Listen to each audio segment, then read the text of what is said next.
It's one of the most coveted accomplishments in all of sports. The Demacia Cup is the crucible where boys become men. It feels good to be competing. Why am I so nervous? Yeah. I doubted the shit out of this roster too. I play League of Legends, so that way there's always 4 other people who know that I'm better than them. It's a game of chess, and I've got the butt plug engaged. I have never hated anybody more than these 5 people. No, gout's not contagious. Ever again. Ever. How do you handle his ego? Why don't you peel me like that when we're duoing? What the hell's going on here? No, he lives! Oh, I can't believe he didn't die. They had to replace their mid laner because he was indicted in the Epstein files. Yeah, I don't know what's going on. In the moment, things kind of went tits up. Winning this trophy is truly everything I've ever worked for. This is our game, we just gotta close it out now. I think it would feed my family for generations. This is do or die. Quick pause, sorry. That light was... You know, it does that occasionally.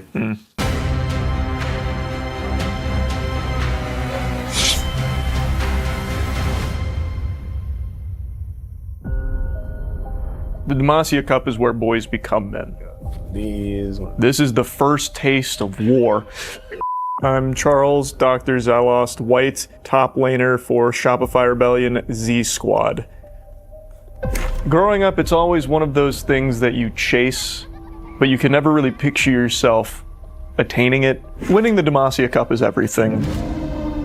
That's hoisting the Stanley Cup. That's winning the Nobel Prize. That's a gold medal in the Olympics. It's one of the most coveted accomplishments in all of sports. I think it would feed my family for generations. I don't think there's a bigger brain in the entire Clash circuit than Matt Fluffy Puffy Llama. Yeah, no, my childhood, my upbringing really is what played into me being a good jungler. I had to fend for myself, nobody look after me. I studied the school of hard knocks, learned the rules of the street. I mean, if you think about it, the jungle is just the streets, but different. The things he's able to see, they go against conventional wisdom. The gold I get from killing the minions reminds me of the money I didn't have growing up. The team I play with reminds me of the family I never had. The team fights remind me of the boys I used to have to beat off just... Whoa. Danny on support, it's like Mozart writing his symphonies. I play League of Legends, so that way there's always 4 other people who know that I'm better than them. Danny is a true bright spot, like a mime busking in the street because he barely gets to talk. It just feels right, it sounds right, and it always is. I don't think I've ever seen him make a mistake. Yeah, I don't know what's going on. Interestingly enough, another person on the team is notorious for having a big ego thinking they're the best. Yeah, fakester. Annyeonghaseyo, my name is Andrew E.G. Fakester Losi. I'm the ADC for Shopify Rebellion Z Squad. What's the EG for? Erect Gaming. Ah. Are you aware we were supposed to do this interview an hour and a half ago? Yeah, you said 11 o'clock. It's 12:30. I don't think that's right. How do you handle his ego? Laning with EG Fakester is not the easiest. I just like feeling powerful over other people. He's a hound dog, and he's got to eat. But I think that he knows deep down that I am the reason he is who he is. I don't think it's really an ego. I think it's just the reality of life that I am just better than all of these people. I think it's hard to have an ego when it's just the truth. Oddly enough, for everything I've said, I would say EG Fakester is one of the key reasons we win games. The weak link is very clearly Gouthaver, and I would say it is 100% because of his gout. Christian Gouthaver Valaceres, and I'm the mid lane for Shopify. I mean, I'm the newest member to Shopify. I think everybody on the team gets along really well, but I don't really get to talk to the team much. You know, I don't know if somebody told them that gout was contagious. Many of us, myself most notably, was concerned about the contagious nature of this disease. You know, is it infectious? How does it spread? No, gout's not contagious. If anything, it's a blessing. He was actually here this morning in that chair. Like in this chair? Yeah, that chair. The chair I'm sitting in. Yeah, is there someone around? Can I get a different chair? Like, is there someone here that can get me a different chair? How has having gout impacted my professional career? You know how when a blind guy loses his vision, all of his other senses are heightened? It's kind of the same, but for my CSing ability, for my general map knowledge and macro, I feel like those other senses have been heightened by my inability to walk. Winning this trophy would mean everything. It would silence the haters, especially on my own team. I think it'd be a good catalyst to jumpstart the career and look at other teams like maybe T1, maybe G2. You know, I don't think these talents need to be kept in North America.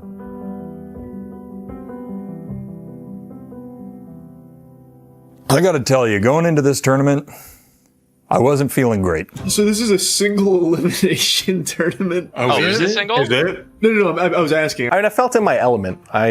Winning is just natural for me. If you win all 3 games, you get a trophy and awesome prizes. What? At the end of the day, nothing else mattered. Lock in! Let's Lock go! it, lock it, lock it, lock it. I did everything I could to get picked up by the Phantom Dogs. We're playing Wolf. Wolf. The Phantom Dogs. Phantom Dogs! Oh, God, I'm a fan of them. My deal fell through last second. There was no part of me that wanted to play with E.G. Fakester. Oh, it shows we're scouting right now. Oh, Yeah, we're shit. scouting. When you see your opponents in Clash laid before you in the Demacia Cup, and you get the opportunity to scout them, analyze them. These could be Smurfs, though. We have to remember that. Yeah. It's a game of chess, and I've got the butt plug engaged.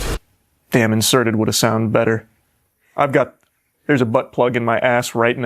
I'm gonna look up Puppy October and see if it. I'll take Tropical Q. Puppy October, let's just say if I saw him in my childhood, he'd be dead. It was not his jungle, it was my jungle. I was letting him walk in it for a little bit. Oh, wait, Matt, they just target banned you. That is my most played. That's so funny. When I see that my teammates are being target banned and not me, it just bodes really well. They don't know the champions the same way that I know my champions. I, of course, wanted Yorick. If I don't see a Yorick ban, I'm going to be insulted. Oh, Yorick! Oh, the York man. Oh, no. Unfortunately, the Demacia Cup opponents we played definitely did their homework, so I had to make a quick game time decision to pivot into something that I knew was safe, I knew was certain. Okay, I might just do Garen then. How do we feel about Volibear? I watched a YouTube video on how to play Volibear about 10 minutes before Champ Select. All right. We're gonna. All right, warm up those pinkies, boys. Yep. I knew we had that in the bag. Dude, I have never hated anybody more than these 5 people. It feels good to be competing. nervous? Because you're worried about how bad we're going to beat them. I should have beat, dude. I gotta go BP. I'm more the glue guy. I'm trying to stay aware of what's on the table and what's at stake, reminding us that this is do or die. Okay, he's going in. Nice. Big. Nice, boys. I love what I'm hearing down there, boys. If you could see how little fun I'm having up here. I just control-clicked my spells. That's how you know I'm playing serious. Oh shit, he's fucking locked. Mechanically, I would say on the Shopify Rebellion Z squad, I am among the most elite, not only on our team, but in the world. Did they change the tempo of this game? Why do I move so fucking slow? God, my CSing is actually unbelievable. Her ult is down, if you're still here, Matt. She's back, she's back. I should probably killed her. grubs here. God, he's taking so much damage from the minions, he's not respecting them. It tells a lot about a person when they don't respect the minions. A little high five on the way? Hell yeah. How do I high five? Oh, Lassandra's coming down. Maybe just turn on her. When the big team fights are happening, they're going to decide the outcome of the match. Yeah, this is serious business now, boys. That's when time slows down for me. You know, I can see every moving piece of the battlefield. They get close, we turn. If we get close, we turn. We turn. I think we really made a good job with our calls during the team fights. We knew when to keep the pressure on, stay fucking tweaking on their nipples in there, not letting them just disengage. Nice. We are rolling over them. Yeah, this is so good. I did everything I could to just get in there and hit him with the full Garen combo, which, as most people know, isn't the easiest thing to pull off, but with Fakester feeling that type of way, I knew I could do it for him. Yeah, I turned my brain off for that entire encounter. A huge kill top lane, Charles. Thanks, brother. She thought I was going to miss that minion. See you, bub. Oh, very nice. That is smurfing on Volibear. He did have a good game on volley. It did shock me. I was making all of the calls. I think he just did a really good job that game of listening to me specifically. Good work, boys. Our macro's just better, too. Oh my gosh. Oh, wow. Wait, what? Is this guy stupid? Is Maybe they weren't Smurfs. that GG? Go, go, go, go, go. Oh, wait. We're burning out. I can turn turrets off with my ult. Oh, Yeah, what but no one. I got them both. That's GG. End it. The FF. There it is. GG. Holy shit. Bills. Chills. That feels good. Fucking game. Not gonna lie, my biggest fear is we showed up tonight and didn't win a game. Just outclassed in every way. We're playing the Troll Kings next. Oh shit! Oh shit, they have a platform player. Instant Trundle ban. Oh, no doubt the Troll Kings specifically were the most terrifying opponents to go up. The Troll Kings are the team I was personally least worried about. Yeah, I have to pee so badly. You got 3 bans, then a pick. Oh, you got me. Targeted. Oh, why does everyone hate me? Yeah, I mean, I'm no stranger to getting target banned when they look up my stats and see just the raw performance, but gameplay speaks for itself. Who should I be playing top? It's just Aurelia is such a pain in the ass. I'm just gonna do Trundle. You're using their namesake against them. That's crazy. Trundle. In the game, he is known as the Troll King. So I thought maybe doing that could be dangerous, you know, given the amount of bodies they've piled up. Unfortunately, I know they had to replace their mid laner because he was indicted in the Epstein files. This is gonna be our toughest match yet. Fuck yeah. Do they have enough teleports? Triple They're just gonna cheese like pushes. They're gonna do some crazy cheese. Man, Aurelia is such an annoying champion. The big moments in League of Legends for me is when it's just me and my opponent. In lane, 1v1, just a good old-fashioned pugilistic hootenanny where the better man wins. I think she missed cannon. Fucking idiots! What a pig. Don't say that, guys. I just missed cannon. I've got this Aurelia playing real scared. How are you feeling about this, Charlie? We can fight it. I actually think I'm pretty confident. That early gank that I led the charge on with Matt. I'm coming up. Ari might be there first, but I'm coming. We came in there with plans. We had studied the tape. Oh, I didn't think he'd hit that. And unfortunately, in the moment, things kind of went tits up. Finish it. I think you can kill. No shot. She lives.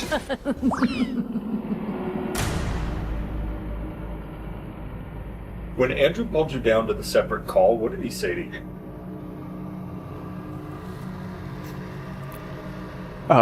Is there a way we can do this one without the cameras rolling? There was a lot of soul searching. Yeah, so first of all, I said... From the both of us. Second of all, I said you... We had a very private conversation. Third of all, I said you... Fakester's known as a bit of a hothead, but it comes from a place of love. Fourth of all, I said you... Ever again. Ever. But I think the threats to my family were unwarranted. And that's just what I said. It was just a couple of things. That's a bad call from me, sorry. It's all good. What's our vibe captain up to? Can we get some words? Dude, Vibe Captain, he's here. I was worried, but given my over a decade of experience in the Rift, and I knew I could find something that would work, and by golly, I did. Yeah, fuck you, Aurelia. I'm too good. I'm too good. Oh my god, the vibes are amazing. The whole reason I picked a Nivea, worst case scenario, is sit under tower with egg and just don't interact with her. It seems you were in egg form over 60% of the game. Correct. Yeah. 62%. Uh-oh, guys. Oh shit, it's happening. No, The you prophecy. live, you come up and you... Oh no. Prophecy's Turret been time! killed. He was an egg the entire time, just trying to see the gray screen. And I think a lot of that comes from the gout that he's suffering with. You can have more of an impact on Summoner's Rift in an egg or in the gray screen than you can alive a lot of the time. Really more of a macro mind game than focusing on getting kills in KDA players. That's just not my style. Ooh, Danny, that was nice. Did we turn on this? I'm coming. I'm coming as well. Oh my god. My heroes. Oh, I got he eaten. got 8. He got 8 the last second. Alright, we just go drag. It's fine. We just go drag. Good job. luckily they were absolutely pathetic when it came down to crunch time. Hey Matt, if Aurelia's still here, just come with me. Yeah, she's still here. I'm gonna start this. Oh, she fell right into your trap. God, Trundle pushes turrets so fast. I'm gonna grab their tier 2 for this. I grab their mid. That's fine, I'm gonna just grab their turret. Oh, time's already here. I got tier 2, huge. I got their inhib. Big. Trundle things. I'm gonna be honest, I forgot you were in the game. They were all over the place. Not buttoned up at all. If you hold them there, I can get their Nexus turrets. There is no way they just let you do that. You could tell when the big moments hit, they really floundered. That's All right, GG. guys, I'll push this.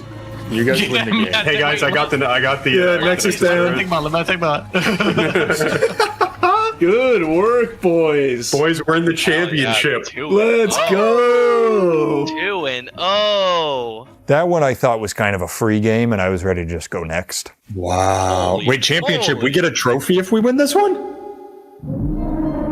Going into game 3, we were the favorites by a landslide. The third game, there were starting to be some flutters. I could feel the team was getting a little bit nervous. It was the best team we were going to play all day. All right, let's get it. Ooh. Oh, blue side. Someone just tell me who to play. I'm struggling here. Well, it never feels good when your team abandons you in the cold like that. I was asking for any kind of guidance, which fell on deaf ears, so... I'll just rip the Garen. All right, boys, this is it. This is it for all the marbles. The big one. We gotta take this one home. We have to. Bitcoin's at like a 90-day low too, so it's never been a better time to get into it. If you can come top, Matt, this Malphite super dies. Nice match. Fucking nice flash stun. Holy shit. Dude. This Malphite is one of the most embarrassing CS opponents I think I've ever had. Like, it's clear he understands the basic concept of CSing, but he just can't do it. You want to see something really scathing? Watch your kill stream in I'm just a watching second. right now. Cam? No, he lives! I don't have much mana. No, I can't believe he died. Oh, I can't believe he didn't die. Yeah, I could hear the fans let out a collective gasp of shock and disgust, and you could feel the tide shift. I thought that would kill. Walk me through in game 3, Dragon Pit. They're looking at dragon. They're looking at dragon. Things go south fast. Yeah. I gotta get out. Holy shit. That dragon was a tough spot. No way! I'm outside of that! That's so stupid. I think what happened was Discord went down or something. I was telling Andrew things to do, and he was just not listening. Oh my lord, that CC. Holy. That's... Damn. That was unfortunate. That's tough. That's all right. I shouldn't have gone back in there. It was deflating. It was. But the beauty of being the glue guy is no matter what the situation is, you gotta stay solid. You gotta stay adhesive. I knew if we could just stay together, stay huddled together, we could overcome this adversity. We could get out the other side. We've won harder games. Yeah, no, this is winnable. Everybody started thinking we were losing. I knew at that moment I had to be the vibes guy. This is about sending a message. She's on Rift. Yep, I'm coming straight to We it. can start moving. I think they're just giving. Nice. Okay, Big macro, we're making back, some we're back. moves. That was good. That was good. You know, how can I get out? Just hit run it the towards the wall. turret. Yeah, Just hit yeah. it. Just hit it. Boom. Very well done. Very good driving. You know, I live by a motto that if people are waiting for me to do something, it's too late. We have a strong presence top if you guys want to rotate here and kill this Malphite. I'm coming. What's his face has TP advantage. That's fine. We still kill him. I need to get there before they think I need to. Shit, I almost died of that. If you hit this... We can dive here. We can dive. Oh, Victor might be TPing. I don't have anyone to answer. Good fucking work, boys. Careful, they might shred us here. Yeah, I'm dead. I'm dead. Just leave me. Yep. Oh, no. Wait a minute. The boy who lived? It's like when that guy had his arm trapped under a boulder for 127 hours. He didn't give up. He cut his arm off. And that's what we were going to have to do. Oh my god, and we get away with it. All right, boys. This is our game. We just got to close it out now. Winning this trophy would mean everything. It would. The weak link is very clearly Gouthaver. And could even compete through having such a debilitating illness. Is there someone around? Can I get a different chair? Our weakest link is definitely Gouthaver, and it's absolutely because of the gout. Silence the haters. Oh, fucking beautiful. That was the baddest ult ever. Silence the haters. I'm going. Oh, good farting. Oh my god. Wow. She just dies. She just dies without being able to do anything. She got nuked. Holy shit. Yeah, the calls to Baron, really every call was me. I think every single Baron was just me going, guys, we gotta go now to Baron. You'll see it. Matt, you and I are gonna duo Baron. All right. Oh yeah. Nice. Oh yeah. Good call. A lot of people point to that moment as the moment we almost lost. I point to that as the only reason we won. I think we can just kill. Yeah, they're just fucking running from you. One more good fight. Gwen ult is down. We're just chipping. I don't have any words. What?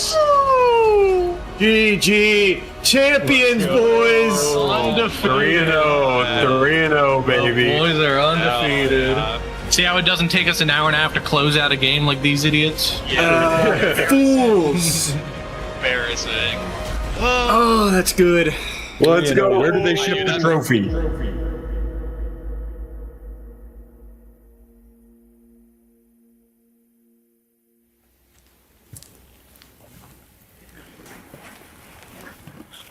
Oh my god.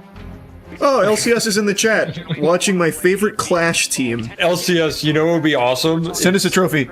Oh, are they little Demacia cups? What the fuck? That's sick. Mine's up listed things on when we get a eBay kill. in 6 seconds flat.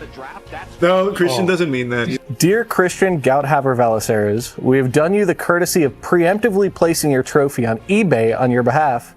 It sold for $576. Oh my. And then there's an eBay receipt. So someone actually got. They actually sold this. So there's someone out there that has Gouthaver's Demacia cup. Fuck yeah. Yeah, that would explain why there's 4 Demacia cups in here when I. Yeah, hang on, there's more. Oh my god, it's signed by the president. Hello, I'm Mark Z, the LCS Commissioner. The LCS represents the pinnacle of League of Legends gameplay within North America and is home to our best players. Or so we thought. We recently became aware of the absolutely historic achievement of Team Moist in the Demacia Cup Clash. Yeah, she could go. Yeah, she could go. Nice, around. Matt. And we're in awe of the team's staggering strategy, skill, dedication, and coordination. We can? No, he lives! How much mana? No, I can't believe he died. Oh. While these were not LCS matches, we knew the ceiling of what was possible in the region had just been raised and immediately set into motion a way to commemorate this occasion.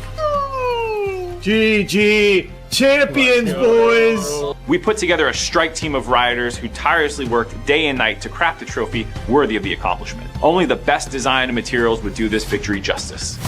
Now, some naysayers might point out that technically there were thousands and thousands of Demacia Cup Clash winners. To those, we say, who cares?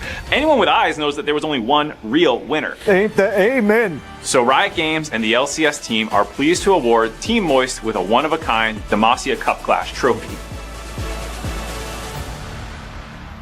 If that isn't the best goddamn thing I've ever seen in my life, if I went right now and witnessed the birth of my first child, that would still be better. This is us planting our flag on the moon, boys. Truly, I still can't believe that I am sitting here in this seat winning these games. Now that we've done this, what's next? Yeah, if there's one thing I could say that I didn't get to say is if you need an ADC for a team, please just let me know. Find me on Discord. I know they're all talking about running it back. Well, it'll be the same roster, right? So I'll still be on the... I sent a message to the Phantom Dogs asking if they'd still want to talk about a deal. Do you think this team could win again?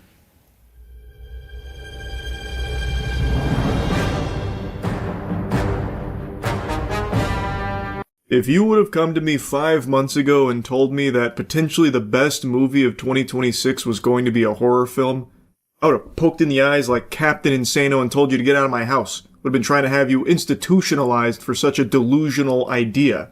But now look at us, farting and shitting in the reality where the best movie this year really might just be the horror film I just got back from. Obsession. A lot of people have been glazing it. I'm sure you've seen a lot of the hype around it, and I know I've been very vocal and you're probably tired of hearing me whine and squeal about how exhausted I am of this marketing tactic, specifically in regards to horror films where everything has to be the scariest movie ever made. Oh, no, it's run, don't see it, no, it's too scary, you can't handle it, it's gonna be piss all over the fucking seat, don't go see this new horror movie, it's too scary. Like with Long Legs. And I know every time I review a horror movie now, I can't help but make that mention, just always fucking shooting spitballs at Long Legs for the marketing around it. But point is, this movie had a lot of hype, and nowadays that makes me kind of skeptical, like, okay, might not be all that special. But in the case of Obsession, I think exceeds all expectations I could have had based on the early reviews, and even the trailer. The trailer looked good, but this is much better than the trailer led me to believe. I went into this kind of expecting something in the vein of Wish Upon, which is one of the fucking worst horror movies ever made. Actually an insult to cinema. Like, that right there is why you could make a strong argument that we were never meant to have this technology, because what that captured is a fucking sin. Wish Upon is a terrible film, but there is something in Wish Upon that is shared in Obsession, which is a wish for love, which overwrites a human being's free will to bend to that wish for the person who made it. It's a fun concept that is ruined in Wish Upon, but explored beautifully in Obsession. And now, after having watched this film, I feel like I can say with confidence the best horror movies are being made by YouTubers. Raka Raka crushed it with Talk to Me, came back for the double whammy with Bring Her Back, which I thought was one of the best films of that year, and now this film, Obsession, is also a YouTuber-directed film. This comes from Curry Barker, and this is so far my favorite movie of the year. I really liked it. And I think what, elevates it, the concept is pretty simple. And like I said, it actually isn't the most unique concept ever. Making a wish for someone to fall in love. Fucking Fairly Odd Parents had something like that with Timmy and Trixie at one point. So, it's not the most unheard of concept, and you can immediately deduce where it will go, where it becomes an obsession, stalking, that kind of thing. But what really gives it that extra oomph is the performances from the main characters. So, Bear, played by Michael Johnston, and Nikki, played by Inde Navarrete. I'm sure I fucked the name up. I'm super sorry. But they both gave such a great performance. In particular, the actress who plays Nikki. Extraordinary. They are really able to sell everything in this film to you. And it does a great job of tiptoeing on the line of being, comedic at points, and also just being extremely unnerving. This movie does some great tension building. I just have zero complaints about this film. I also like that it unapologetically uses weirdness. It uses, tactical cringe, where it's self-aware of what it's doing because it's part of what's happening. He has made a wish to make the girl of his dreams fall in love with him, and now she is obsessed, but it's not her, and they make that point pretty clear that this is now basically just some kind of, demon that's piloting the body here, under the orders of the wish that he made. And so they'll occasionally have the real Nikki come through at very rare instances, and it snaps from her being all over him and in love to then just freaking out help, it's not real, it's not me, that kind of thing. The film is not afraid to be weird. It doesn't just try and rely on the normal standard horror movie cliches you've seen a bunch, though there are a few cliches sprinkled throughout. It does try and just be odd. And I really appreciate that. So very uncomfortable scenes. One scene I know popped off pretty recently where they're at a dinner and he asks, hey, that thing about your dad dying, is that real? And then she just starts going no, freaking out. I thought we were having a nice date in front of the whole restaurant. It's really uncomfortable. There's also other scenes like that where when he goes to work and she's off, she just stands there and basically goes into low power mode and just stands there smiling at the door for 8 hours, and she's pissed herself, she's shit all over the floor, covered in vomit and stuff. It does just get weird and uncomfortable and unnerving, and I think that really helps sell the unpredictability of each scene as they're building all of this tension, because you don't know if it's going to go in a comedic direction where at a party she has to do something for a drinking game and it ends with her reading a really odd passage from a book that she's working on and everyone's all weirded out. She's completely ruined the whole vibe of the party. And then she just goes into wacky maniacal laughter. Just joking. No, I'm joking about joking. So what if I'm fucking serious? That kind of thing. And it's not afraid to slow burn these scenes. This is a horror film that actually does a good job of being scary and frightening without just using the standard demon jump scare or something like that. Again, there are jump scares, but at the end of the day, this is still a human being that you're watching. At no point does she transform into some kind of monster creature or anything like that. It's not even very violent or gory. There is some violence and gore in there, but it very, very seldom. It really is impressive just how effective it is at making you kind of tense up just by having a scene with a bunch of darkness in there and she's talking in the darkness. There's a lot of scenes where they're showing her where you can't even really make out her face. So then you are sitting there trying to figure out what facial expression she's even making, and it's really effective. I have no complaints about this film whatsoever. They also do a good job of making you not exactly the biggest fan of the main guy either, because what he's done is fucked up. And even after he starts to piece it together that wish that he made on basically a fucking toy turns out to be real, he kind of just like, okay, so what if it's not real? I still get to have sex with her. So he's taking advantage of this. And one of his friends is like, hey man, it really seems like you're taking advantage of her and she's going through like a psychotic episode. So like, it does a good job of like actually making you kind of root against the main character as well. Like everything this film tries to do, I think it does extremely well. I was blown away by how much I was enjoying this film. And like I said, it is self-aware. So when it is giving you like those cringe moments being very on the nose or giving you like really wacky over the top scenes of this, you know, like stalker type behavior and like, you know, crying like, oh, why don't you love me? That kind of thing. Or like even just something really over the top, like you cooked my cat, that kind of stuff. All of it works. All of it flows so well in this film. And I think a big part of that falls onto just how great the acting was. The performances really did complement it amazingly. Like I said, no complaints about this film. So far, it is my favorite film of the year.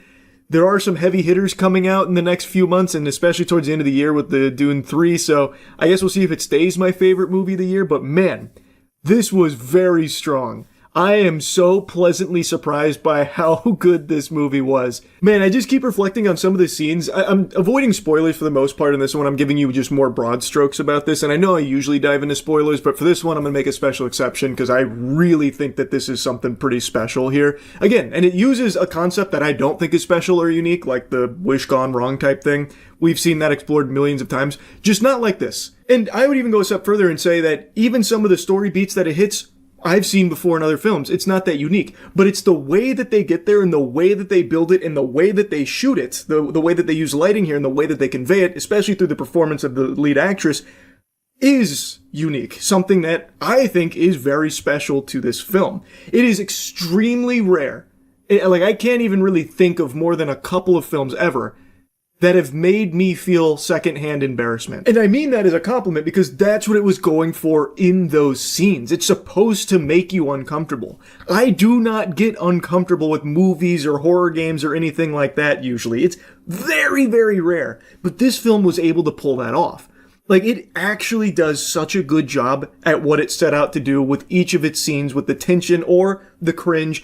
Like, I really am impressed. Again, so far, my favorite film of the year. I highly recommend checking it out if you like horror movies at all. Anyway, that's really about it. See ya. It's been a couple months since the last professional slapping tournament we got to tune into, and to say that I was eagerly awaiting the next one would be an understatement. I've barely been able to get erect since. And now, I'm happy to say a new one has dropped, and I was fucking foaming at the mouth when I found it. Unfortunately, I'm a little tardy to this party. It actually dropped almost a week ago, but I only found out a couple days ago during a stream when someone told me about it, because subscribing to someone on YouTube doesn't always give you a notification when that shit goes live. So unfortunately, I've been fucking sitting limp-dicked waiting for a new one to drop. Meanwhile, it had already dropped and I was just late, which makes me very upset. However, this is part of a new event put on by the same people, the Fight for Hype event, and I highly recommend checking out the full video on their channel because it's a really good video. I'm going to focus on the slap contest portion, and this is a rookie slapping circuit. Now, we're all familiar with the big three when it comes to slapping athletes. You got Vasily Kamatsky, aka the God Hand, the immortal being said to devour slaps. He has never been defeated, and most likely never will unless Jesus himself decides to enter the ring. You've got our newest big boy on the block, Misha, the professional Russian swimmer, the man who has replaced the milk in his cereal with gasoline. Dude probably mixes his fucking whey protein powder with motor oil. And last but not least, you've got Papa, real name Dennis, the man with arms the size of cement mixers. If every professional slapper represented one of the 7 deadly sins, Papa would be the sin of gluttony and wrath. Now, this holy trinity of holy shit slaps is making up the foundation of what it means to be a professional slap athlete, but they didn't always start this way. All 3 of these gentlemen started out as unknown rookies, and that's the kind of tournament that we're about to watch today. These are up-and-coming, aspiring slap athletes. No. It's like a hi. A playful blow, something you'd see in a lesbian porn film, not at the big stage of fight for height slapping. And she was quickly reminded of that fact when the pink-haired lady responds with some fucking meat. You can see in her face, that slap had bad intentions and she felt them on the cheek. This really marked the turning point in the battle because beforehand you saw how she reacted. She even covered her mouth like she was guilty, like, oh, I didn't mean to slap you, I'm sorry, this was kind of barbaric. But then when the pink-haired lady asks her what the 5 fingers say to the face, that's when it hits her, it's time to get aggressive, and she does.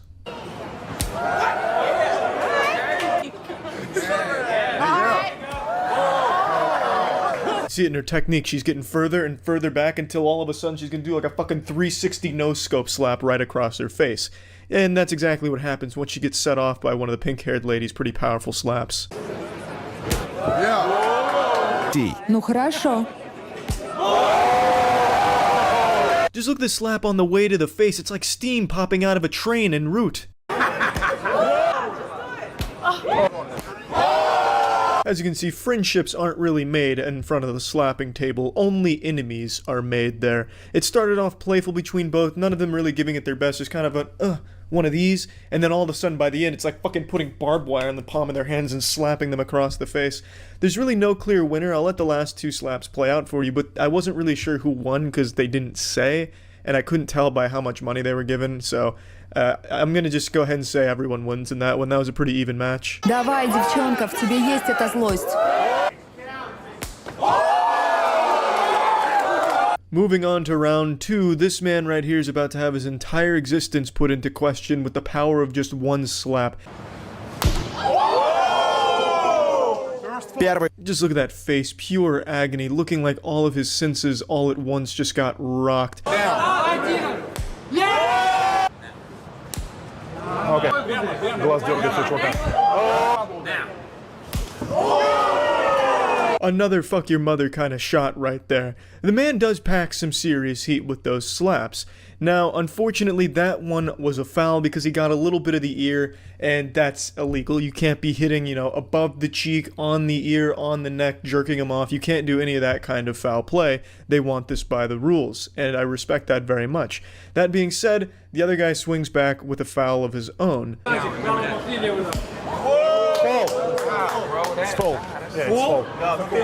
Now this is actually a pretty intense foul because he hits him right in the eye, and it wasn't like a love tap or anything. He was really putting some speed on it, and he spun himself around like a fucking Looney Tunes character in a baseball game that just swung and missed. So he was really swinging for the fences here, and it gets him right in the eye. I'm actually surprised his eye didn't just fucking pop out like some type of scene in a 1980s action movie.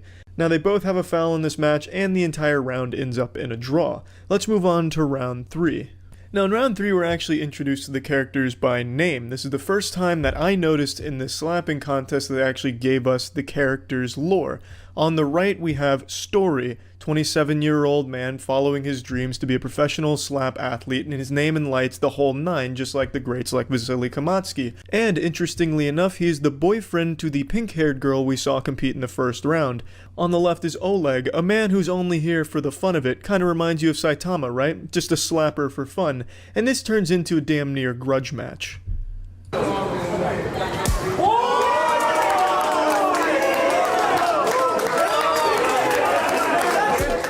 Ты хочешь продолжить?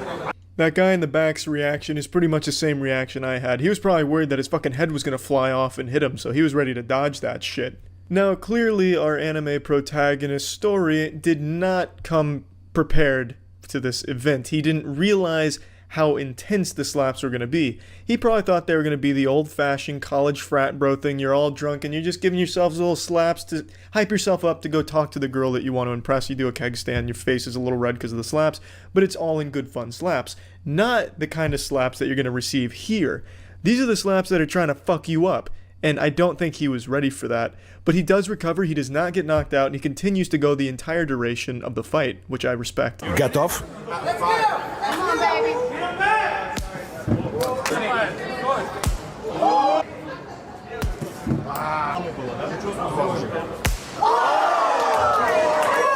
Yeah, in front of his girlfriend too, unfortunately. But he takes it. That was a foul because he got him in the eye again, and not really right in the eye. It was more of like a glancing upper into the eye, which is still a foul, and I agree with the call from the referee there. You don't want any of this kind of dirty play or anything like that. But he's not really returning the slaps with the same intensity that he's receiving. If this was Full Metal Alchemist, there is no law of equivalent exchange right now. He's just getting fucking bludgeoned by Oleg. Round. Okay. This was supposed to be the final round, and you can really see the fear set in on his face right now. Story just knows it's going to hurt. He's been trained now to realize when that slap's coming, the pain's coming with it. Unfortunately for Story, the crowd voted for an extra round. I skipped quite a few slaps in between, and he did a good job taking those on the chin, but I think by this point, he was just ready to call it a fucking day. Еще. Yeah, his face here really says it all. He doesn't really want this bonus round. Again, his face tells the whole story. He's in pain, there's some clear boo-boos on his cheek, it's red, it's swollen, and he honestly looks like he's getting choked up from the pain. I probably would be too. I probably would have already erupted into tears by now, and I honestly think he performed really well in that bonus round. Now we're moving on to the final match of this Fight for Hype Championship, and I have to say, I think we may have seen the birth of another great with this last match. This man is massive, and trust me, you're gonna need like a blanket or something to snuggle with, because you're gonna be afraid of this man crawling in your fucking window and slapping you when you're trying to go to sleep. Because this guy is intimidating, and his slaps are furious. So get ready for this shit.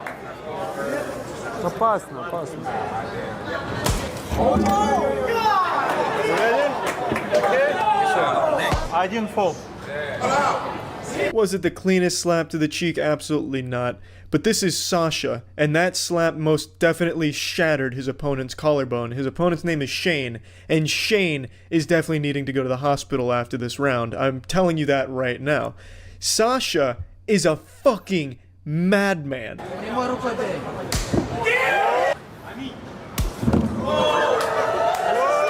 you sure? You okay, William? You're going to notice a common theme in all three of these rounds. Every single one of them puts Shane to sleep. These slaps are absolutely rocking him very fucking hard. The force knocks him off his feet all three times. I'm sorry to spoil the third round here for you, but those slaps are nuts. He is 100% with near knockouts in his slaps. That is an unheard of statistic in this league.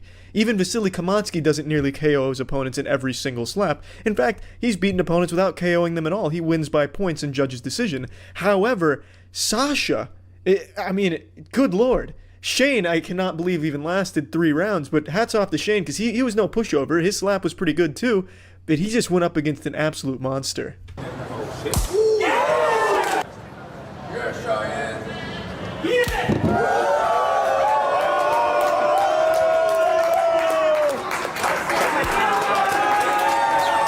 Yeah, it's pretty hard to look at if you're a fan of Shane. It's pretty goddamn brutal. I feel like Shane would have done well against the other opponents. He just got super unlucky with this matchup here and drawing the short stick. I mean, Jesus Christ, you're trying to slap a brick wall against Sasha, and you're also getting slapped by something that has more power to it than a goddamn jackhammer. Recipe for disaster. I respect you, Shane, for getting in there and even going 3 rounds with him. But yeah, I think Sasha's the biggest takeaway from this tournament. I honestly feel like we'll be seeing more of him. And not to discredit all of the other rookies, I think they all performed very well. It takes a lot of courage to even get up there for these competitions, so I respect the fuck out of that. I certainly wouldn't do it, but I do love watching it. This is honestly, unironically, my favorite sport right now. I fucking love slapping, and I love the guy's channel. So I really would recommend going to check it out and watching the whole video, because the whole thing's fucking great. But I mean, that's it for now. So yeah. Happy New Year! 2025 going to the rear view as we go headstrong into 2026 with a smile on our face. As of me making this video right now, we're about like an hour out from the New Year's Eve ball dropping in New York.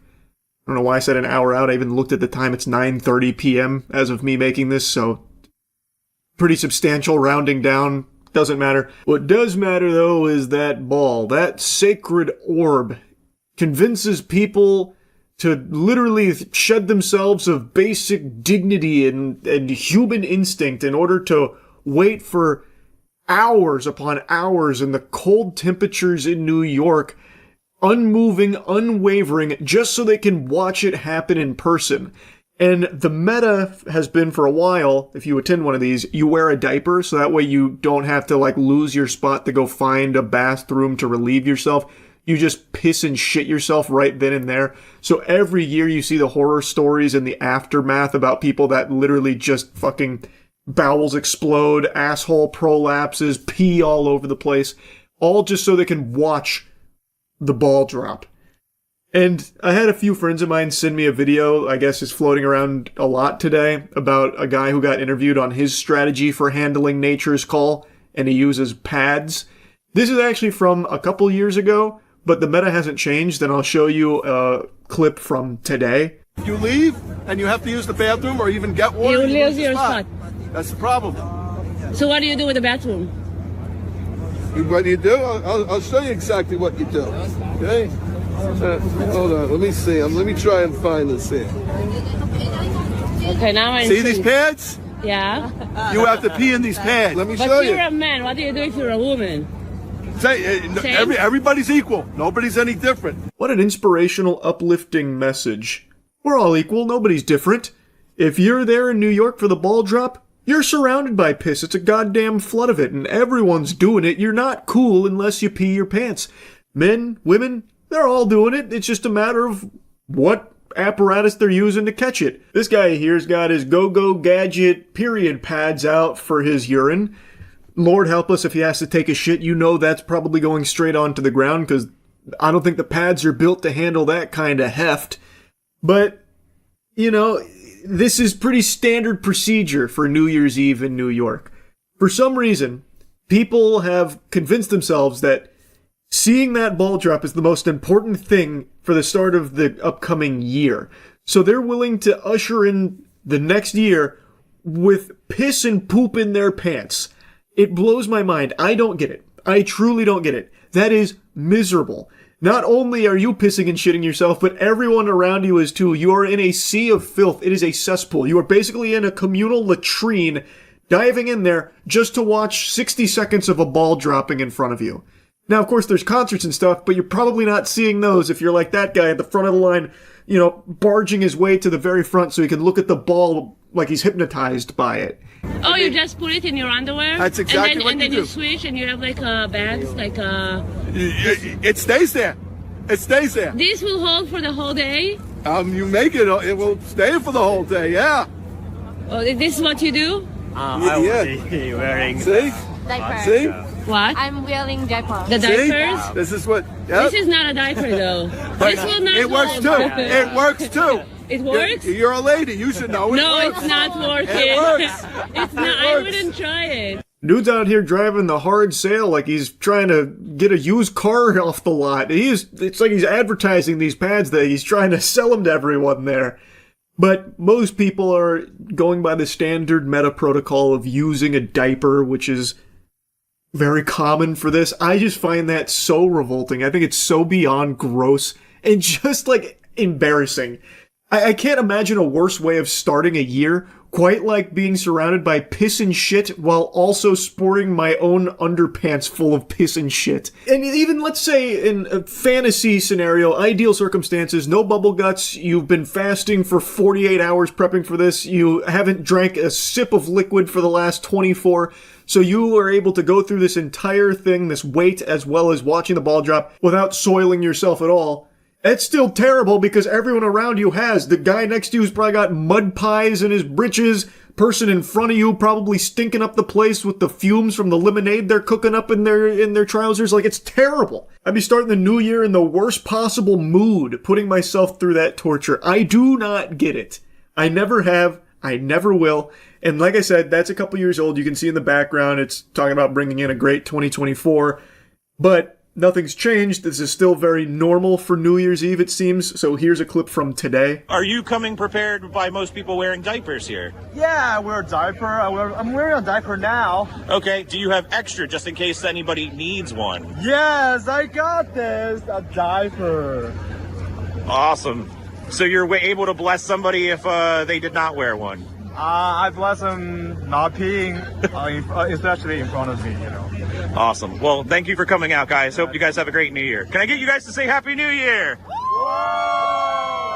I gotta tell you, no one is happier about New Year's Eve celebrations than Depends. The executives at the top of the food chain of that company must just be the happiest people on the planet every time New Year's Eve rolls around. Sales skyrocket. But anyway, I mean, if people enjoy it, all power to them, I suppose. I don't personally understand it, but if you're out there right now, piss, poop all over the place, waiting for that ball to drop, Godspeed to you. I hope it's a cherished memory going forward. Hopefully it'll kick off your 2026 in the best possible way.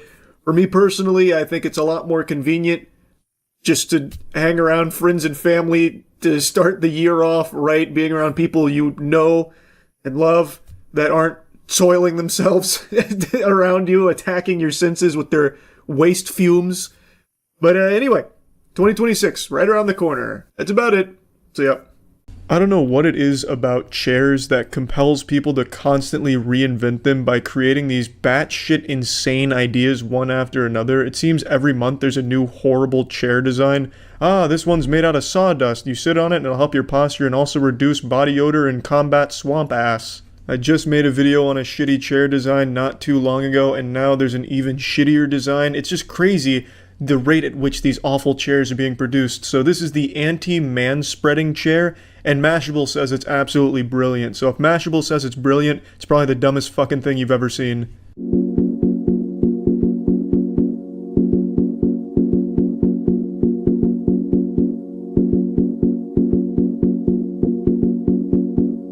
It's basically a timeout chair from middle school. I'm surprised they don't put a dunce hat on the guy that sits in that. Just look at the way he's sitting. He looks depressed. He looks very scared, shy, like he's about to get beaten by his wife over there. Banging his knees together and his balls are fucking constricted, and if he moves around it's gonna be like a Newton cradle in his nutsack. This is just not a very comfortable sitting position for most men. If you took his pants off right there, it'd be looking like Homer Simpson strangling Bart Simpson if Bart Simpson was his nutsack. The testicles need room, and the sack needs room, otherwise everything gets strangled and uncomfortable. That being said, the men that flail out their legs are obvious douchebag assholes, but it's not just a man problem. Women do that same thing too. It's not exclusive to one of the genders. Anyone can spread their legs out, taking up way too much space. I don't know why all of a sudden it's been named after men. It happens for all genders.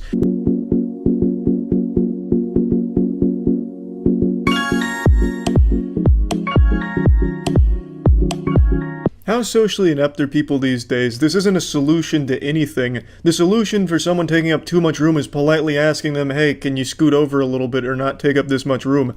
A conversation with someone is typically enough. Unless you're squaring off with fucking Cobra Commander from G.I. Joe who happens to be man-spreading on your subway, then yeah, maybe he won't budge, but most people aren't opposed to moving their legs a little closer together if you nicely ask them to. But to say they need to curl up into a fucking fetal position little ball sitting down like this chair makes them, that's not exactly considerate because that's super uncomfortable. The nutsack needs a little bit of room, which is why the legs typically get spread out a little bit.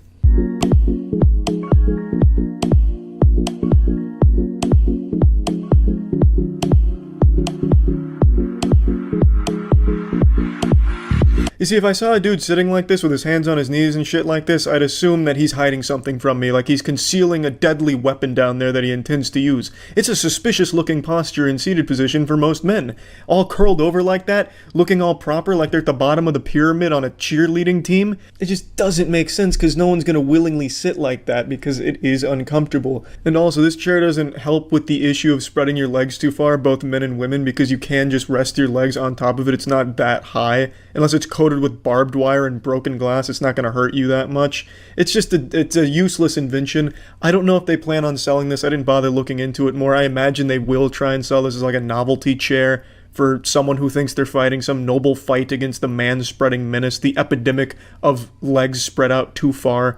But it's still, no matter what, even as just a one-off thing, just a fucking dumb idea.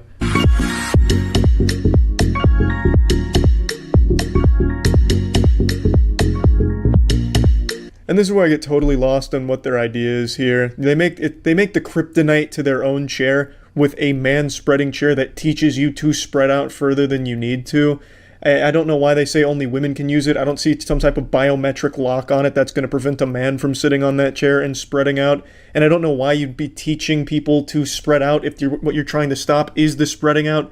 I guess they just want the women to be the one to spread out, which I don't fucking get at all. If I was a woman, I would be genuinely offended and insulted that this product exists because it treats women like they're too fucking stupid to know how to spread out. So instead they're going to charge you money to buy this chair, to put a little fucking wood block where your vagina is, that way you spread your legs out. Fucking charging you money for man-spreading training wheels. It's embarrassing. I just really don't get it. Again, I don't know if this is something they're trying to sell or not, but my god, even the fact that they invented these 2 prototypes is just insanity, just straight fucking lunacy.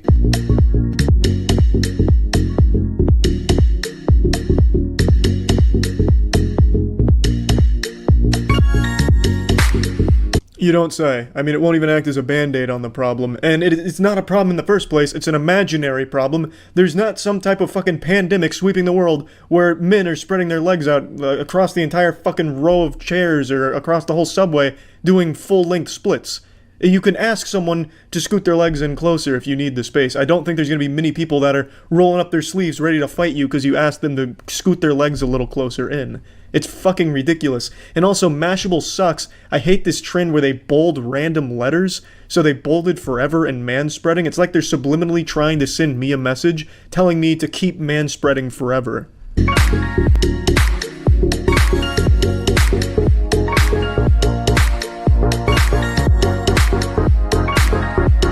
It's not a problem faced by only women. In fact, it's not a problem faced by many people at all, but it's not exclusive to women when there's someone spreading their legs too far. That affects anyone that wants to sit around the area.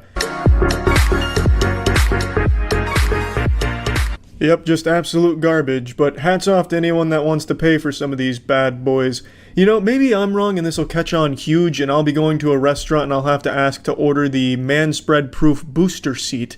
Or I'll have to take like a driver's ed course of manspreading, learning the proper ways of sitting using these chairs. It's just an unbelievably ridiculous idea for a product and just a big old pile of shit. That's about it. See ya. A couple nights ago on stream I was ranting about a topic, and now I want to rant about it again, but this time in a video, more deeply. Some of you might have seen this. Fist of the North Star just got a new anime adaptation announced. Fist of the North Star is one of the most beloved classics of all time, and in a lot of ways inspired tons of the anime that many of you watching this might really enjoy. Without Fist of the North Star coming in there raw and no rubber, a lot of this anime that has been blowing up in recent years may not have ever existed. I may not have ever existed. Maybe no Fist of the North Star, no Charles White. Who's really to say with the butterfly effect? And by all accounts, a new Fist of the North Star adaptation in this day and age where so much high quality animation is being done, the anime industry has never been bigger. It should be a slam dunk. Like, this should be the easiest buckets of all time. But take a look at this trailer. Let's see what kind of disgusting garbage they served up on the plate.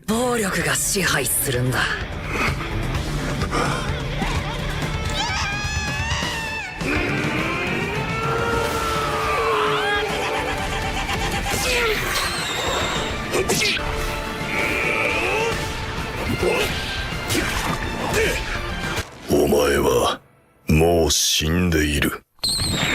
Yep, the ugliest looking CG you can possibly find. It's just downright disrespectful to Fist of the North Star.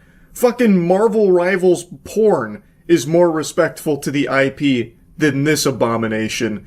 It is revolting to look at. It is very clearly the cheapest option. Half of the shots in the trailer don't even have backgrounds. It's like they're just fighting in the void Squidward goes to be alone. Like, that'd be fine for, like, a stylistic shot for a fight, but, like, so many of the action scenes, they don't even have backgrounds, I imagine as a means of saving money on the budget. I'm gonna take a brief pause to thank the sponsor for the video. Big thanks to Mecha Break for sponsoring this video. Mecha Break is a high-speed, high-octane, action-packed third-person mech shooter that's free to play, has multiple game modes such as 6v6 hero shooter, a 3v3 deathmatch, and Mash Mac, which is Mecha Break's unique take on the extraction genre. You can choose from 13 distinct mechs, or strikers as they're called in-game, each with unique playstyles like brawler, sniper, and support, You can customize your pilot and mech to explore an interactive space station hub and dive into dynamic large-scale battles. Many of you remember the beta from a few months ago, and now that the game is finally here, there have been some huge upgrades to make it a more refined and deeper experience. So you can download Mecha Break right now for free on Steam or on the Xbox console storefront. Once again, big thanks to Mecha Break for sponsoring.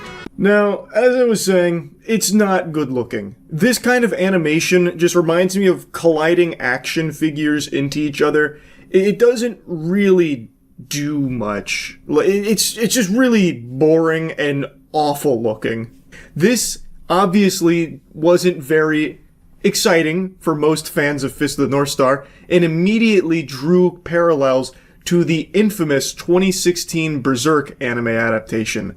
That is probably one of the most hated anime in recent times, because Berserk is one of the most beloved classics, of course, again, and it got treated in a similar way that Fist of the North Star seems to be, where it got a CG anime adaptation that nobody liked. Berserk 2016 is the most visually offensive thing I've ever had the misfortune of looking at. It's so bad, even ISIS wouldn't claim responsibility for it. But don't worry, I'm going to break it down piece by piece in this in-depth analysis at why this anime is fucking garbage. We'll start this off with the key and most important point for everyone to understand. Everything is wrong. I mean it, there's not a soul on the planet that can watch this without getting the need to vomit. Just look how ugly it is! Who is this even made for? I don't understand. Fans of Berserk, and by extension now Fist of the North Star, are not going to want to see one of their favorite properties look this bad. I don't think there's a soul on this planet that enjoys this style of animation. It is just unanimously spit upon. Fucking the meme of Mario goatseeing himself is more visually appealing than this. And I'm not here to say all CG anime is bad, because that's just not true. Trigun recently got a CG anime that did look good and was very solid. Most people were pretty happy with it, as I understand it. I thought it was good. Not all CG anime is dog shit, but this is. The Berserk 2016 quality animation, which seems to be what Fist of the North Star is directly using. It feels like they almost asset flipped Berserk 2016 and slapped Fist of the North Star skin on it. That is an objectively bad style. It looks cheap. Most of it's even like still images. Berserk 2016 tried to blend 2D with 3D, so it was constantly conflicting as well. Like it was just this fucking dichotomy of disaster. I don't know if Fist of the North Star is going to follow that. All we've seen is CG, but it doesn't look good. It is that same really low quality looking style that just, it is just awful. And it's even more nonsensical because it's not like these are just throwaway names that no one's ever heard of, obscure titles. Berserk and Fist of the North Star are extremely influential properties. I don't know why they get this treatment, especially considering how big the anime industry is now. It is huge. Billions and billions and billions of dollars. And some of the most, like, nothing burger anime are getting beautiful adaptations. You'll have shit come out of nowhere that no one's ever heard of with ridiculous titles like, I was bullied in high school but then magically whisked away to a medieval MMO where everyone's made out of candy, and I learned that my 10th grade English professor had a fart deficiency. And then you'll watch the trailer for it, and it looks like a fucking Demon Slayer level movie. Like, the animation is that crisp with all the bells and whistles for something nobody gives a shit about and no one's ever heard of. Meanwhile, Fist of the North Star gets this treatment. It gets the shaft. It is incomprehensible to me. What are your thoughts on the CGI trailer for the new Fist of the North Star remake? Everyone's saying it's going to be like Berserk 2016 all over again. I've actually got the hottest take on that. I saw the trailer. And I'm gonna be real brave and say it's gonna be worse than Berserk 2016. It is so insulting how they keep disrespecting the classics with this style. Like, look at how ugly that is. I saw a tweet, a buddy of mine sent me a tweet that said, anime studios, when they're tasked with adapting The Summer My Boyfriend Turned Into a Pencil Eraser I Shoved Up My Ass, and it's like the most beautiful animation you've ever seen. And then anime studios, when they're tasked for adapting the most beloved classics ever, and then it's this dog shit. And that is super true. There's just no excuse for why Fist of the North Star gets this. Especially after the reception to Berserk 2016, and this looks just as bad, if not worse. Meanwhile, that rooster fighting anime gets shitty CG that somehow looks way better than this. Okay, hey, let's not get carried away. That rooster anime looks amazing. And yeah, it actually does look better than Fist of the North Star, animation-wise.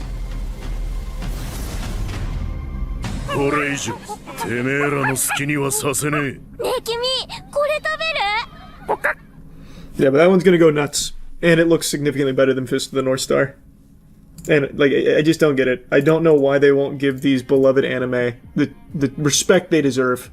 Again, I want to reiterate, I'm not saying that CG anime is just doomed to failure, it's always going to be terrible, because there are examples where that's not the case. I already mentioned Trigun. But this, what you are seeing with Fist of the North Star, is not the Trigun level CG anime. This is just... I don't even know the right word for it, because I don't think it's, like, super cheap.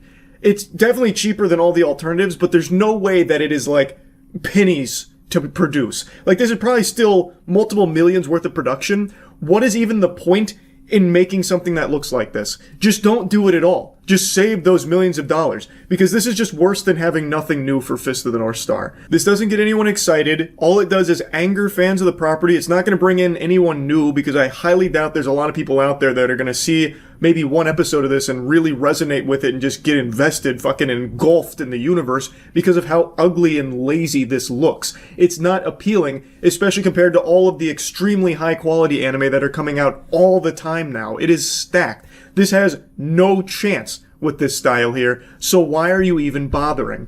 Either do it right or just don't do it at all. I don't know how that wasn't a lesson they learned back in 2016 with that Berserk animation that completely flopped, and now Berserk hasn't been touched in the anime world since. Like, this really should have been obvious, but I guess it wasn't. And now, unfortunately, another beloved classic is experiencing the same shit here. It's crazy to me that it's happening again. I really don't know who this is for. I don't think there's anyone out there that likes this style, so why the fuck is it still being made? I don't get it. That's really about it. So yeah. We're going through the entire Panda Express menu, seeing what's best on it. So ranking every Panda Express food item like we did with Taco Bell and the other stuff we did. It's good to be back. I mean, everybody's been asking for this. Yeah, people... Is Panda Express still popular? I think it's more popular than ever before. And I'm not kidding. I see people talk about it all the time now. Where? Yeah, where are people talking about it? Yeah, I haven't just heard like online. I feel like Panda Express with the malls going extinct has also been on the way out though. Because I don't hear anyone talk about Panda Express. I haven't been to Panda Express in at least 15 years. I was going to say, I haven't been to Panda Express in a long time. It's been forever. And I'm a big mall Chinese food enjoyer. I don't eat that either, especially after I watched Aaron take the veins out himself. But no, Panda Express is legitimately 15 to 20 years for me. All right, so we got everything. It doesn't look like it, but we do have everything. These are the big platters, so there's a bunch of entrees in here, and these are all the appetizers in one. And then they gave us the nice little tiny packaging. Yeah, I truly feel like this would be us ranking blockbuster movies right before they went out of business. It's like, I think we're so late to this. This is our hit list. Yeah, we got spring rolls, crab rangoon, and egg rolls. Panda Express crab rangoon, huh? That's a big egg roll. That is a big egg roll.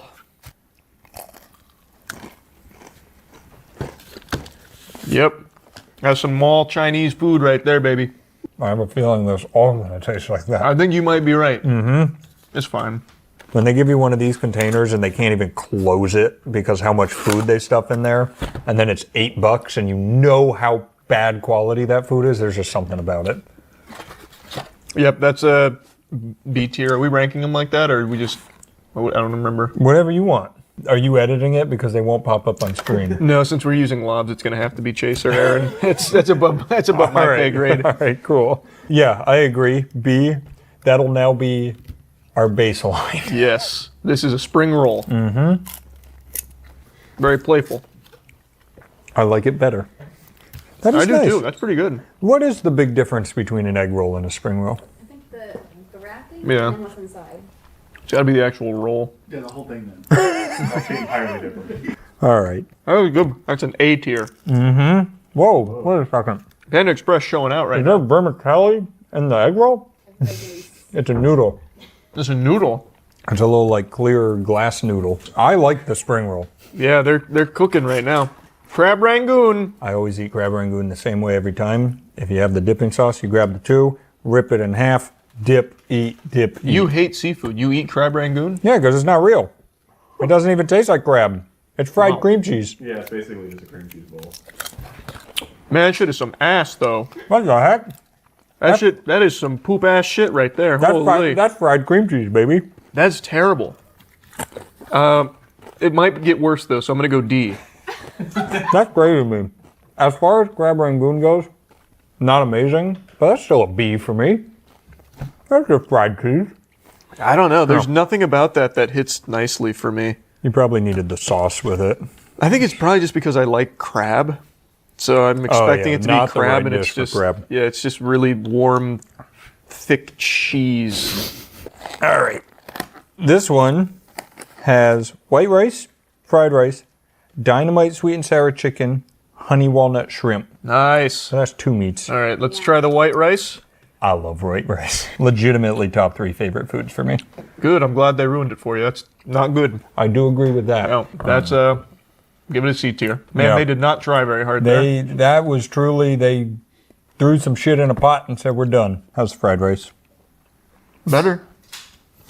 There's a little more love put into the frying of that rice than, A little more. than this. Still not enough love. No. I'm going to go B on the fried rice, C on the white rice. Yeah, I think that makes sense. All right, take a peek in there. That chicken was kind of good. That chicken does look The chicken good. does look great. So I want to start with the honey walnut shrimp. Yeah, you don't like I want to shrimp. get it out of the way. I will say, I watched something the other day where somebody said this was their favorite food of all time. The honey walnut shrimp from Panda Express. Mm-hmm. That's a banger, though. You know? That's a banger, though. That made me like shrimp. That is a banger. I don't like shrimp, I like this shrimp. S tier. That is really good. It's like honey chicken, but Yeah. it happens to be a different meat inside. They're cooking when they said this is their favorite food. That goes crazy. I think it may have been... That is some Insano style concoction right there. It may have been Josh, the like chef from Mythical Kitchen. That is really good. It's shrimp. If that was chicken, I'd go S. Since it's shrimp, it's an A for me, which is probably the highest ranking seafood I've ever had. That's such a wild bias that you like it that much, but you're like, not chicken. Well, the secret is it's deep fried and smothered in honey. Yeah. All right, this I'm excited about. Dynamite chicken? Yeah, I don't know what it is, but... Oh, it's kind of hot. They weren't kidding. That doesn't fuck around. Oh my God. It doesn't have a kick. White rice. I'm wondering if I can tank it. You probably can. There's no reason to. It's okay. No, you've been practicing. I have been. There's that if you need to spit. I made some salsa with my tacos last night. I wanted to make some homemade salsa, but every time I make it, it's too much. It's hard to make a little bit of salsa. So I tried to lower it. I forgot to lower the peppers at the same time. I took a bite of that shit. Oh my God, just instant, like airhead. I did it. All right, we're getting back into spice. It's coming back. That's the best I've done in a while. You haven't had spice in years. Mm-hmm. C tier. C tier. You didn't like it? No, it's just hot. It hurts. Painful. Tasted good though. That is an A for me. I really liked that. You definitely need one of them to edit this because we have different opinions too. Oh. This is just like every other place that has a drive-through. They've added either a refresher or a dirty soda. Palm pine lemonade. Palm pine? Mm-hmm.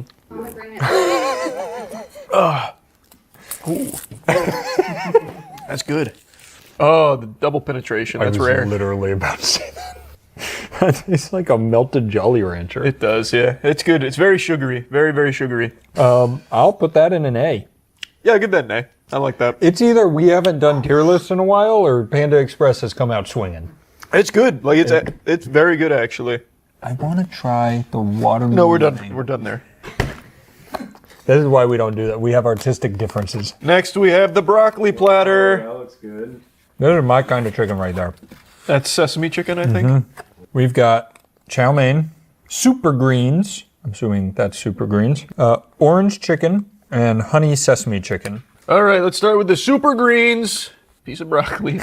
There that goes. What is it? Is that like... I've got the green, you've got the super. All right.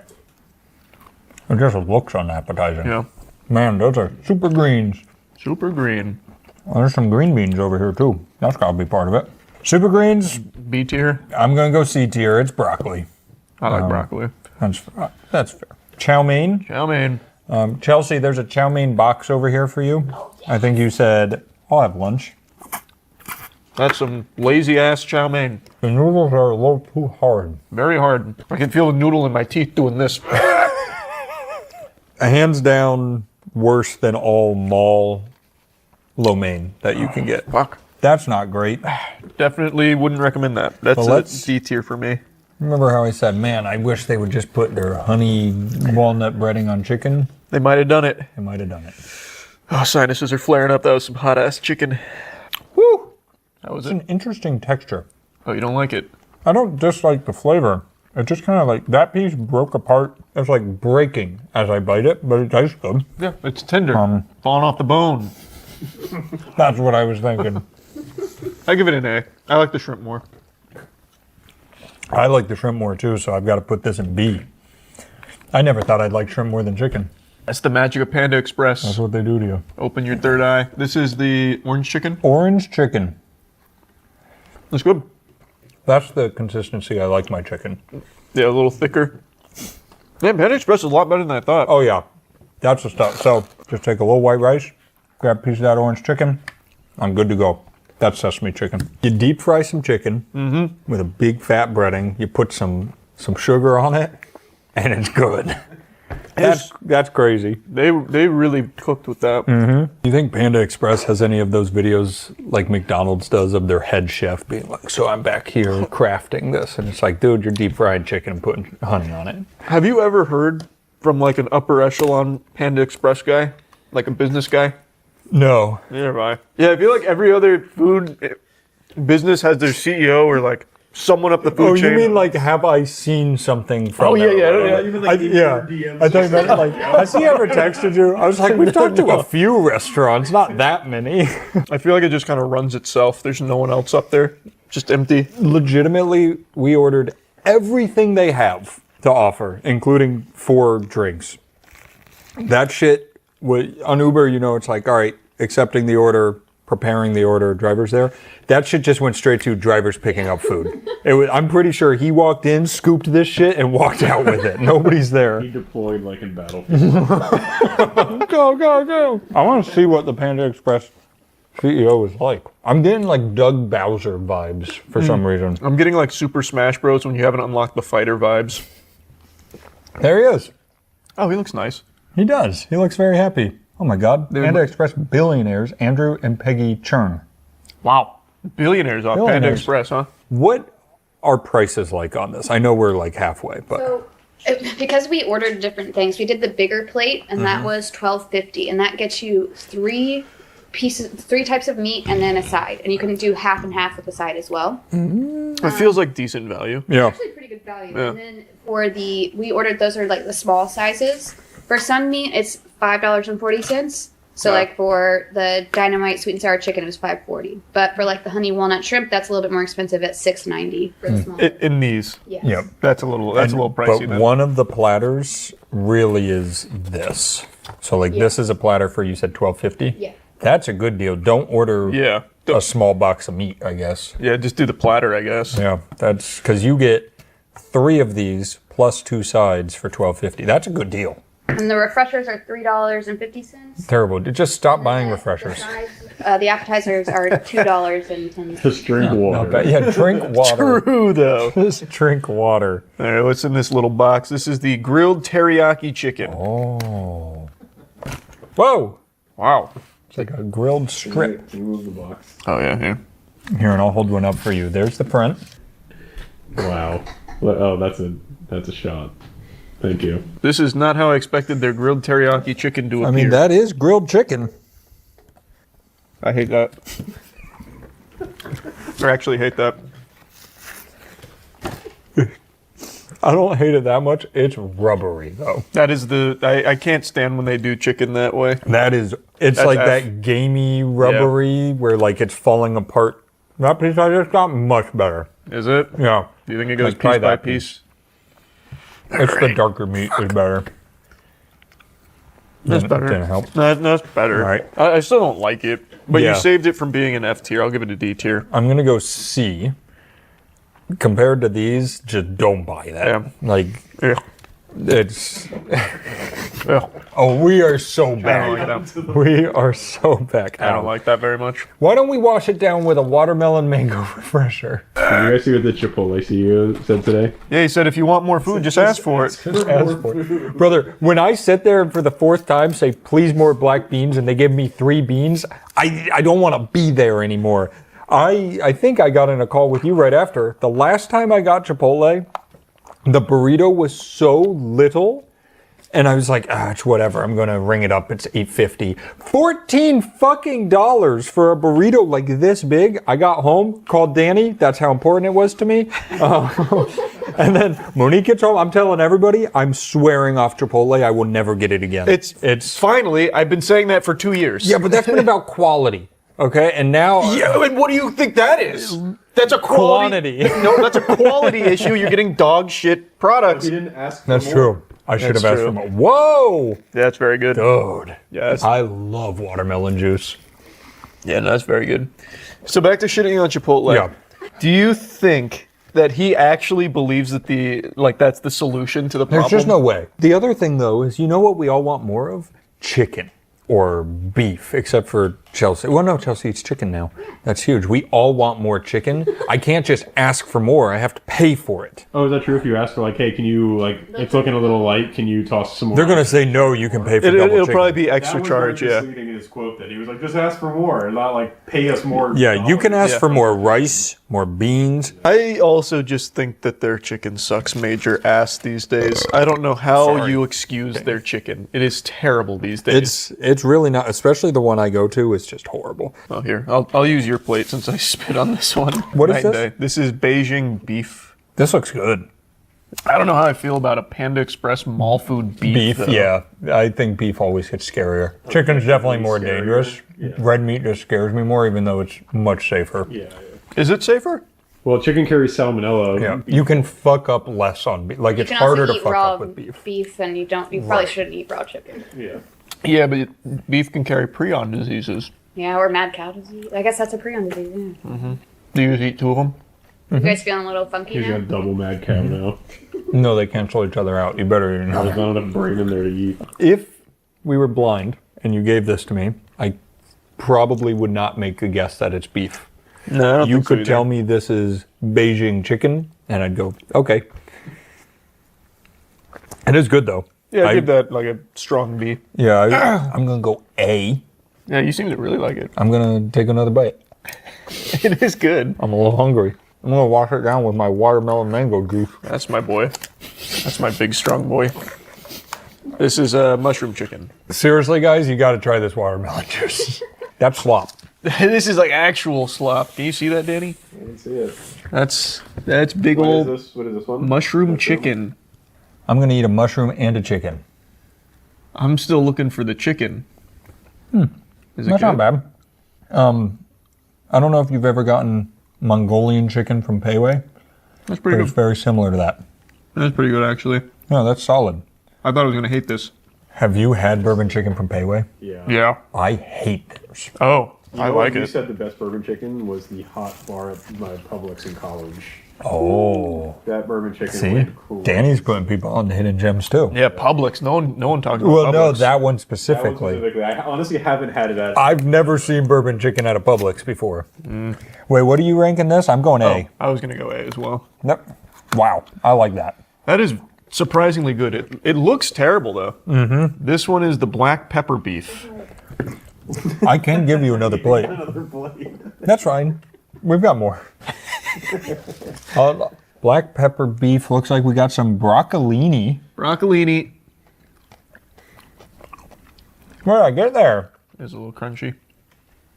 I really don't like that at all. I don't like that one at all. D. Yeah, that's a big slide backwards. I'll go D with you.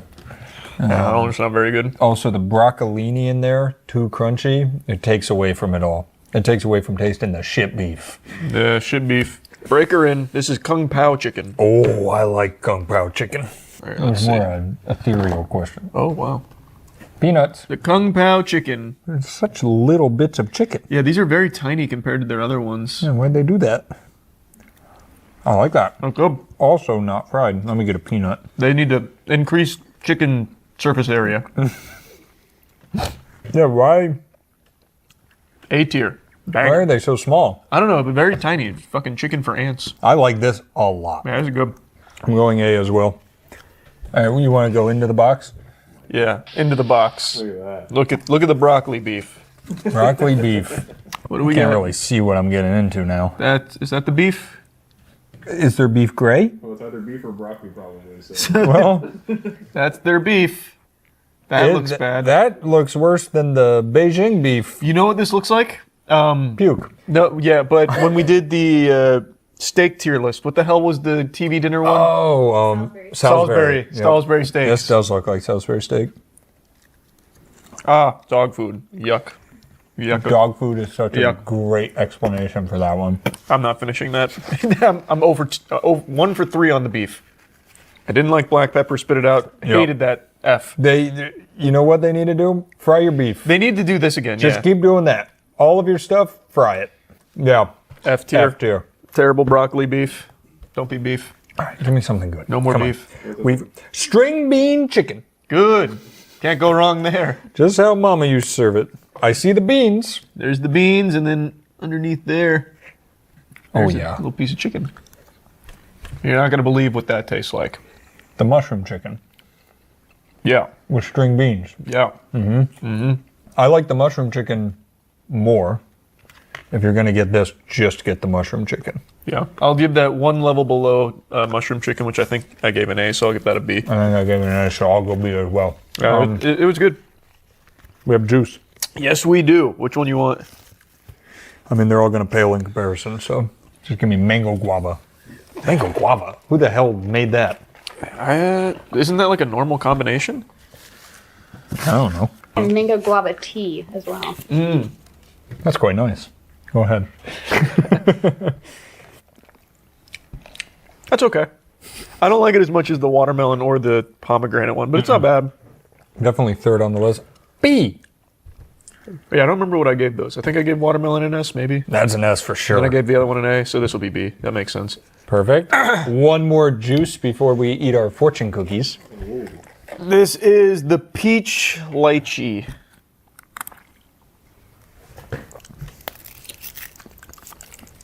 Not bad. Okay. It's not this, but it's not bad. I'm going to go another B for me. I think I just don't like lychee. When we did the boba tier list, it also wasn't hitting overly hard there either. That's my least favorite one so far. That'll be a C. C? Ooh, what'd you just steal in there? An orange A chicken? little bit of orange chicken. Oh, you little rat. You're taking all the orange chicken. Oh, see? It's good. It is good. Like, I will say, it's got to be one of the lowest quality foods I you gotta can be get. honest, like if I'm ever like, man, I want Panda Express level food, I just do takeout I'm just Chinese. gonna go to Payway. that's what I said. If I have that hankering, though, for like trash Chinese, I'm just going to do takeout. I guess Panda Express is takeout Chinese. It's just, I'm not going to Panda Express. Okay, stop trying to make me. Eating it or just reading your fortune? I'm just reading it. I don't like fortune cookies. True love is worth waiting for. It's good to know. A great day is around the corner. It's here. That's a real fortune. That is a fortune. Mine is not. Much better than I ever would have expected. Yeah, same. I thought it was going to be pretty ass, but it was good. I probably won't go there, but it's good. No, you won't catch me at the Panda Express, but this inspired me to get some more Payway. Yeah, now I want Chinese food. Yeah. So Payway is not all over the U.S. They only have 130-ish locations, whereas Panda Express has 2,500 locations. Okay. So Payway is just kind of more local for us. Wow. Okay, I always just assumed it was always Panda Express and Payway. I didn't. Payway's good. I get their sesame chicken, man, with white rice. Fuck Unreal. yeah. I'd fuck that shit My up. God. Oh, I remember you and I went there one time. We were sitting in a booth, super cute. It was like, I've never tried that. And I was like, take a little nugget of chicken. Takes one, eats it. He was like, oh shit, it's good stuff. It was so good. It's good stuff. This is now a Payway video. We should have done ranking everything. We should have done. Payway's next. All right, Payway's next. We can do Payway / PF Chang. There was way too much at PF No, PF Chang's. Chang's is a separate one. Yeah. Yeah, Panda Express was good though. It was pretty good. Yeah, I don't want to shit on it. I don't either. I enjoyed it. Exceeded all expectations except on the non-fried beef. Yeah. It definitely hit above its weight class. Yep. Also, Payway does not have watermelon juice. They don't. When was the last time you checked? Never. Great job. Keep it up, Andrew and Peggy. Yeah, I think that was their name. Good quality. Yes.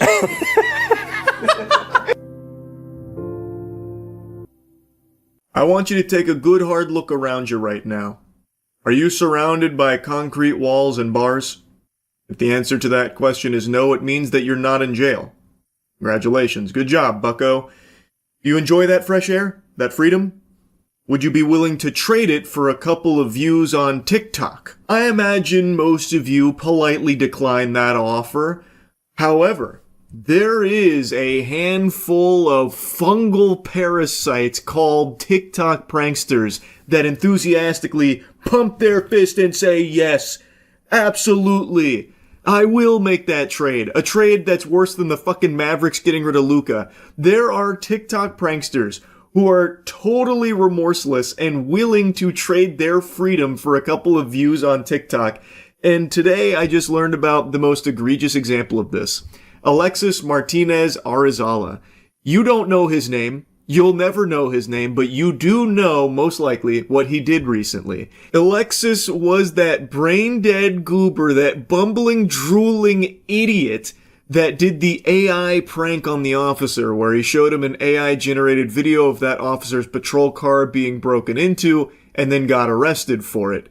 This video kind of popped off because everyone was clowning on this guy for a dog shit AI prank. I talked about it a little bit, but I didn't really follow it because I just assumed this would be business as usual with these parasites where they get a slap on the wrist, thrown back into society for them to just continue to be this miasma of cringe that haunts every fucking facet of civilized society for their TikTok clout. But it turns out I was actually wrong. You see, this dumb asshole actually went above and beyond the Call of Duty here for garbage pranks. He did this AI prank multiple times to such an extreme degree that he has been extradited from Puerto Rico and is facing serious charges here in Florida, and according to Atozi's video, could carry up to 12 years in prison. So let's go ahead and show you the most viral stunt that he did here, his AI prank on the officer. We are told he's a South Florida native, but U.S. Marshals actually caught up with him in San Juan, Puerto Rico. You're actually in here. Here's the video circulating on social media that shows 4 men in suits entering a Seminole County deputy's patrol vehicle. They were going inside of your car, in and out. An online prankster recording the moments he walks into Academy and shows it to the deputy. The deputy, clearly convinced, runs out to the parking lot, hand on his weapon. So you probably just left it unlocked. It should have been unlocked. I hit the button. But this video is fake. It's a deep fake, to be exact. What a classic gut buster there. Haha! Gotcha. You thought your car was being broken into. And he doesn't just do it to officers, by the way. He actually does this to normal civilians as well, terrorizing them with these same kind of AI fakes that he makes of them and doing like crazy shit or having their things stolen or even their spouse cheating on them. But this officer one did get him arrested. And something that got pointed out in the reports is that the officer was on edge approaching the vehicle thinking that it had been broken into, so he did have his hand on his weapon. If there was just a completely innocent civilian that happened to be near that police car with the officer approaching it, there is no doubt in my mind, and also other officers chimed in and also echoed the sentiment, that that would have been a situation where the officer would have probably ended up detaining that completely innocent person solely based off of this AI video that this fucking loser made. So, and that could have, who knows what could have happened there. It's extremely dangerous. James Copenhaver agrees. The former detective says this deputy did everything correctly, but things could have ended differently. What would have happened if some bystander would have been stopped at this patrol car, tying his shoe or what have you, and this deputy approached? Pretty good chance that person's going to probably be put on the ground at gunpoint because the deputy doesn't know what's going on. That guy is totally right. The entire basis of this prank, like the punchline is making the person you're harassing fearful. In this case, it was the officer. Like I said, he does it to normal civilians as well in similar fashion with their shit being stolen. But he's making the officer afraid that there's now people breaking into his car, fucking playing musical chairs in there, patty cake. You got Mike and the Dirty Boys maybe having an orgy in there. Who really knows? He's just showing him this video that is convincing enough to make the officer believe that his car is being broken into. So if there is just some person out there for whatever reason near his vehicle, maybe stop tying their shoe like he mentions in that example, there's a chance that person gets, held at gunpoint or something, and maybe even taken to the ground, all based off of this TikTok prankster's garbage. It is just dangerous, no matter how you spin it. Deputies say 22-year-old Alexis Martinez Arizala posted the video on his social media accounts to gain attention and create viral content. He was arrested Friday in Puerto Rico and is now facing 4 charges, 2 of which are felonies. It needs to be bumped up to a felony. That would help curtail some of the stuff and start putting people in jail for it. It's not fun and games. It's serious business. I couldn't agree more. There needs to be real serious consequences for this type of shit. It's not pranking, it is harassment, and in some cases, in other pranksters, just assaulting people as well. Like, there needs to be legitimate punishment there, otherwise it's going to continue to snowball as it currently is, and has for years. They just, for some reason, play softball with all this shit, just giving them like a light little spank on the tuchus, a little tush slap there saying, all right, now don't do it again, mister. Here's a stern talking to, we expect better. And then, of course, it doesn't do anything. So they don't get punished. Other people see that there's no repercussions for it, and they want the TikTok attention too, so they start emulating it. This guy didn't invent AI pranks, by the way. That prank he's doing on the officer is an AI prank that's been around for over a year now. I made a video on it I think 5 months ago now from someone else doing the exact same shit to civilians. This is just the first guy that was dumb enough to do it to officers and get himself arrested. So they are just emulating what they see got others' attention because that is what they so desperately crave. They need it more than oxygen, so they'll do anything for it. And they see those pranksters didn't get in trouble, so they do it themselves. But if Alexis Martinez Arizala does spend 12 years in jail and the rest of the pranking community sees that there are actual repercussions for this kind of shit, they'll stop. They will stop. So yes, I do think they need to be going to jail. I 1000% think that Alexis deserves some time in the slammer here as a great deterrent from other people trying to do similar shit or worse shit to keep one-upping and elevating, because that's how it goes. Someone might see this, and if he gets let off easy, they'll be like, okay, I'll take it a step further. That's how you keep ending up with pranks like this. Officials say he's now facing multiple charges, including fabricating physical evidence, making a false report to law enforcement, unlawful use of a two-way communication device, and knowingly giving false information to a law enforcement officer. And a whole stack of charges. On top of the charges I mentioned earlier, he's also facing a felony tied to tampering with evidence, along with additional misdemeanor charges. But based on Florida law, one of the biggest charges he's currently facing is tampering with or fabricating physical evidence, which is a third-degree felony. And that alone can carry up to 5 years in prison, along with probation and fines. Pretty serious charges that he's facing here. He's looking down the pipe of quite a few years in the big house. So how's he taking it, you might be asking yourself? Like a champ. Like a true hero. I don't regret anything. It's been 2 days. This is video of 22-year-old Alexis Martinez Arizala shortly after his arrest. Charged with providing false information after San Juan investigators say he showed an officer a hyper-realistic AI video depicting someone stealing the officer's cruiser. But hey, I don't regret nothing. His arrest came 2 weeks after deputies in Seminole County say he pulled a similar stunt. He reiterates that he regrets nothing. All of this is worth it to him.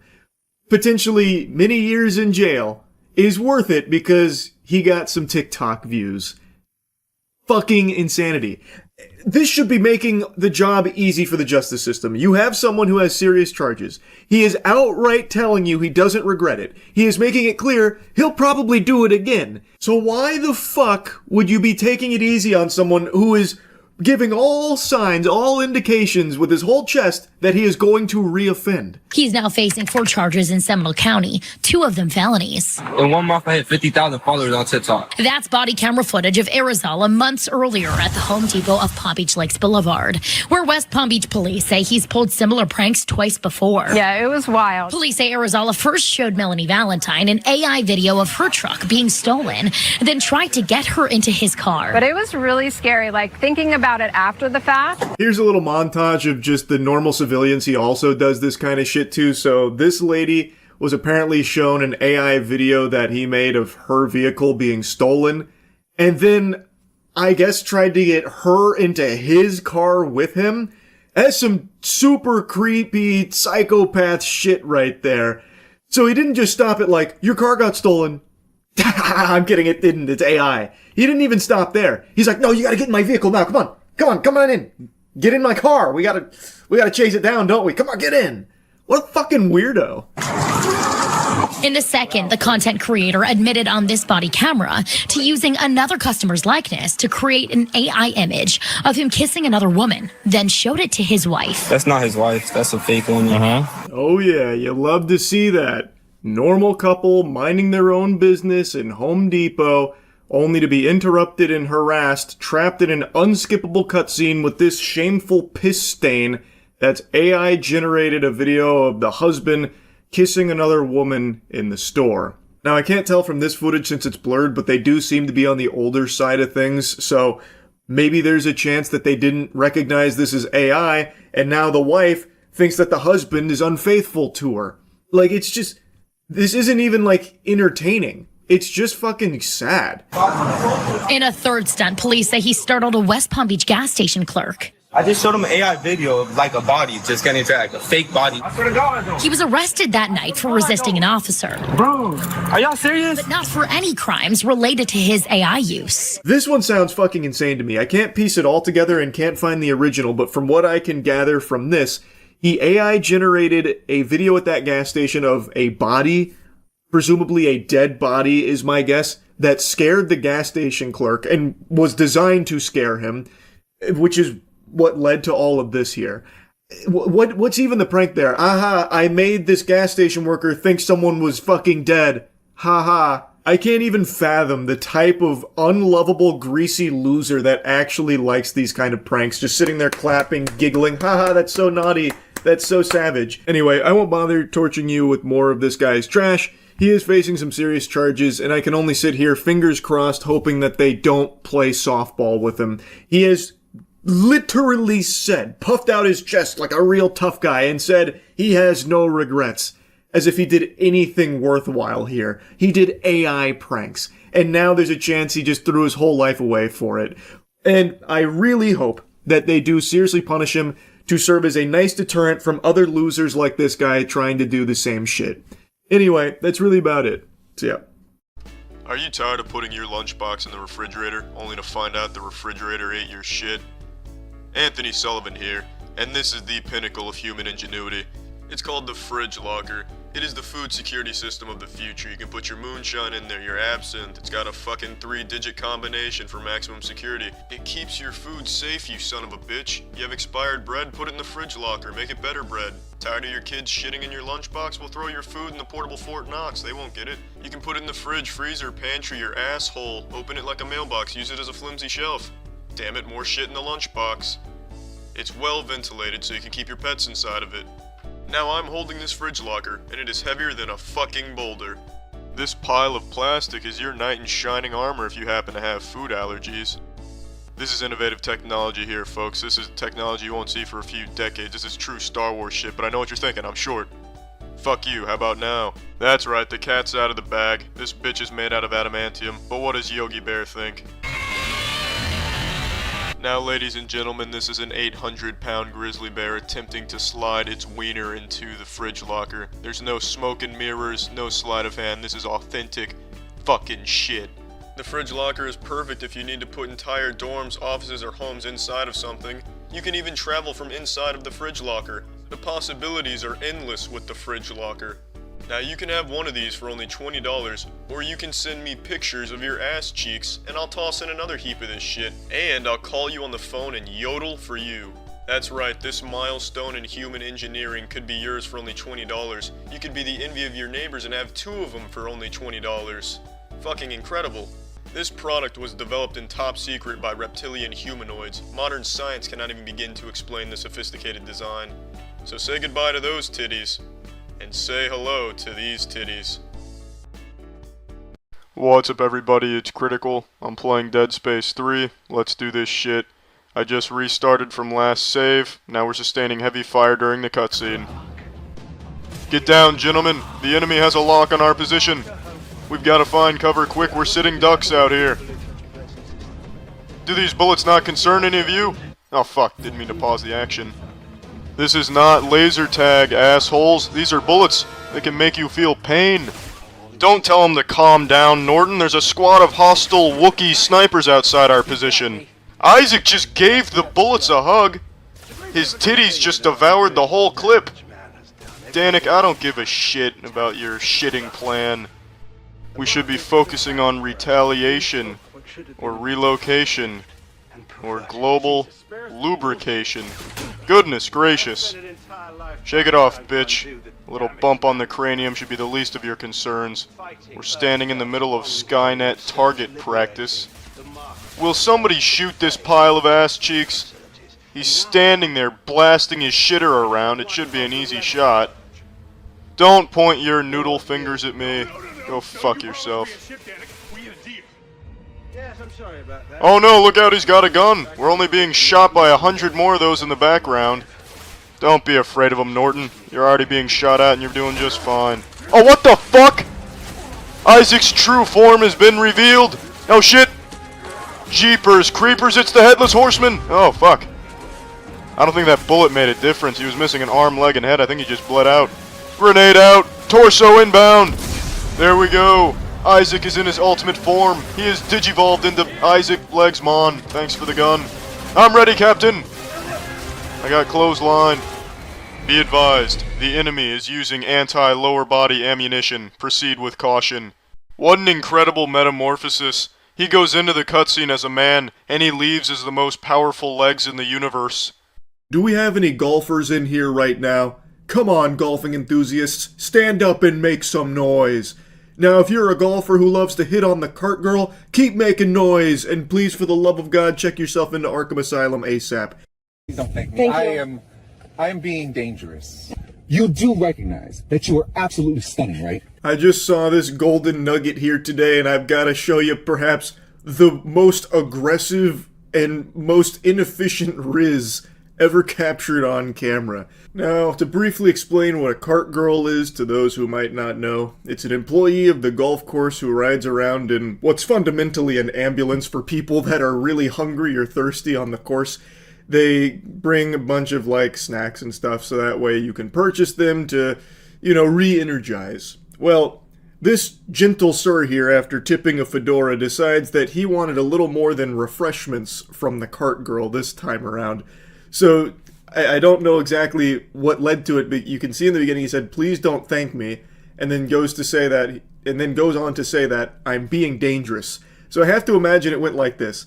She approaches in the cart and she says, "Hey sir, do you need beverages?" And he's like, "I'm being dangerous, you're beautiful." Most men, I would imagine, most men, especially of an older generation, they're not used to seeing such apparent beauty. No, when they see someone just as breathtaking as you, it is a wonderful thing to find someone attractive and then to have their attention. Brother, you don't have her attention, you have her held hostage. She is working, she is obligated to interact with you, and you also have your entire arm on the steering wheel of the golf cart. She couldn't leave, even if she made a mad dash to try and get out of there, pedal to the metal. He has got her trapped in his spider web here, locked into this cutscene that she can't skip. I also hate the way he talks. He talks like a pinky-up, old-school Redditor gloating about understanding a Rick and Morty joke. Like, he talks like he's giving some kind of self-help speech. It's so annoying. It's just the way he goes on. Like, it's like a drama club thespian troupe type monologue that he gives here. And it also doesn't make any sense. Like, what do you mean most older men probably haven't seen beauty like her? Wouldn't older men have been exposed to more beauty because they've been around longer? What, just because this guy watches porn or something, he thinks, like, old men must not have seen what I've seen. I understand how to handle myself around attractive women. I consume porn. For however fleeting it may be. And so for me as a man, to see someone as stunning as you, it is exhilarating. So imagine being in your presence, being in your orbit, these older gentlemen who have never seen such beauty. I would imagine that they are just taken so aback that they become monkeys, like most men are. More into understanding why I feel what I feel. I don't know why he's so aggressively yelling it at her. You're stunning! And then he also takes these long pauses. I would imagine your beauty takes older men and reduces them to primates. Not like me, nope, not like me. You see, I can understand your beauty doth has tingled my very soul. It is exhilarating, exquisite, even the subtle vicissitudes of love blossoming on the course. 18 holes, 18 souls, bound together, you know what I'm saying? He is trying so hard to do the classic nice guy thing. I'm not like most men, not like most men. They become monkeys. Me? Nope. Definitely not doing that. I just love you. I'm just in love with you. Do you know that? I think you are absolutely beautiful, and you have my heart. I will actually die for you if you ask me to do so. Did you know that? Because I love you. Why are you not reciprocating these feelings right now? Why are we not going back and forth with this? Do you not feel the same? What did I do wrong? Huh? You hate me? Oh, you hate me, do you? Okay. Like that's exactly like the tone of this flirting right here from this guy. It's like the creepiest riz. Now, when I was initially watching this, I saw something dangling from like his shirt. I thought at first it was like a really big goatee, but upon further inspection, it's not. So then I thought this may have been like a skit or something because it started to look like a mic, like a lav mic. But when I blew it up and enhanced it like it was fucking CSI, it turns out it's sunglasses. At least I'm almost 100% sure it's sunglasses that he has like on like the collar here. I'm pretty sure. I don't think this is staged or anything. It doesn't look like it, and that isn't a mic. If it was a mic, the audio would be far clearer. It's pretty clear that it's coming from the phone that she has in the cart. But anyway, I just wanted to throw that out there, that I went through like a whole investigation here to see what that fucking dangling thing was. Are you doing car? Yes. But I will tell you this, if I do see you again, which I hope I do, I think I'll be around. I'm going to want to talk to you more. I like being in your orbit. I hope you are told on a daily basis that you are treasured. Much as I hate to say this, I am going to miss you. I want to enjoy every moment. And I hate knowing that this moment is going to end. You have beautiful golfing in front of me. I have someone so beautiful in front of me right now, too. I have become a puddle in my pants. Excellent work, gentle sir. Wow. That was very smooth. A lot to take in there. A very strong finale. The conclusion couldn't have been better. He laments that their conversation has to end because she needs to get back to work, and you have occupied plenty of her time with this song and dance, but he wants to give a parting speech anyway. I've really enjoyed our time together, ma'am. If you could rate me 5 stars on Yelp for this conversation, it'd mean a lot to me. Like, he's trying to, like, sell her on something. And he's like, I really hope I see you again. And if I do, fair warning, I'm going to want to talk to you again. Yeah, I'm going to want to say hello again. I'm going to come over and fucking bother you again. Yes, I am. You know, it's just so hard to say goodbye. You know, it really sucks that these moments have to end. Like, time progresses. It's kind of cringe, right? You know, I wish we could stay locked in this conversation forever. I'm sure you do as well. And, you know, it's just something you got to really stop and smell the roses about. Like, I got beautiful golfing in front of me here, going 45 over par on the daily. But I also have something beautiful right here. You. And, you know, I'd really like to kind of just stay over here in this beauty, you know what I mean? You're leaving? Oh, okay. No, just, yeah, okay, you're leaving? All right. Now, I think there is a strong lesson here, a good takeaway for those watching at home. Don't be like this guy. Not just on the golf course, you know, like, this guy, he's shanking the drives when it comes to flirting. Like, these are some really rough slices. And this kind of tactic will be bad no matter where it is deployed here. Like, aggressively yelling compliments at a woman, like, to her face, that's just going to be perceived as, like, a threat. Like, it is, as he said, dangerous. Like, that just seems dangerous with this guy who comes up acting unhinged. You're stunning! Stunning! Exhilarating! Like, it's weird. It's odd. And also, coupled with the fact that he is literally impeding her ability to leave if she wants to, like making it harder for her to flee the conversation. Not great. Not the ideal circumstances to try and have love blossom there. So, I would recommend not flirting in this manner to anyone, anywhere, even outside of golf courses, believe it or not. But yeah, anyway, I just want to talk about this a little bit. It had me pretty surprised here. That's about it. So yeah. We're going for the sad mood lighting for this one because this is legitimately a funeral for over $100,000. Alpha Magic the Gathering. If you know, you know. And if you don't know, I'll tell you. It's like the most expensive thing to buy, like a sealed Alpha starter deck. It's up there with like a first edition Pokemon, like Shadowless base set, that kind of stuff. It is like holy grail for collecting. Last year, we opened one, and it was a really, like, kind of juiced pack. Like, we got some good hits from it. It was a lot of fun. So we wanted to do it again this year, and thus, I had another Alpha starter deck. We brought out Pay Money Wubby again, the boy wonder himself, and I'm just going to spoil it now. It's already spoiled in the video title. This is perhaps the worst recorded Alpha starter deck opening ever without it being a scam. Everything in this seems legitimate. It doesn't seem like it was repacked or anything. There's nothing like super fishy about it. I think it is just statistically the worst possible box you could ever open of an Alpha starter deck, and we got to capture this tragedy on camera, and I'm happy to share it with all of you. One of these goes for like $100,000, if not more, depending on who you're buying it from. So this is legitimately the biggest possible waste of money imaginable. Hey, it's the Alpha Box. We're back. It's been a year and some change. We brought in the magic guy himself. I'm the magic guy? The magic guy, Wubby. He's back. Hey, guys, we're back. We got this box from him a year and a half ago. It's the same box? Yeah. When we just started playing this goofy little card game. We pulled nice cards and we had no idea what to be excited about. Yeah. You were shaking and we were like, whoopee! I want you to know times have changed. I'm a colder man now, and I'm not going to shake. That's good. I'm excited for whatever happens. We now know what's in there. Still probably will be like, whoopee! Yeah. I've also lost knowledge since then. I was way more prepared the first time, and now I kind of don't remember shit. I didn't want to say anything, but it did feel like that when you came in. Yeah. This guy got stupider. This guy doesn't know shit anymore. This isn't the same guy from last year. All right, so you brought this last time too. This was the second one that Charlie decided he wanted both then and there. Yeah, he's even dated May 2024. May 2024. You can't just print those either. That's like official. That's true.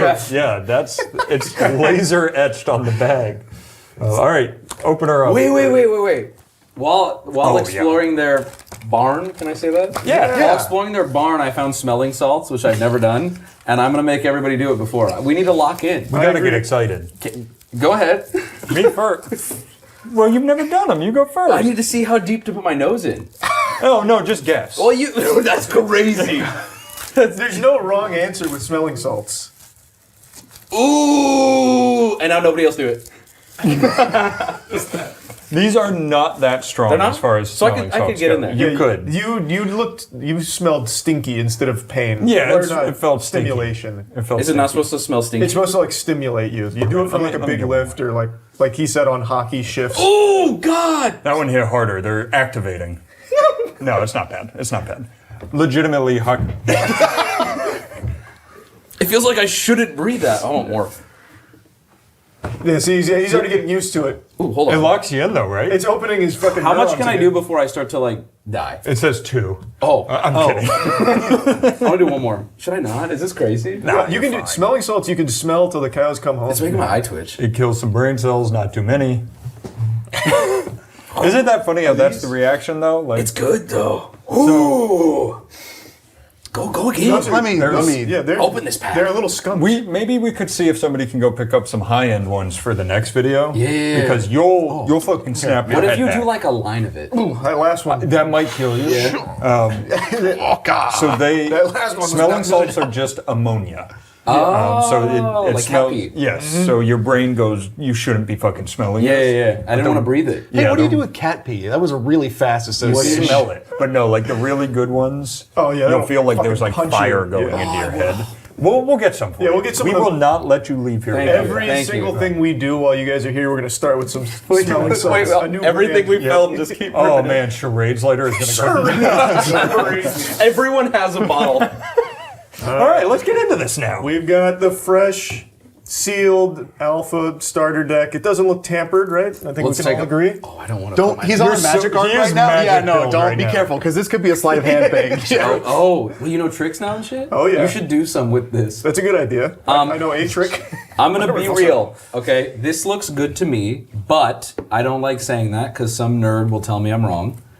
I'm just gonna make sure it's filmed from every angle, so when this goes terribly, someone can. We tell have proof. Yes. Yeah. No, it's very important. I learned that the hard way. It looks good though. I mean, one thing to look for, if you want to be real for a second, any kind of scuffing where someone's thumb would go right here, and this looks clean.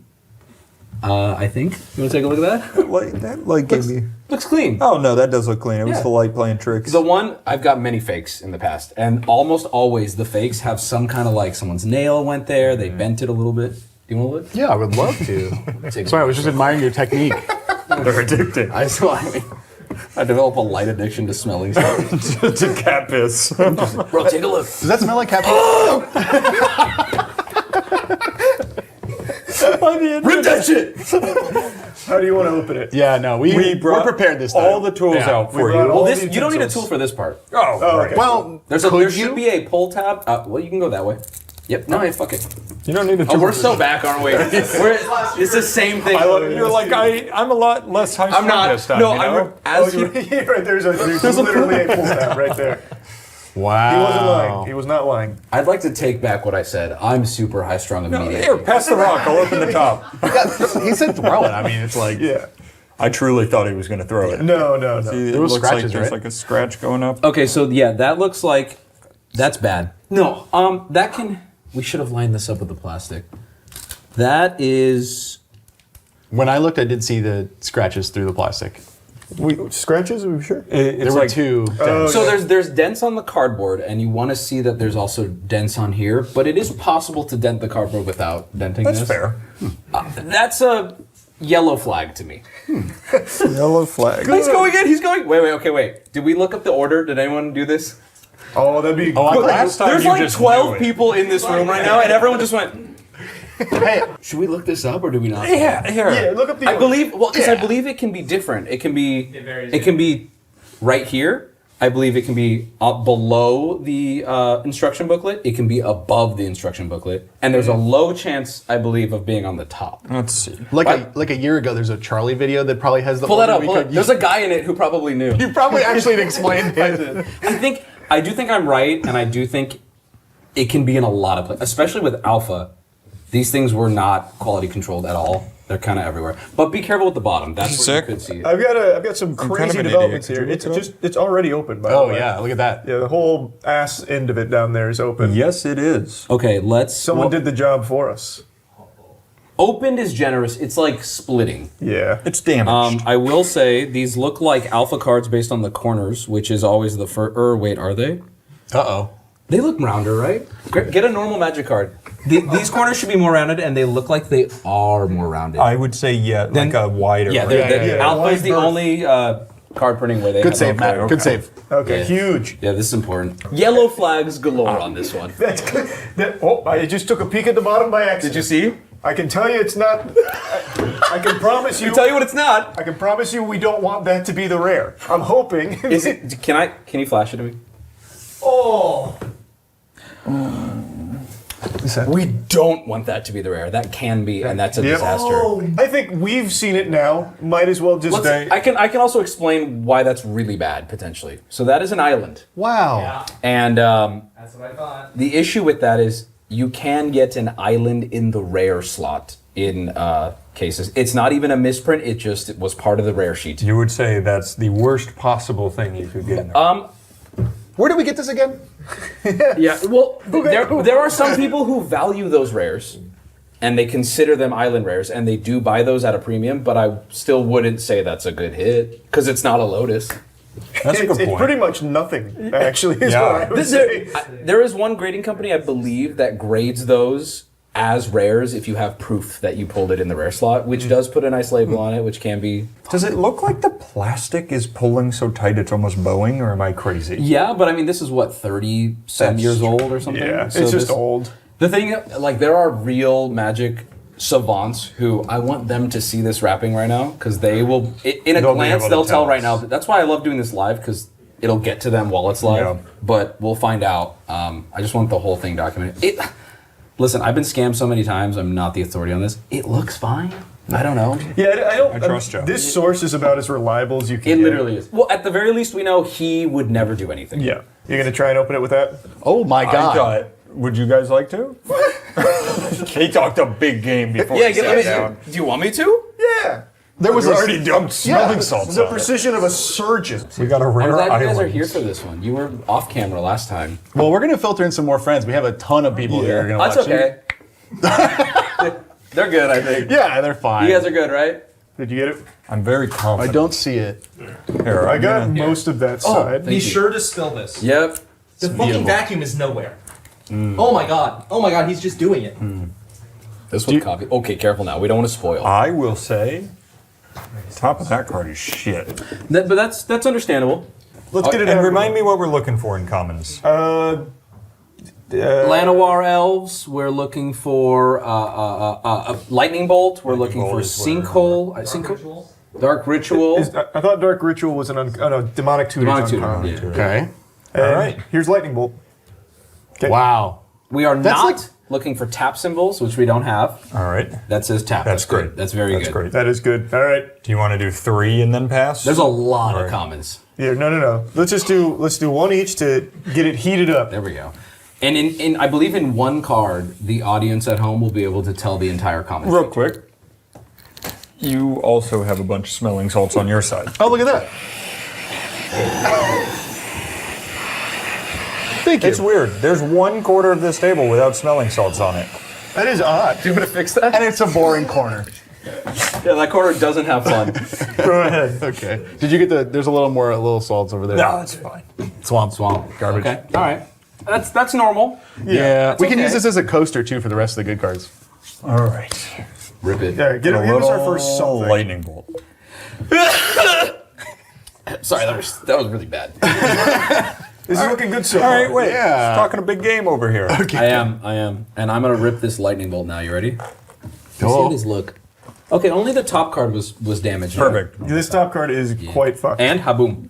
I have a question. Pestilence. What? Would you say that corner is like cut off? Where? This one? Uh-oh. No, that's normal. Oh, That's okay. These cards look homemade because they almost essentially were. If you are from BGS, these look wonderful. That's Our good. grizzly bears. That's so good. That's cool to see. I mean, these look nice though. We're holding alpha cards, guys. That's true. Yeah. That's true. Hopefully alpha cards. They don't look as nice as the Avatar cards. No, I know. Where's Aang? Yeah, Okay, this is a little weird. That's weird. That's strange. Keep doing it. Okay. We'll keep going 1 for 1. All right. That's a good card on the bottom. I picked it up while I know slid it. We know what it is. So we don't mind. We know what can- it is. It's The impossible. Black Lotus could be this card, or it could now be sandwiched on the. All right, so bottom card is now fine to rub Bottom to our card heart's should be an content. uncommon. Oh yeah. I wouldn't rub it though. Yeah, I won't. Yeah. Ooh, Maybe rub it a little. That's a forest. it's a forest with a pathway.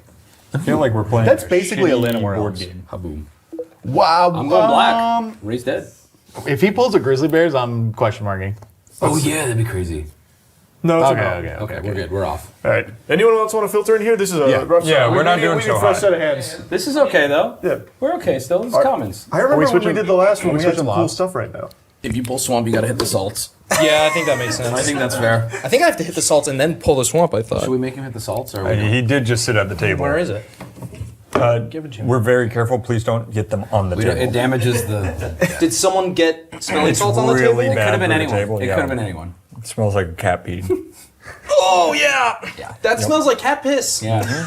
Yeah, it doesn't hit that hard though. You see how you just tanked it? It just There's your stinks. toy Yeah, bag. It just smells bad. It's just stinky. Oh, an island. bro. Fantastic. Well, we're getting all the lands out of the way early. There's lots of lands. I hear that this is a rare. If that's a land, I squeal. Fog. Okay, fog's good. Fog's better. We like fog. Playable Fog's a card. beautiful card. You Yeah. can use fog. Ryan beat me with fog once. Fog. I love Fog is fog. Ryan's go-to and everything. Boom. Oh, yeah. A swamp. You took my card. I'm sorry. Oh god. I got a black theme bastard. going here though. It's okay. We're gonna turn it around right here. Yeah, this is where we start to get serious. Well, that's not bad. It's a fur. What the hell am I reading? He's a guy. The furloon. Yeah. Furloon Minotaur. Or Herloon? Herloon Minotaur. He's got it. It's a Herloon Minotaur. There's a jacket with him on it. How nice. Cool is that, guys? It's like $300. Is that more or less than the card? More. Ooh, I didn't even announce the card because it's bad. Yeah. So here you go. What was it? That doesn't matter. Phantasmal Terrain.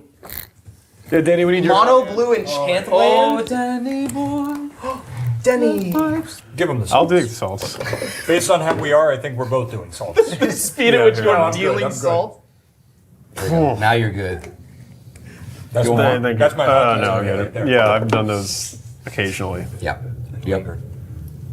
Oh, thanks. Do one more. Do one more. Yeah, you got it. You got it. Okay. We have to break the loop. Yep. Yeah, we need to change something. Fix it up. Yeah, it's a coffee bean forest. Yeah, This is a big one. This is a big one. Boom. It wasn't, guys. Wow. Yikes. We're getting real close to those cool knives. I'm gonna give up. Should we? I'm gonna give up. As are we all. Please don't give up. It's okay, guys. This is very normal. The commons are boring normally. Yeah. We got shit. Disintegrate. That's new. It's new for us. We haven't had him yet. This is like any other magic to deck. us. Okay, here's the Phantasm or Blue Elemental Blast. That's good. Yeah, That's playable. Yeah, Very that's a playable. card. That's a card. It is playable. And look, nobody's here for the comments. No one's here. No one's here for the comments. I like the comments. Someone shoot that guy. Bro, boo. Ooh. Nope. That's a worm. Brawl worm. Yep. But He's ugly. you warmed it up. Yep. For my lightning bolt. Lightning bolt. That could cast lightning bolt. I could. lightning bolt. Wait, maybe that's a sign. You and I work together. Now watch. I'll rip it. You rip it, I'll cast it. Okay, here we go. Tap. Can you tap it? Yeah. Tap for lightning bolt. I'm gonna play lightning bolt. Oh, I saw We the could right. play- Saw the right. Tap it. We could play play a lot multiple now. lightning Yeah. bolts. Yes. Tap yours. Yep, tap it, I'm tap it, tapping, tap it, okay. and lightning bolt. Oh, it's an island. Wait, now we can play Tap something it. else. Lightning bolt. We've got I'm gonna everything we float need. the blue. Yeah. All right, I've tapped it. We're crafting the worst card in all of history. Yep, it's a forest. We are ramping. Maybe we're casting a commander. We're ramping as hell. Are we not doing enough? I don't. We need to filter in more. Yeah. Let's These get hands a are- flip out. Chase. And Zach, come I on. haven't given up a spot. Someone should. Yeah. Someone come take my spot ASAP. Come here, sit here. I warmed it up. Now, if you reach into here, there's smelling salts. So. Yeah. They've been really lucky for us so Zach. far. Okay. Zach, come to my seat. Okay. Brittany, bitch. Ooh, yeah. Careful on the table. That was an inhale. You ever been to Corpus Christi? That's what the water smells like. Oh, Jesus. Shouts out. It's just piss. That's really it. That's really it. You like that? Yeah. All right. Give And he's slipping and. Hot hands! Hot hands! Holy shit! Oh my God. Guys, it was because his mountain was tapped. Truing. I think that's the best common you can pull. Yeah, I think One so. of them, I think. Yeah. That's not a real lightning bolt. No. It's either bolt or red. You gotta follow that up. Yeah, well, this land's gonna be real nice. Land or elves. Regeneration. They're not bad. That's bad. That's bad. The smelling salts kind of fucked me up. I'm not gonna lie. Yeah. Pussy. 1, 2, 3. Let me hear you say, "Wayo." Ooh, Weakness. he's getting that good suck. Oh. Hey, dude, he got that face. Samite Healer. Oh, this guy just chilling. All right, I'm feeling an island on this one. Who's coming in for back to back for me? Yeah. I'm down to tag back in. I'm summoning a Carlos for pulling some cards. Get some people over there. All right. Oh boy. And I jumped on it. Oh, damn. Two forests, guys. Oh, when do we break into uncommons? Yep. So, here, I'm gonna show you. Yeah. People on. We're like You're gonna love there, it. right? I'm gonna love it. Yeah. Or is it after I lied. Dude. It's the booklet. Nice. So in fact, if we want to now, we're not almost uncommons, but I'm you're gonna right gonna now. take out the I'm gonna possibilities? move where 2 rares could be. These 2 could be those rares two as could be well. rares, I think. And I'm gonna put them. Put them in the middle. Yeah, right there.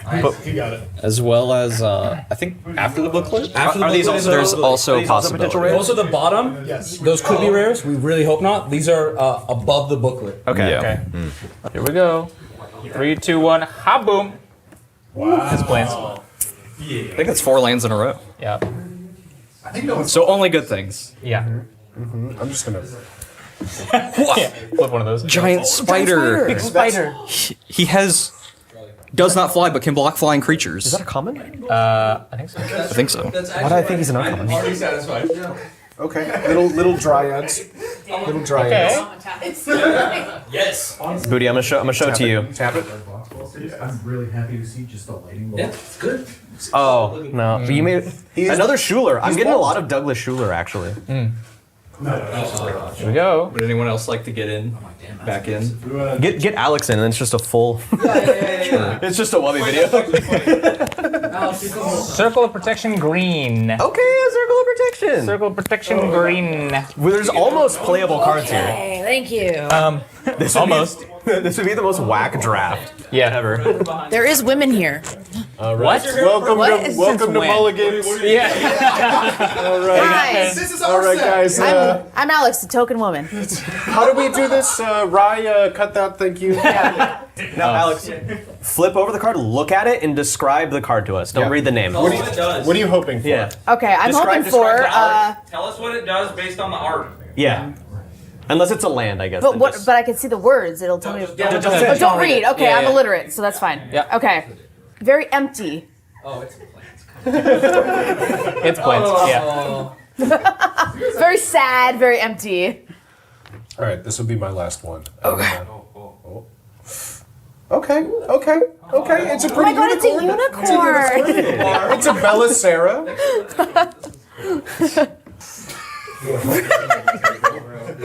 Would a greedy person pull this? Earthbind. Oh! Hey! That's the kinky one. I'm hard as fuck right now.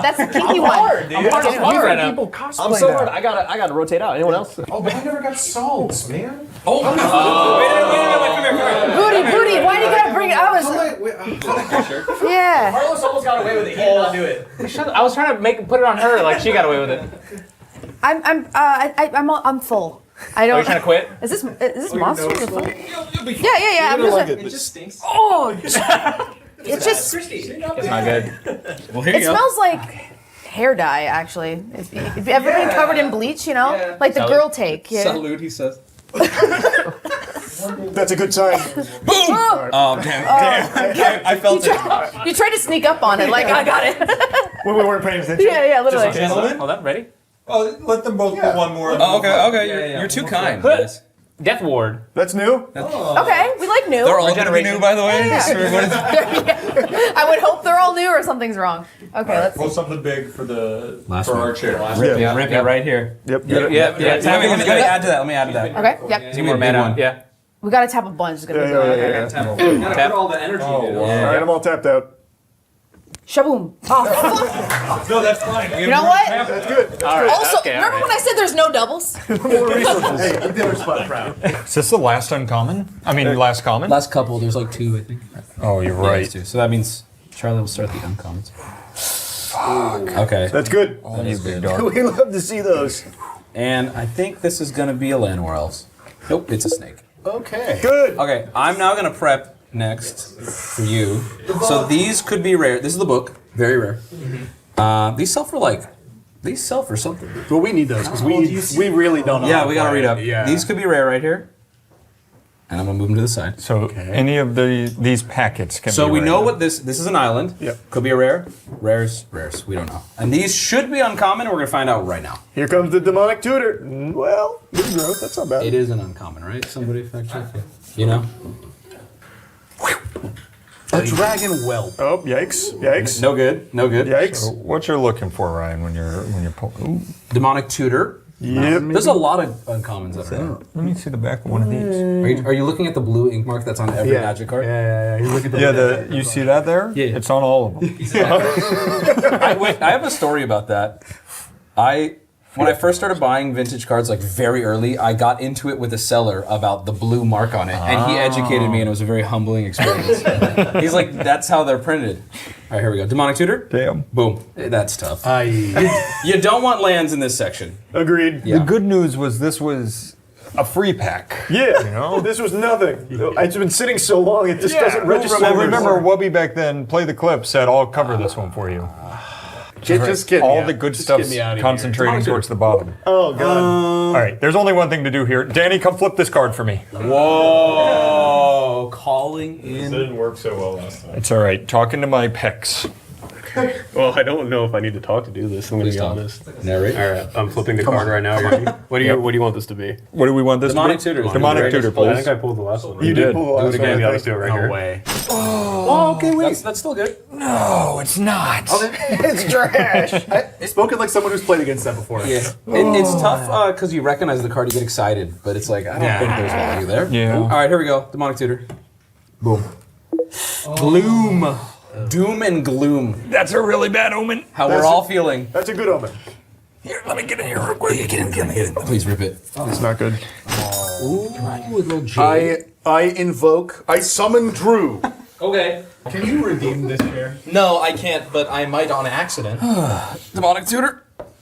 Is this the last one? Because I'm locked in for this You're one. locked in. It's the last one. I'm locked It's a in. tutor. It's a tutor. Do it, Matt. This one. Do it. Please.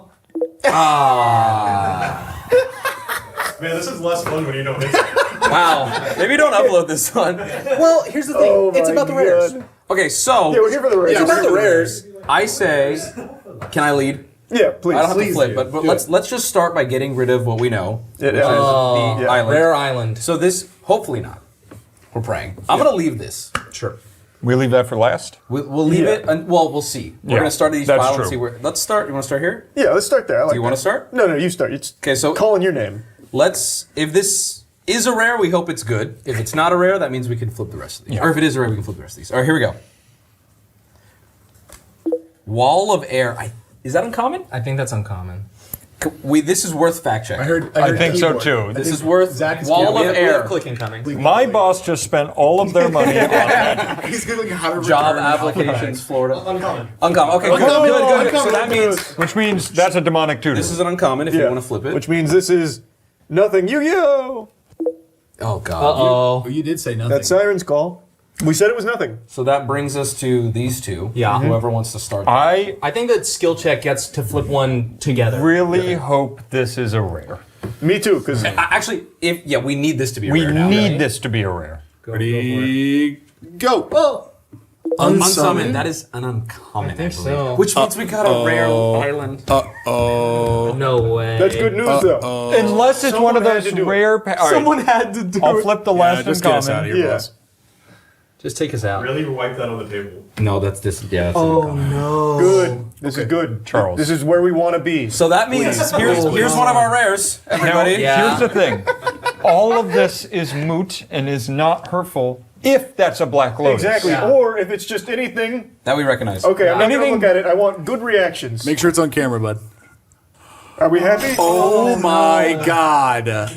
Holy shit. That may be the worst alpha booster that is possible to open. Hey, when we were all here to share it together. That's exactly right. great time. Gentlemen, that's exactly That's right. right. I was happy History to was be made. here. History was made. Gentlemen. It was the salts that got us there the whole time. Hey, yeah. the next person opening an alpha deck, you're lucky. We got this one out You're of the way. talking to before us you. in a year. Yeah, that's true. Us. Our next deck is going to be great. You brought the other one with you, right? Oh yeah, it's always with me. Yeah. Hey guys, this was really bad. Yeah. In case we didn't realize. That was not good, huh? No. No, that wasn't good. We made $600 back. Yeah. Chipping away at the investment. I think I'm just going to put that in a deck. Yeah. That was good. Hey, that I would was, play this. And we were here. All right. Let's just delete the footage. Do we upload this or? This does feel worse when you don't get anything. Yeah. Let's fake it. Wait, We've talked about this before in like esports and stuff. We've found scientifically we have more fun when we do well Yeah, win. than when Winning we don't. is more fun, Yeah. usually. All right, well done. Hey, that's one less force field out in the world. You're welcome. Yep. Your deck is worth more now because of us here today. So Wow. Yes. Yeah. I'm gonna go cry. That was good. Hey, thanks for being here. Yeah. Man, dude, the wind got sucked out of this room. Oh yeah, you just got freaked off. Man, Fred Kibbles, the dog food whisperer. And this was an early adopter of YouTube right here, May 30th, 07. Nice. CTT. 4 very, very high quality premium dog foods with us today. Ooh, Gravy Train. I don't know that one. Does he eat these? Or does he just talk to him? My puppy won't stop peeing. Okay. Well, you've come to the right spot to cure that. This is what YouTube's about, eating dog food for 4,000 views 13 years ago. Describe it, please. It's not bad. It actually smells like Captain Crunch No way. with a hint of tuna. Which is interesting because it's chicken flavor. But it smells like tuna and Captain Crunch. I'm gonna have to get myself a can of Gravy Train to test that. I'm looking. Okay, let's take a little nibble, huh? Oh, my man! This is what YouTube is all about. Fuck yeah, eating dog food. No shame. This was before clout even existed. Yeah, it's not very good. That doesn't look too bad. I think Manfred Kibble might give that a passing grade. Forkful here of Cadillac. Yeah, it looks like straight from Gordon Ramsay's kitchen. Okay, if this tastes half as good as it smells, I think I'm going to be a very happy man. There's texture. I can feel, I think it's little pieces Some of say corn. Manfred Kibbles tries every dog food before it ships really- out to major Really retailers. talking like a hamburger helper here. This is, If Manfred Kibbles doesn't like it, it just doesn't make the cut. another bite if no one's counting calories, which I'm not. I was just on the South Beach diet, so I'm gonna splurge a little bit here today. It can't be real dog food he's eating, Really right? good dog food. There's no way. We have. But I can't even think of food that would look like this. Because if you don't like chicken, you've got like chicken byproduct. Looking at this, I don't know. I if you thought get a dog close food look was at it, you see toxic to something you human haven't seen with beings, our but other maybe dog foods. Manfred Kibble's They half actually dog, put half every man. piece of dog food. He's got the body of a man, but the insides of a dog. Okay, I'm debating if this is actually dog food because it smells like human food. This smells very, very good. No, this isn't dog food. Wow. It keeps giving like a little transition when he picks up the plate. He swaps it out. That's my theory, at least. But who am I to question the supreme wisdom of Manfred Kibbles? That's real dog food. You can't fake that. I've seen that kind of dog food all my life. Never tried it, but I might now. This man's straight chowing down on dog food. How much dog food does this man taste? Favorite dog food? The Misadventures of Baby Josh. Does he feed dog food to Baby Josh? Because if not, I'm not interested. God, we'll never know because he stopped making videos 12 years ago. Go. I'll subscribe just on the off chance he continues the saga. That's my second subscription ever. On this account, I guess. One day he will make a triumphant return. Manfred Kibbles has to come rate modern dog food. Without it, how am I going to know if what I'm feeding my dog is quality? Sehr anziehend und sexy, wenn ich so sagen I hate darf. planes. Die Tragfläche anfasse, kriege ich sofort Feuchtstände und werde total... I mean, not to be racist, I haven't met your boyfriend here. Maybe he's a good plane, but I just hate flying. Not a fan. Not a fan at all. Stock, mein Schatz, wo ich Ooh, is this einfach like die porn? Tragfläche streiche. You might Is the be plane of surprised legal to know age? How old is that it? 29-year-old Michelle. Einen leblosen Gegenstand führt. Objectophilia, I almost forgot about that. That tickles her fancy. That's She up there with is foot particularly fetishism. It's enamored very, with very a popular. specific model. During her first flight in the Boeing 737. Oh, a legendary flight to be sure. That wasn't turbulence you were feeling up there, huh?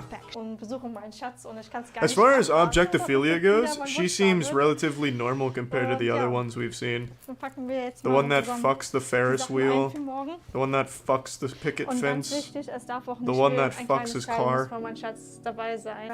Michelle has been granted some time with the Boeing 737. Who's pimping out their daughter here for her? Or their son, excuse me. She booked quality time with someone's airplane? Lock that father up. He's running some type of objectophilia scam here with his plane. Whoring it out. She seems so happy-go-lucky about this. Airport, the staff are here to escort Michelle. Man, to the the booty call for a plane fetishist must be hard as shit to act on. Right? Is that good? Ooh, she just got so wet. We'll fix that for you, okay? Fine. I hope they put candles on the plane. Rose petals leading up to it. Yeah. Oh, my name is Michelle. Nice to meet you. What a cool name. Thanks so Ulf. much. I can't believe it. Sounds like that's the name he chose for his Dungeons and Dragons adventure. Yeah, I'm Ulf, from the Swamps of Mordogbach. my goodness. This may look like an aircraft hangar, but this is about to turn into a goddamn X-rated porn set. Beautiful. I hope they bring out little like RC controlled planes. Ist einfach Make it a großartig. giant Also, orgy. ich kann's nicht glauben. Das ist perfekt. Yeah, you goddamn right. He's got a nice cockpit in there, Es ist einfach super schön. About to turn into some like stepson shit Mein Wunsch ist es when the auch, bigger dass ich plane comes out. mit ihm trotzdem verheiratet bin. Consent. And she gives consent. Yeah. Sure. Why not? Who says if the plane Yeah, consents I'd though? like to have a plane. Just because you're whoring out your plane here doesn't mean that it agrees to it. Nice. I never met Ooh, a backdoor reach around. Kinky on the first date. Ooh, a little rim job action. Alleine bei ihm sein zu dürfen. Ich liebe dich, Schatz. You don't even know him. It was what? Why? She didn't even get to flick her bean in there. Give her some alone time. She fucking flew here to make out with this plane. At least let her get some orgasms out of it or something. It's time for In my quest to watch every video game movie ever made, I just made it to one that I was really dreading. And boy howdy did it hit me like a brick. A punishment I wouldn't wish upon my worst enemy. Watching the Assassin's Creed movie. I have a theory that most people that watch this film in theaters dumped it from their memories as a way of coping with the traumatic experience of watching something so criminally boring. I think as a defense mechanism, the human body voided the memory of this film's existence from a lot of people that were unfortunately subjected to its horrors. Now, the way I'm portraying it here makes it sound like it's one of the worst movies ever made that's damn near unwatchable. And that's because it's not far off. Not because I think it's objectively as bad as some of the other films I've already watched, like Silent Hill Revelations. There are definitely worse video game movies that have been made, for sure. But this one just does everything that nobody asked for. It is like the perfect epitome of taking a property that you're adapting and then just wiping your ass with pretty much everything to do with it. And I think what makes it more insulting is that there's glimmers of potential throughout the movie, like specifically with its action choreography. They do a really good job of capturing the free running and parkour of the games as well as the combat of the games in this movie. It's really flashy, it's really stylistic. Like, they do a very good job and a pretty faithful attempt at recreating that experience in a movie.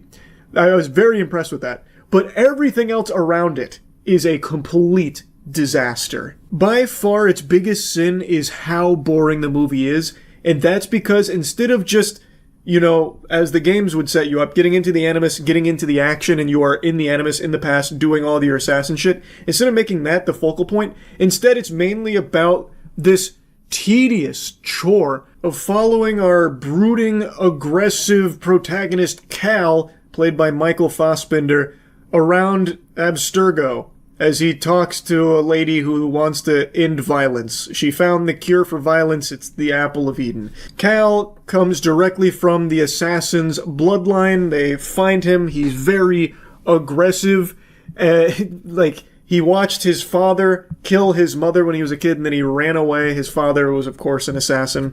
He ran away, and he grew up to be very violent, and he fights people. And he was on death row. He was getting, killed because he killed a pimp. They make a point at making that, like, what he was facing the death penalty for. She was like, "You're very violent." And he says, "Yeah, you killed someone, didn't you? You're a murderer." And he's like, "Well, I mean, I killed a pimp." So because he murdered a pimp, he was getting killed on death row, and then the Templar come in and save him because they recognize that he's got the blood, and they need him to jack into the Animus so they can go into the past and find the Apple of Eden through him. And they have all of Abstergo set up with all of these other adjacent assassins in there that they've been exploring to try and find clues, but they need Cal. And Cal's just brooding, and he sometimes makes wisecracks, but he's just so boring. Everything that happens in Abstergo is a snooze fest. And it's really some weird decisions they made with the Animus itself, because instead of just lying down in the Animus, they make it a giant claw. Literally like my GamerSup's claw machine, it is a giant claw that picks him up and does this with him, like gyrates him around for all of his parkour maneuvers, and it like thrusts him into a wall as he's like going back to the past. I don't really get the point, and this movie is entirely reliant on lens flare to obstruct your view of its CGI. It's a huge budget film, but for some reason it seems really shy about showing you its visual effects. So that claw, you never even get a clear picture of because it is constantly like a fucking solar flare hitting your retinas. Like your peepers getting melted like that guy from SpongeBob when the bald head shines in his direction. I don't know why they would even bother changing the animus to something more intricate like that when they're not even going to show you it. And it also doesn't even matter. It does not do anything. It doesn't really change anything. It's just goofy and silly. It's like they really wanted to make like some deep sci-fi spin off the animus, even though it's already very like deep tech. I don't know. I really don't know what they thought they were cooking there, but they fucking burnt that dish for sure. But when you finally do get into 15th century Spain with one of Cal's ancestors, it's really fine. Like the parkour I said looks good. The action is actually pretty impressive. The story sucks. I don't think it's even worth diving into the narrative here. The story and the writing are atrocious. I think most of you know this by now. I am not the biggest Assassin's Creed enthusiast. I am one of its most adamant haters. I am a D1 Assassin's Creed not enjoyer. I am constantly screaming it from the mountaintops. I have not liked Assassin's Creed in about a decade. I like Black Flag. I know it's a really cold take, but Black Flag was the last one I liked, and I didn't even like that as much as everyone else seemed to. I just don't like the franchise. It's not for me. I don't have any problem with people liking it, though. That's totally fine. It's just not for me anymore. I find it to just be really not fun. So right away, this movie already had a tall mountain to climb in regards to my personal taste, but everything they did here narratively was so much worse than any of the Assassin's Creed games. And I've played pretty much all of them. I always give them a fair shake for the most part.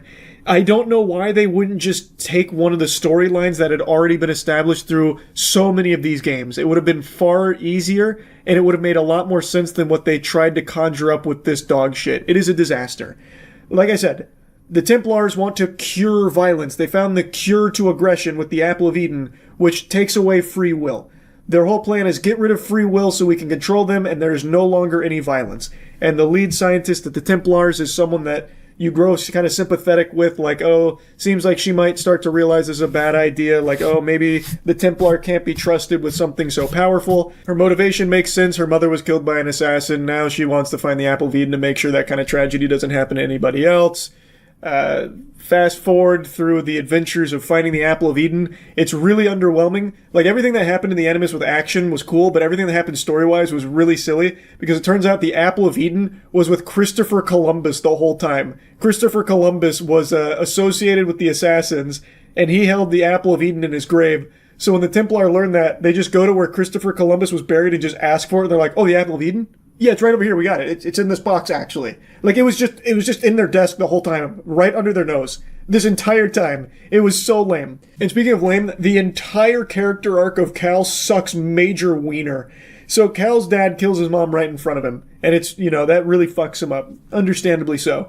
So he spends his whole life, like, just being mean and aggressive, and he, like, hates his dad, wants his dad to die. So, like, his final words on the deathbed were, "Tell my father I'll see him in hell." That's what he says. It's so edgy and so grossly cringe. But we do get to see his dad. Abstergo actually has his dad there because they were using him to find more information on the Apple of Eden. So then he gets to meet his dad. He's like, "Papa, I hate you." And he's like, "I get that. Is it because I killed your mother? I did do that. I did kill your mother. But I did it for her own good. The assassins must protect the Apple of Eden. We have a creed we must uphold, the Assassin's Creed." And Cal has the hidden blade to him, and he's like, "If you're gonna kill me, Cal, just do it. I do deserve it." And he's like, "Do it yourself." And gives him the blade. So that's like their closure moment. And then eventually everything goes tits up after they learn about the Apple of Eden. All the assassins gang up with Cal to rise up against Abstergo so they can't get the Apple of Eden and take away free will. And Cal's dad, he has his hero moment where everyone's rising up, including Cal's dad. And Cal's dad kills one guy while he was like looking in the corner, Blair Witch style. He turns around, kills one guy, and then immediately just gets ganked. Like, the other three dudes stab him a bunch, and he just dies. And that's the last you ever see of Cal's dad. I don't know what the point of even bringing him back was. He added nothing. Truly a waste. And also, the entire like rising up against Abstergo was super weird because all of the Abstergo employees, all of the security, they make a point of saying it was like a $9 trillion operation with the Animus and all of the Abstergo like henchmen and all their hired muscle, and yet not a single one of them has a gun. In fact, the only weapons Abstergo has are the weapons the assassins are proficient in: crossbows, knives, swords, and hidden blades. That's all they have. And keep in mind, the Abstergo employees, they are not assassins, they're just hired hands. Like, you would expect them to have some fucking guns, not a single gun.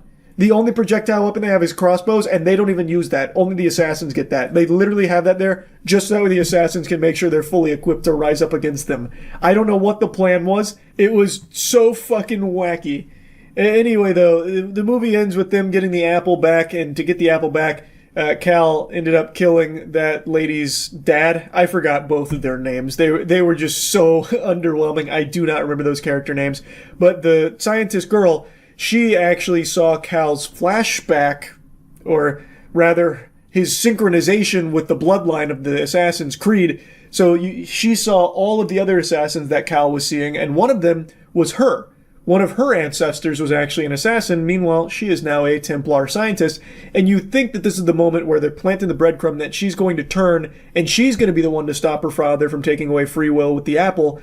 But in fact, all it is her father gets the apple and she's talking to him like, "Papa, I don't like what you're about to do with this." And he's like, "I understand, but thanks for writing my speech. This one's for you." So then he goes out there and to all the Templar, like the whole organization, he's like, "I have the apple of Eden. It's right here, the sacred apple of Eden. Free will is gone. We can control free will, and those pesky assassins are vanquished once I use this apple of Eden." And then Cal approaches the scientist lady, and he's like, "You know what I have to do, right?" And she's like, "Yeah." So then he walks by her and then just kills her dad. No issue at all, no hiccups, just walks up, kills the dad, and then takes the apple.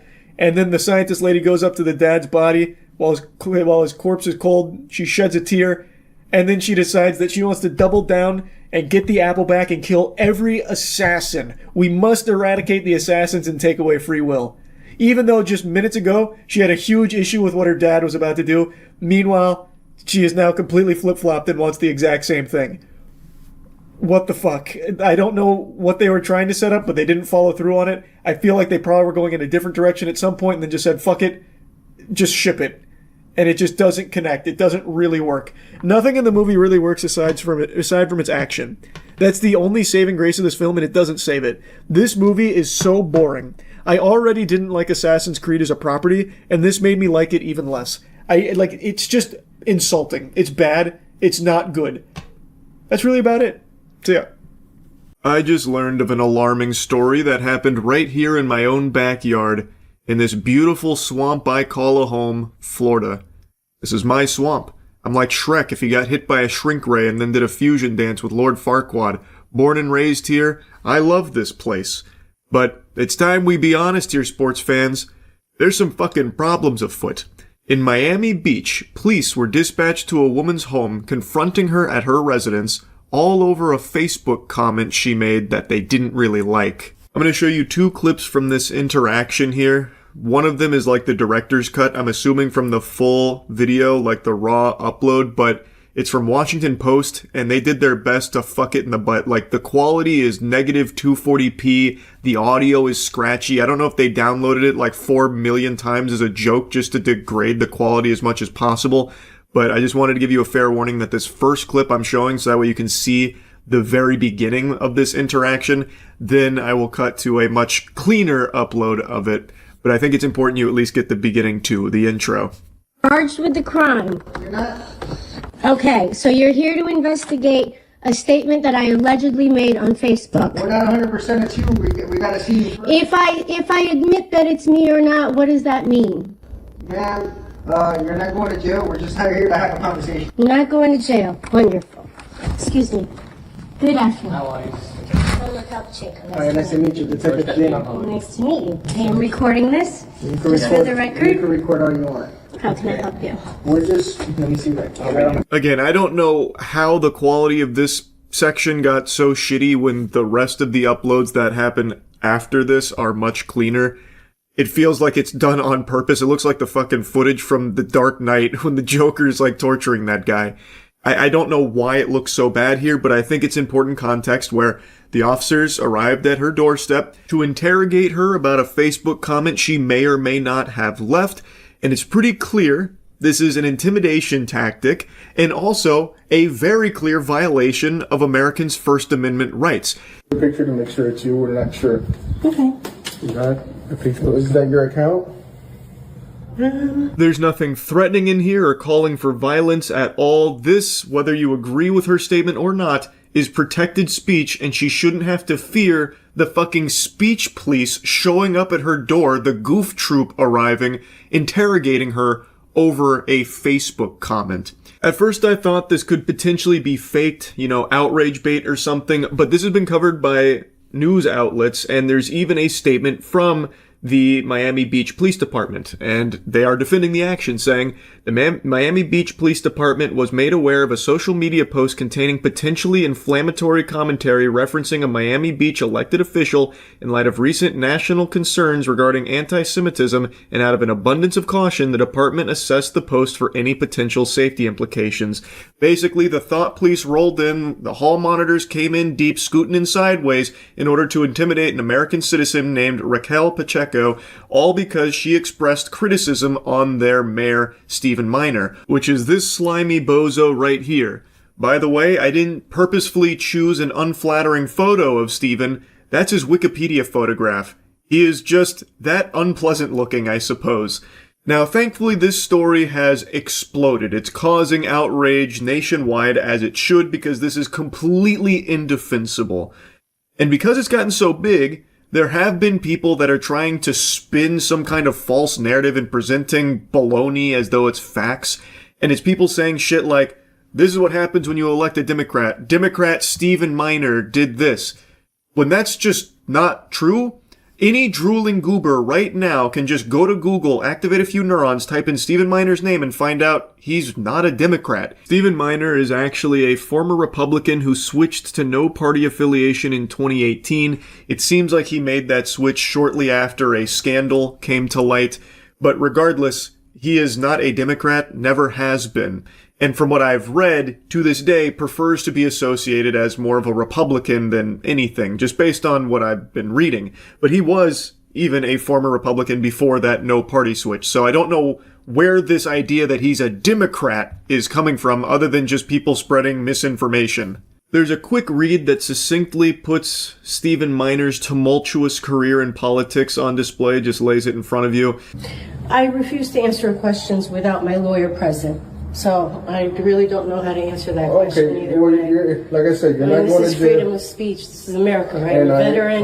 And I agree with you 100%. Okay. We're just trying to see if it's you, because if we're not talking to the right person, we want to go see who the right person is. Okay, how can I help you? You shouldn't be wanting to see the person in the first place. This is no threat or anything at all. This is well within the protected rights of Americans to express criticism on the mayor, if they so choose. It's such a fucking overreach here, and anybody at all in this country should find issue with this. Again, even if you disagree with her statement, even if you're the biggest Stephen Miner fan of all time, you got fucking Stephen Miner, soda drink hat, you're the biggest super fan enthusiast, this should still be a red flag for you, and you should have a huge issue with it. I believe both the police chief and Stephen Miner should 1000% lose their positions here. This is a fundamental right that they have now just fucking wiped their entire ass with here. That is inexcusable, and it's not an exaggeration to say that. Now, just to give you even further context here, the woman who recorded this encounter, Raquel Pacheco, a Miami Beach political activist and veteran who previously ran for city commission and a Democratic state Senate candidate. She had made a comment on Facebook that was referencing a statement from Miner about Miami Beach being a safe haven for everyone, contrasting it with New York City, which he said was intentionally removing protections for and promoting boycotts of Israeli and Jewish businesses, which she is 100% allowed to do if she so chooses, which maybe she did, maybe she didn't. We have no evidence to suggest whether or not that was actually Raquel Pacheco that posted that comment. Perhaps it was an impersonator or some dastardly ne'er-do-well who broke into her house, burglarized her, hacked her computer, and wrote that inflammatory comment to frame her. We don't know who actually wrote that comment, but whoever did, it is protected speech, and they shouldn't be being pursued by police. So pretty much it's just a statement that was made as far as, verbatim, it says the guy who consistently calls for the death of all Palestinians tried to shut down a theater for showing a movie that hurt his feelings and refuses to stand up for the LGBTQ community in any way. Even leaves the room when they vote and on related matters. Wants you to know that you're all welcome. Clown face, clown face, clown face. 3 days ago. So you don't know if it was you? I'm not going to answer whether that's me or not. Okay. The concerning part, and not concerning for the person who's posting it, what we're just trying to prevent is somebody else getting agitated or agreeing with the statement. We're not saying it's true or not. This shouldn't matter at all whether it agitates someone, hurts their feelings, or if someone agrees with her. You're going to start, policing those kind of statements? You're going to just start going and arresting all kinds of Twitter blue check marks that are perpetually rage baiting and entire purpose is causing agitation for the sake of a paycheck? Are they next up on the chopping block as well? This is a fucking ridiculous reasoning here for it. It is just an abuse of power, and the sole purpose behind it is to try and frighten and intimidate an American citizen into shutting her mouth and being silent and not expressing thoughts because there might be some repercussions if you say mean things about the mayor, Stephen Miner, here. That's bad. Understood. That guy who consistently calls for the death of all Palestinians. That can probably incite somebody to do something radical. That's all we're here to talk about. And we wanted to get your side. If it was you that posted that, I would think to refrain from posting things like that because that could get something I appreciate your concern. I appreciate you coming out here. Okay. That's it? That is it. Okay. I'm going to maintain my amendment rights to not answer the question about whether or not that's it. I hope that's understandable. All right. We appreciate it. Thank you as well. You as well. Thank you. Take care. Goodbye, gentlemen. Thanks for the unsolicited advice on what an American citizen can and cannot post freely online with their own thoughts. That's great. Thank you, Speech Police. Wonderful. Anyway, this shit is very concerning, especially as a resident of Florida, and I hope this kind of practice doesn't become normalized. That's really about it. See ya. Family says council planted slug to destroy their business. You see, you gotta love the ACA, man. You can't find this kind of garbage shit stories anywhere else. They found one. Is that the criminal? Say they have proof it's that piece of shit. Secret agent. Towards the corner of it looks like a criminal. Industrial kitchen. She squats down for 17 seconds off on. Did you wonder what is she Maybe doing? she was peeing. Yeah, I found it. It's sort of a bit damp or wet. They brought in the slug whisperer to weigh in, and even he agrees it makes no sense. Would a slug be able to? Ombudsman is satisfied What with the assholes. procedures and processes it followed. Well, why don't we ask the slug, or was it assassinated? Because if so, that'd be very fishy. Cameras malfunctioned or something? It'd be a very valuable witness to the crime. Genius dad is turning skip bins into epic budget pools. Ah, I see. When we look the at modern day Da skip, Vinci most then, of eh? us see a large turned into a successful That's gotta business smell and like become a shit, hit though. with his kids. Olivia started How begging thoroughly their does he dad clean for a these? swimming pool. They're They fucking never dumpsters. expected this. I wouldn't swim in the dysentery pool. Yeah, neither would I, man. This is just asking for cholera. But if you're fiberglassing the dumpster, wouldn't it just be cheaper at that point to just get one of those, like, plastic big circular pools? It'd be spacier and cheaper, and not a dumpster. And then we had a little bit Oh. of extra delivery. Rachel Watkins, who lives Bro, on you property can in get outer one of those southwest of Brisbane, cheap plastic pools that serve the same purpose for, like, $200 maybe. They break easier. You could break one of those plastic pools 10 times over and still not even come up to the cost of one dumpster pool. Furious brides say wedding videos looked like the Blair Witch Project. Now that's a story. That's a fucking story, baby. Okay. I love the Blair Witch Project. And I love the guy behind Ashley it, set if you're up here, quite Dan. a money earner, filming leaving a trail of broken-hearted brides and It's not a crime to be bad at your job, Christ. devastating. Making it sound like he's a criminal. He's just not good at his job. Yes, I should. Walking down the aisle is so shaky and so disgusting. It's cut off my head, my dad's head, and most of it's focused on my bum. Oh, okay. It's horrible. That's We have no for the first YouTube dates, version, baby. arrivals from Or, our excuse me, private Patreon party. exclusive. Amy says she's been Gold contacted tier. by around. She says she's owed around $1,000. Another videographer. So it is more than just a bad wedding says video. He's also Anyone that's had a refund. So Tegan's actually claimed the refund. She said that she hasn't got any money back from you yet. I have to double check that. I'm pretty sure. No, actually, no. Tegan hasn't claimed a refund. That was quick. You folded on that immediately. I'm not going to deny that. Yes, I am. They look at this and Well, he's not very good at scamming. Opinion of videographer who runs the. Tegan actually accepted it. No, she didn't. The videos Oh, you're don't right. seem Yes, like no, she didn't.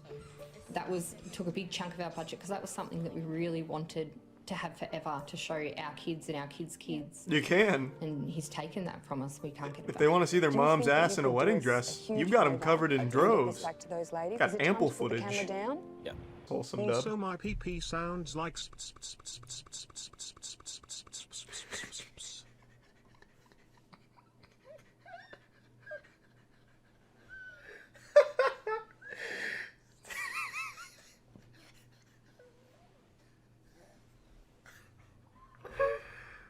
Fuck yeah, baby! Now we're cooking. Ah, that's what I've been waiting for. Now my engine's revved. You don't have anything to say to these people. Well, he's just going to chase me up the street. Yeah, it's the ACA. They'll chase you Everyone across has the a world story if they about have to. themselves or about- Renters revolt after property repairs ignored, and it has a man crushed by a grill. What the fuck happened in this? It looks like a cartoon, like a grand piano falling on someone. I've gotta know. Were ignored, and then they all ended up in hospital. Who took pictures of this instead of helping the guy? My kids had fallen through. Oh god, you got hit by a grill that fell from the second story? Alright, hold on, stay there. That I was the one that had to be injured. Tinder All pic. of these injuries would have been avoidable. Back. This is what happened to Chris What the Deaton fuck when happened? his deck finally gave out as he was moving his barbecue. Like Helen, he had also That looks like Final previously Destination. complained. You know, it's sad what's happened to them, no doubt about that, but this grill one, I don't get it. He was moving his... Like, this picture is taken from inside of his house looking down on him. Like, it's not a security camera. So who the fuck? Bro, take a picture of me. I'm gonna put my grill on my on my hip here, so it doesn't hurt too bad, and then just snap a quick one, and then get it from the other side, because then they also have a different angle. Yeah, and then go around the outside and take a picture of me with the... Like, come on, man. But yeah, if he did get hit by a rogue grill blown in from a tornado, that is absolutely rough. No doubt about that. Yeah, maybe ACA staged that. They had the camera crew inside and they like loosened everything on his balcony. So then when he stepped on it, it just collapsed and they immediately started snapping photos while he was unconscious. Making fun of an IGN review is like breathing. Everyone does it. In fact, you have to do it. It is a biological necessity. And for good reason. IGN reviews will often just find a way to strike the very core of the human soul and force you to foam at the mouth because of how dumb the review is. And it's not intentional rage bait. If it was, it'd be far less offensive. It's accidental rage bait from reviewers that, like, you have to question what the fuck they're on to reach the conclusions they do on certain things. And it's a topic that's been explored a million times for a million different movies, games, TV shows, what have you. And they get clowned on till the cows come home. I know I've shot spitballs at them a ton, but I cannot resist the urge to do it again because this review for Mouse PI for Hire. And it's not the score that's so irksome. The IGN grading scale is so fucking cattywampus it defies conventional wisdom and is an affront to God in and of itself. So it's not even the score that's bothersome. It's the reasons that the reviewer gives for why it's a 6. It's so outrageous it feels almost satirical, except it's done earnestly. It's genuinely fascinating. Like, fascinating in the same sense that if I went to the aquarium and a manatee shit into the glass as I was watching it, I'd be like, ooh, curious. What? You know, one of those things. It's like, why? Like, how did we even get to this point? So, If you subscribe to the gaming channel, Moist Critical Gaming, you've probably already seen that I'm playing the shit out of Mouse PI for Hire. I really like it. I think it's a great game. I'm really enjoying it. Also, you should definitely go subscribe to the gaming channel. I play like 1 million fucking games a month. But Mouse PI for Hire is a standout so far this year for me. And when I watched the IGN review, I was blown away. So I want to show you some snippets here. What bothers me, however, is how overly referential so much of it is. The world is full of mice, so everything is about cheese. Everything. A bad guy? He's a cheese-legger. These cheese-leggers in on the shrew racket. Run into a lady mouse with a sultry voice? It'll be described as Gorgonzola picante slapped on a mozzarella platter. Everything is a reference to the fact that everyone is a mouse and mice like cheese, and when it's not, instead it'll be a reference to an old cartoon, or the fact that this is a video game. When you jump, just act like you didn't. The voice actors, led by Troy Baker, do an admirable job with what they have, but nothing in Mouseburg is allowed to just be. It has to be a mouse reference, or a literally cheesy one-liner. Cheddar, what's wrong with Gouda? No good if you broke, Jack. Or a reference to something. So basically, he doesn't like that they mention cheese a lot. He doesn't like that it's constantly referencing the fact that they're mice, or that it's a video game or other cartoons, thinks it's too referential, which I actually think is a valid complaint. He doesn't like the writing. You can boil it down to the writing wasn't tickling him. It didn't make him giggle, and he started to roll his eyes at how many times they mention cheese. I actually think that's totally fine. The writing isn't going to hit for everybody. There's nothing wrong with that. But as the review goes on, the complaint becomes more, it wasn't noir the way I wanted it to be. It wasn't serious enough.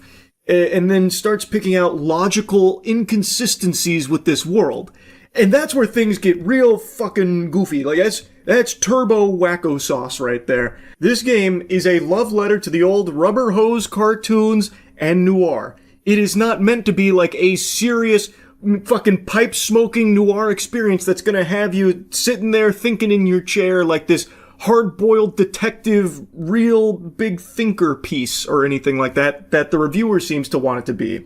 And that's like the main gripe. He starts pointing out these logical inconsistencies in the world. He does mention the cheese a lot, which I think is weird because I think it's a fine complaint to say, like, I started to get annoyed with all this cheese stuff. But it makes sense in the world because these are fucking mice. So of course cheese is going to be a big part of like that society in the world they have built. I should have probably guessed the former when one of the first things I saw was a steamboat named Willie, but at least that and the reference-heavy power-ups are cute. Constant callbacks to classic films or other video games? Not so much. And it doesn't end there. A boss fight in the sewers? It's a literal alligator because of course it is. If you're looking for the cheese-liking foreman, Jack will quip that he doesn't look like much of a boss. More like a mini-boss. And then laugh at his own joke. Just listen to the way he talks about it. He fucking hated this. I think he wanted to go lower than a 6, but then felt like the response would be too ferocious if he did. It seems like he actually loathed it, just by the way he's talking about it. I don't even understand the complaint about the alligator boss fight. Did he have the same complaint for Resident Evil 2 when you fought a sewer gator there? It actually feels like it's doing the IGN meme of too much water. If you remember that one, this one is too much cheese. Even here, though, I have issues. Weapons can feel weak, especially the shotgun. It's got the audio kick of a pop gun, and there's a strange disconnect to seeing something that sounds like a kid's toy blow off some poor mouse's head as you paint the white of the world with black ichor that spews from his neck. I honestly have no idea what this complaint means. I'm not gonna lie. He was going on to compliment the gameplay. It's a boomer shooter. It's a very competent one at that. It's a fun one, which he was also mentioning, but then said like he also has complaints here, and then notes the shotgun sounding like a kid's toy and then blowing off bad guys' heads in the game. It's a cartoon, man. What? Like, it sounds like a cartoon shotgun from fucking some kind of WB cartoon back in the day. Like, what do you, like, what is it supposed to sound like? And why does that matter? Like, I truly don't think that was worth mentioning. I really think he was fishing for anything else to critique, so that way it seemed like there were more complaints he had outside of just not liking that it was silly noir instead of serious noir. Enemies mostly come out of doors marked with a skull that you can't enter, robbing these areas of anything remotely resembling a sense of place. Levels also really like to pull the "we're gonna lock you in a room and throw baddies at you until they're dead or you are" shtick a little too much for my taste. None of this is game-breaking. The combat is fundamentally good enough to carry you to the end of the roughly 12-hour campaign, but sometimes it feels like being at a show that's never quite bad enough to leave. Here's another complaint that I think is truly pulled out of his ass just for the sake of trying to find anything else to be negative about to justify a 6. What do you mean that there were too many rooms of just killing enemies to progress? It's a boomer shooter. You know it's a boomer shooter. You have even made a mention of that. That is the core gameplay loop of a boomer shooter. You go into a corridor and you fucking blast ass until there's no one left and then you move forward. Did he have the same complaint for Doom? I doubt it, because that is what boomer shooters are. So I don't know why he's saying there was too much of that here for his taste. Has he never played a boomer shooter? I don't know. It seems like he has, because he made a mention.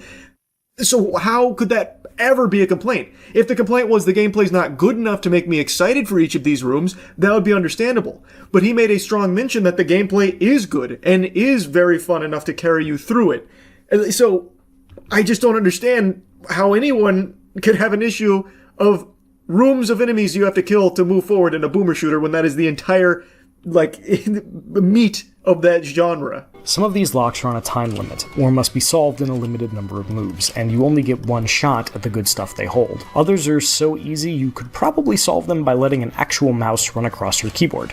It's very jarring. Why is that very jarring? You got me porky pigging right now.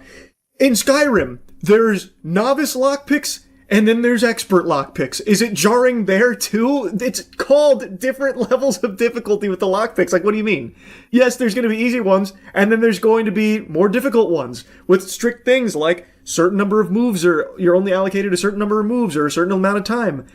It's a scale. There's easy and then there's hard. Why is that jarring? That's the most established thing in all of gaming. Now he goes on to compliment multiple other things about the game, but then says that he never got to do the whole detective thing because the game does it for you, and that's another thing that he had an issue with. And that's another thing I think is totally understandable to be I'm a little disappointed, because the game doesn't make you solve anything. It does do it for you. You gather the clues, you put them on the board, and it connects the dots, solves it, and then you just do the mission. But I think that's totally fine. The game is a boomer shooter. It is not really a detective game. It is a noir aesthetic, a love letter to noir. It is not putting you as a detective needing to do an LA Noire style investigation to figure things out. It is a boomer shooter at its core, so it doesn't bother me, but I think maybe he's not alone. Maybe some other people also wanted to have more detective elements to it. So that's okay to be a little let down there. I think that's somewhat reasonable. I don't think that's a huge, weird complaint to have there. But then we get to the section here that made me really want to yap about this, because it kind of just blew my mind listening to it. That brings me to one of my major problems with Mouse PI for Hire. Look, I hate to be that guy who brings up ludonarrative dissonance in a video game review in the year of our Lord 2026, and if you're rolling your eyes right now, I can't blame you, but it's an actual issue here. Jack Pepper is a PI who kills more people in a single mission than Philip Marlowe has in every book Raymond Chandler ever wrote combined. I don't care how corrupt the cops are. A private detective can't break into a police station and slaughter them en masse and then go about his day. It's actually not a problem here at all, because it's a cartoon. This is supposed to be a cartoon, and one that doesn't take itself seriously, very obviously doesn't take itself seriously, because everything that happens in there is used as a joke or a means of entertaining you as a cartoon would. Does he have the same complaint with Ed, Edd n Eddy? Well, surely they would have broken bones in that scuffle there with that last scam from Ed. This doesn't make any sense. How could they possibly have survived something like that? It's silly. That is a silly complaint. It's not a narrative disconnect because it is a cartoon. And it is very clearly, unapologetically leaning into that. So no, it's not actually a problem here, Scrooge. You, the detective Jack, going around massacring 1,000 bad guys and then cooling off at John's with a tall fucking glass of fondue and then playing cards at the table is totally understandable in this setting because it's a cartoon. In one particularly nonsensical scenario, Jack inadvertently burns down an opera house to save a guy running for mayor, and he ends up fighting an opera singer and shoots her. Is she dead? Did I just kill an actress for being angry I burned down her workplace? If I didn't, have I left her alive and unconscious inside a burning building? Well, Billy still did get blown to Kingdom Come. Mouse PI for Hire doesn't tell me, and it doesn't seem to care either way. This is to say that noir cannot or should not be violent. The violence usually has a purpose. Much of Elliot Chase's seminal novel Black Wings Has My Angel is about robbing an armored car, but the book builds to that. It's a big deal when it finally happens, and the characters have to reckon with the fallout once it does. Jack Pepper, on the other hand, is a walking catastrophe, and nobody in Mouseburg seems to care. Because it is a cartoon. Why didn't Wile E. Coyote end up in jail for life for being a fucking terrorist blowing up everything? Why did Elmer Fudd not die a million times with everything Bugs Bunny did to him? Why does every cartoon character that have an anvil or grand piano fall on their head like Pepe Le Pew not die right there? Why do they come back? Because it's a cartoon, man. And this is not supposed to be a serious noir comparable to the actual noir properties that he's referencing. This is more a cartoon than a noir, and it's using that aesthetic, blending both of them together, and I think it does it extremely well. It's such a weird complaint. Like, I really think this is just so odd. Again, the score isn't even that bothersome to me, because I'm sure people have played this and they're like, it's not really for me. The writing, doesn't make me laugh, and I don't love the shooting, and, it's the same enemies are repeated tons of times. It's not like there's a ton of enemy variety, and it doesn't really challenge you to be switching weapons constantly like other boomer shooters, so, maybe I'd give it a 6. I could understand that, and I'm sure there are people that have that take. That's not the issue. The reason why this review is getting dunked on by a lot of people, and now I'm yapping about it so much, is because the reason that he's giving for it being a 6 is solely because, it seems, he just really wanted to be a serious noir, and the fact that it's silly and plays by cartoon rules instead of noir rules bothered him so much that it knocks it all the way to a 6, despite everything else being good, like all of the actual gameplay, which he makes a mention of. It's just odd. It's so weird. He largely gets to go about his business and is portrayed as a down-on-his-luck everyman PI, like the characters who inspired him, when he is, at best, a mass murderer. Does that make for a more fun video game? Maybe. But it's bad noir and a worse detective tale. There's no maybe there. It does make for a better game when the game is supposed to be entirely revolving around boomer shooter action. That is the main meat here. And no, it doesn't make it a bad detective game, because very few people are going to be looking at it through this lens of, ruined my immersion in the mouse world here, because Jack killed so many bad guys and he didn't go to jail, and no one even really seemed to care about all the bad guys that were dying. And then when he was talking to that brain in the jar, it's like brains can't even speak. Like, how does that make sense? It's dumb to even have that complaint, man. It doesn't make it a bad detective story. It is fully sensible in this cartoon world. But Will, you might say, this is a goofy Looney Tunes FPS. Why should I care about any of that? And the answer is because Mouse wants you to. It wants you to believe that this is important. You spend a lot of time talking about these characters, about putting together the clues you need to get to the bottom of what's going on, about Jack's motivation for doing the work. He allegedly needs the money, which both leads him to taking cases and doesn't track when I'm super rich from all the killing. Oh my god, it's like it's the first video game he's ever played. He is now using the fact that you collect currency when you kill the bad guys as a way of saying, now the story doesn't make sense because I'm no longer down on my luck. I got so much money, I'm rich, look at my inventory. Brother, what? And he's dreadfully misunderstood the game if he thinks that it's taking itself seriously. At no point throughout the 10 hours I've spent with it so far have I even had a whiff, the slightest huff of something that's supposed to be taken seriously as like an emotional beat. Because at every step of the way, even during like a big reveal and like a big betrayal of someone that we looked up to, it is used as slapstick comedy when you actually get there and confront them. It is always being silly, because that's what cartoons do. Well, at least the cartoons that this is paying homage to. And like he mentions, it tries to get you invested because you spend a lot of time with them. Yeah, man. That's because that's called a good game that has a lot to do. You get to interact with the characters. You get to talk to them. You get to learn about them. And that's fun. And it's always entertaining camaraderie between them. But that doesn't mean that it needs to be taken to the utmost level of seriousness like in the noir properties that you're referencing, because that's not what it goes for. And I don't know how he could possibly get that impression when he was playing it. I really don't know. I don't get it. Mouse PI for Hire nails the aesthetics of both the 1930s cartoons and the detective stories that inspired it. And it's also an amusing boomer shooter that largely feels good as you're playing it. But its haphazard marriage of noir storytelling tropes and shooter gameplay are often at odds with each other in uncomfortable ways that weaken both aspects, and the writing is so busy making references to other things that it's actually painful to sit through at times. This FPS is solid enough if you just want to blast some cartoon mice and not think about it too hard, but once you do, all you'll see are the seams where disparate ideas have been fused together, and no trench coat can hide the stink of that moldy cheese. The only stink here is this review. It is so silly. Again, the score is not the problem. I'm sure there's plenty of people that played this and find it to be like a 6, because maybe they got tired of fighting the same enemies a lot, or like I said, maybe the writing just didn't hit for them either. And his complaint of like, too much cheese, not enough substance, I didn't like the writing, I wasn't laughing, I think is fine. But that's like the only actual complaint here. The rest I just think is baloney.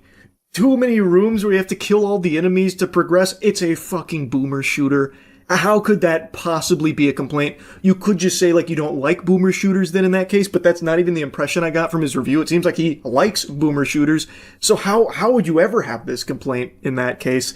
And then like the other things are, it's not logical. How could Jack be a hero detective when he's killed all of these people and no one takes that seriously, all this death? It doesn't make sense. It's like it's a cartoon or something. It's ridiculous.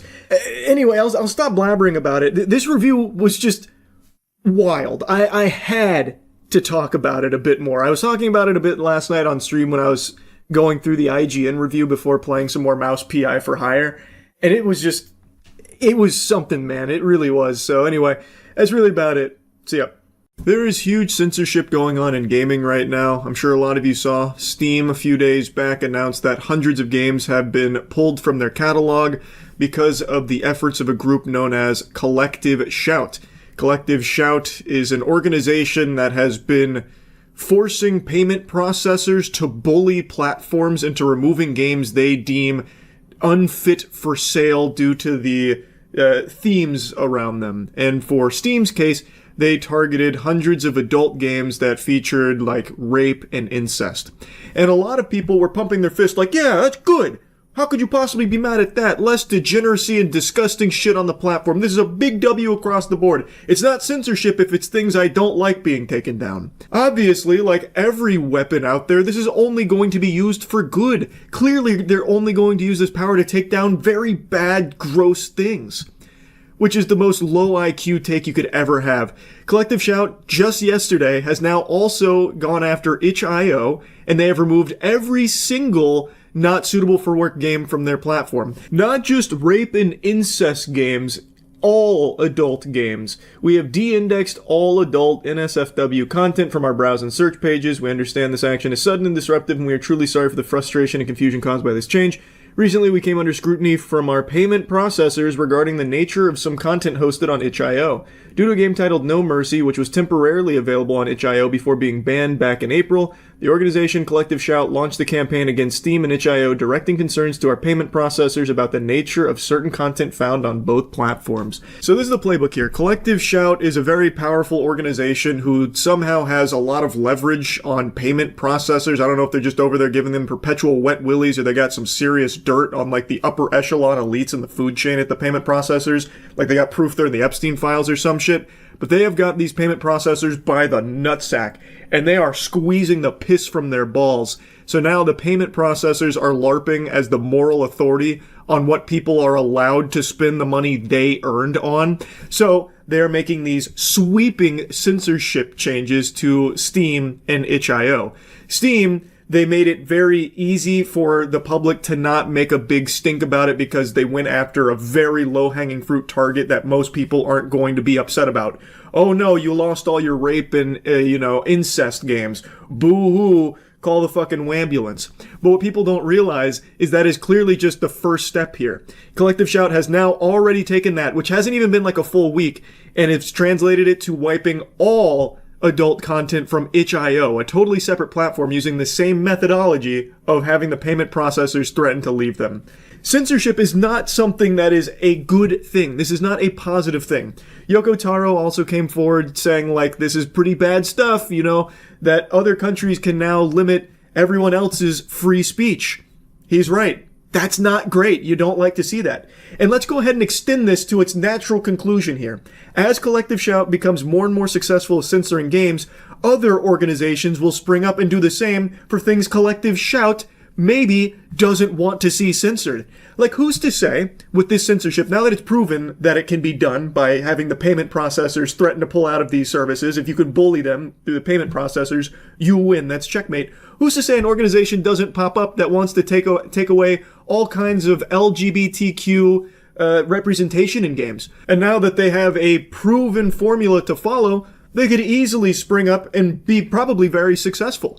Another organization could come about where they believe that M-rated games just shouldn't exist. Games should be focused purely to appeal to a younger demographic. They shouldn't be deep, thought-provoking games. There should be no violence. There could easily be a very puritanical organization that comes forward making similar pushes for censorship. I don't know how delusional you have to be to think that somehow this is only ever going to be used against bad things.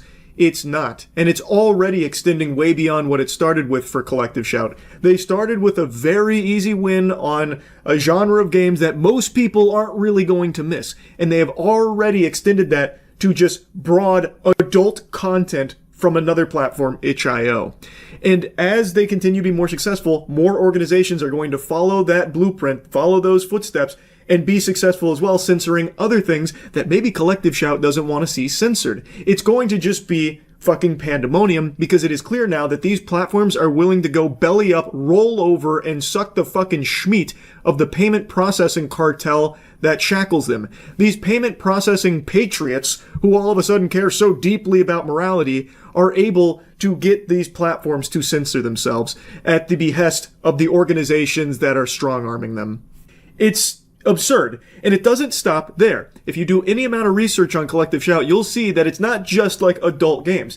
They also went after Detroit Become Human and Grand Theft Auto 5 for absolutely fucking outlandish reasons. Like, this is actual horse hockey. And another scary fact, the article I was reading on stream, which I'm going to show you clips from so you can see about their previous attempts to go after things like Detroit Become Human and GTA 5, that article that I was reading then got taken down 8 hours after stream because Vice deemed it was a little too controversial, because the article wasn't super favorable to Collective Shout. So Collective Shout not only has pull in censoring games, but it looks like they can even take down some articles that are a little, harsh on how they're going about their mission or what they're trying to do here. In other words, it seems virtually impossible for Steam to host any adult games depicting child abuse. Rather, Collective Shout may be targeting popular video games that depict children in scenarios where they face distress or harm, even if these depictions are intended to encourage concern and care in the player. From there, the organization may be describing these titles as featuring child abuse. In 2018, Collective Shout encouraged its supporters to sign a petition to ban Detroit Become Human for sale in Australia, claiming the game features child abuse and violence against women. The petition focused on an abusive father's violent behavior towards his housekeeper and daughter in the game.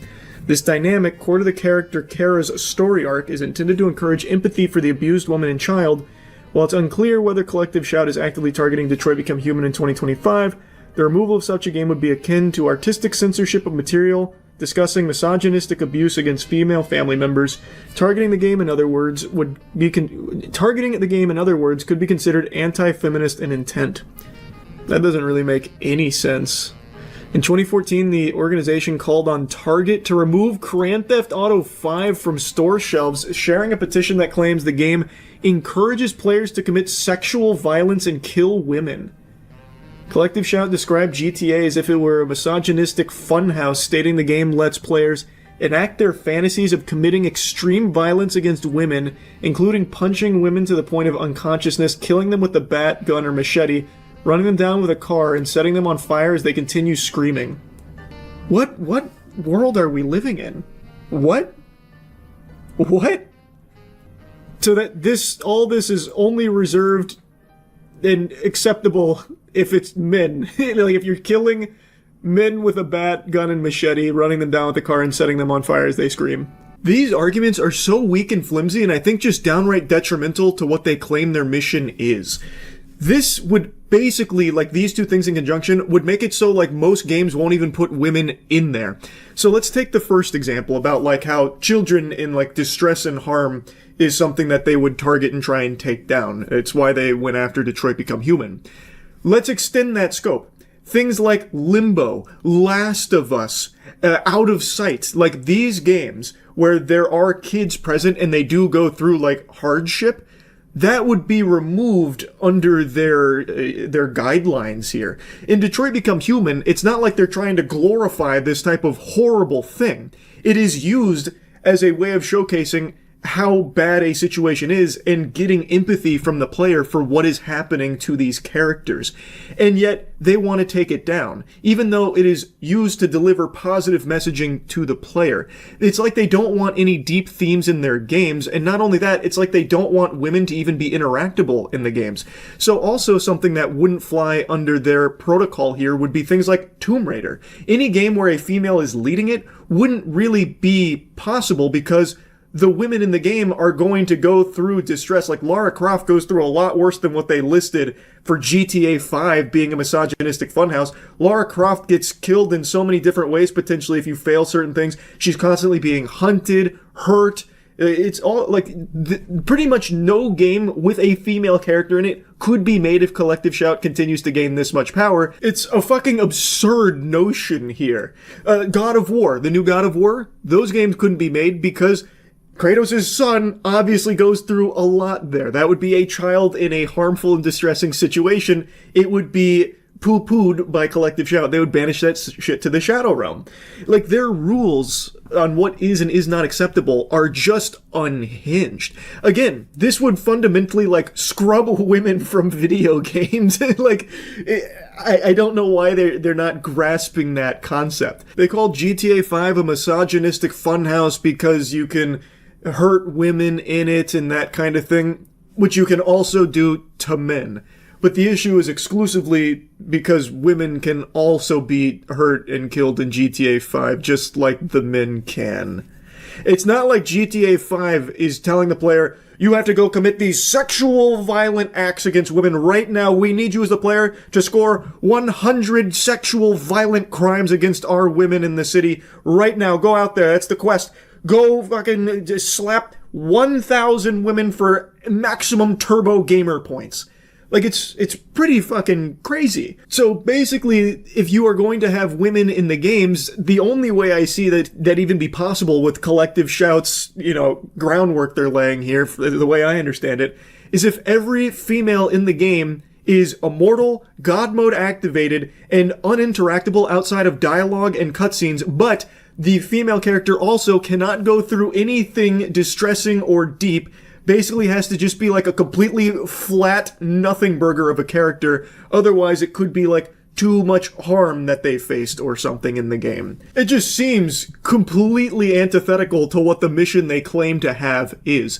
Again, with how they have targeted games in the past and what they're currently doing, it feels like most game companies, in order to play ball with these demands, will probably just elect to not have female-facing games, like with a lead female protagonist, and they will probably ensure that the female characters that might appear in the game don't play a big role in it because they never know what Collective Shout might have an issue with. And since these games' budgets are so bloated these days, I don't think they'll be willing to take any kind of chances, any type of risk of their game being just like wiped off of like the biggest fucking gaming platforms like Steam. So they'll probably just elect to play it safe and have any female characters just in the background with a really insignificant role. Because, again, there's no way of knowing what Collective Shout's going to try and spin when it comes to these games and these characters. Like, again, Detroit Become Human. All of that they listed there as an issue that was literally in the game to deliver messaging on how unacceptable that shit is. It was used for empathy, not a glorification or anything at all. It was actually delivering a message that really feels very in line with what Collective Shout claims to fight for. It is completely out of control. And let's go ahead and just continue to play a little here, a little theater of the mind. If you can successfully bully payment processors, and it's reported that Collective Shout is doing this by constantly phoning them up with like 1,000 employees or so. I don't know if that's all confirmed or not. But if you can get 1,000 people together and successfully have these payment processors threaten to leave some of the biggest platforms for gaming, think about what kind of power you can control with these payment processors. If you can just have them like puppets on your strings, that is so dangerous. There is no amount of mental gymnastics you can possibly do to conjure up a justification for why a payment processor has a say in what you can spend your money on, what they will permit you to spend your doubloons on. That is a bad direction for the future, which obviously extends far beyond just video games. This is a much bigger topic, a bigger issue than just gaming.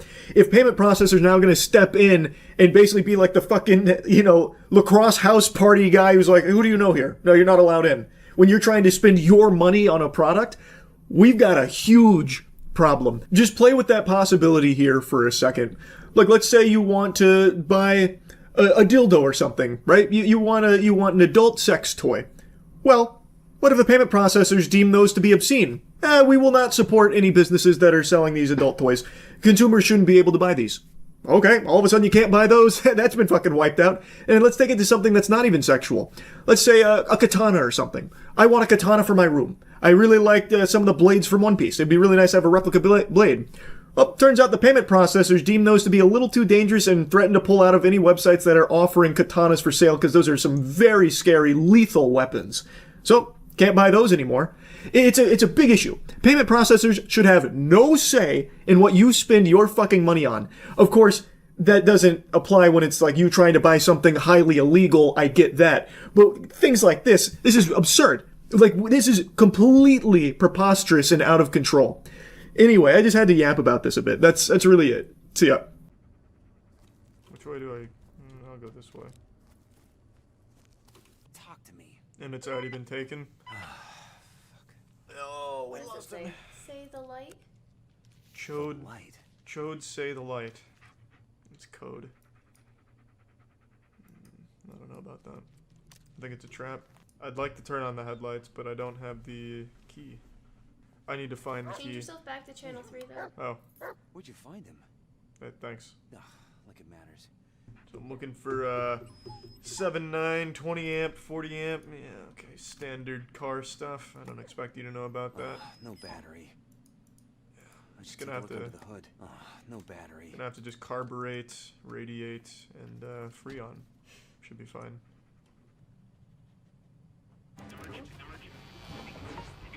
Good lord, the car's time traveling. Alright. That explains it. So we need a 6.9 20 amp neutron accelerator, obviously. I need to drop a couple of these bad boys out of here. Gotta increase the voltage, naturally, when you're dealing with cars. There we go. Pretty powerful headlights. Oh god, it's gonna be Emmett. I can already see the police badge. Oh, his face! Emmett! What happened? We were just... Why did you do this? Lenning's badge. No one deserved it more than him. You were just insulting the shit out of this guy. Now all of a sudden you're acting like you were his friend the whole time? God damn. Ooh, another date. Oh, this is the killer. Wait a minute, this is Ellis. 100% this is Ellis. This is why we're traveling with him. What were you doing here, Sheriff? We let him here, Ellis. This is no longer just a...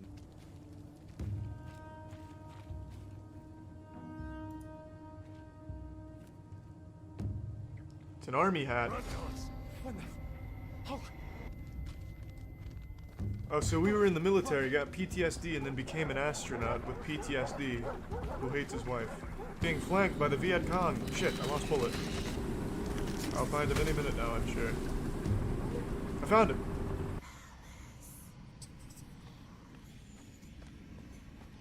Am I going the right way to you, succubus lady?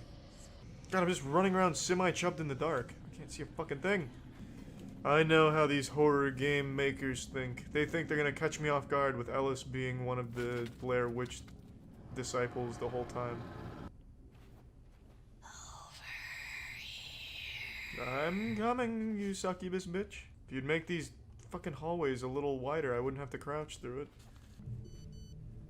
Hey, she's sending me a text message. You have one new message. You didn't know that? No, I don't remember that. Sierra, Hotel, Echo, Inferno, Slaughter. Well, I thought this was gonna spell something out like she is right. She is air. What? She is air. They're looking for Oh, Jess. she is here.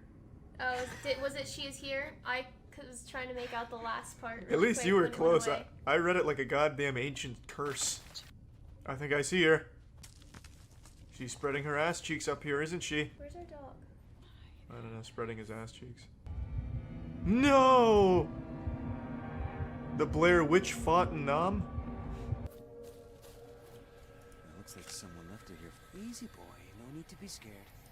What do you mean, no need to be scared? We literally just went through a fucking tree cave and got transported quantumly back to this campsite. I'd be super afraid.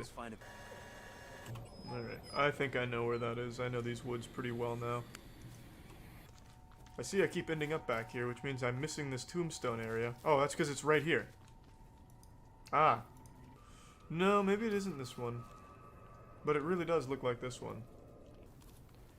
No secret goes eluding my vigilant eye. That's for goddamn sure. Oh, there it is. Well, now I have to wait. A dog tag? Where did... No, that's impossible. Wait, what the fuck is this? Probably someone he knew. Let's move on. Probably someone he knew. Well, why does it say a POS Hebrew? I don't think that goes on dog A tags. positive. Hebrew. Blood type. Oh. Religion. I thought I was calling him a piece of shit Hebrew. I thought it was like an anti-Semitic dog tag. What do you... As if no one else thought that same thing. I've never seen a dog tag like that. Have you ever seen a dog tag at all? I have. Multiple. And I've never once seen it say, like, A positive, atheist, Redditor in parentheses or anything like that. Ah, I found it. Here it is. What's this? Camera would have been right here. Yeah, this is it, right? I don't think so. Oh, here it is. Elijah 5, this is Honor. Do you copy? Fuck, I forgot to answer. Yeah, sorry. This is Elijah 5, eating mac and cheese in the forest. This is Elijah 5. Mac and cheese with a fork, you disgrace. Okay, Mr. Plastic Spoon Super Race or whatever, that's fucking useless. Fork is so much better. Come here. God damn it. Bullet, return fire, suppress them. Keep them pinned. Ah, fuck.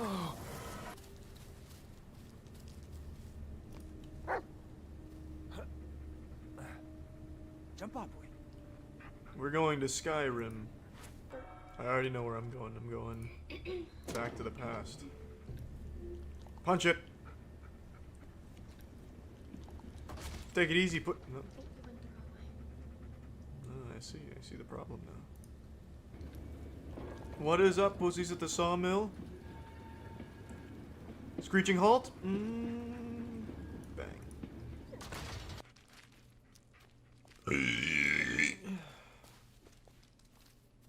Come on, Bullet. We're still knee-deep into this adventure. I don't even know if we care about the kid anymore. We haven't heard from Billy in a long time. Agree, would've. Me too. Hey, what? Wait, what the fuck? Bloober? You broke my immersion, Bloober team. What the fuck is that about? Now I know I'm playing a video game. Barbara, you selfish slut. Oh my god, he's still alive. Jesus. Quick, piss in his mouth. Thanks, Johnny. Is that the sawmill? Oh my god, he's cutting himself open. Well, I don't think he's cutting himself open here. I think someone has thrown him onto this saw, if I had to guess. Yeah, I'm a genius. It was Ellis the whole time. See, that's Bullet. Well, he said he went to space, so when did he become an astronaut? He never said he went to space. He did. All he said was he told her that they don't eat Oh, wait. astronaut ice cream. You're right. Yeah. You really I thought you were just kidding. No, I thought he said when I went to space. I saw someone behind this tree. That's a big one. I found him. That was the guy I saw a moment ago.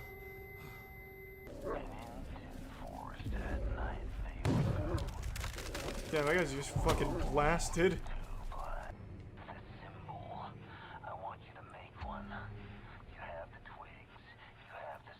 Oh, don't do it, Ellis. Fine.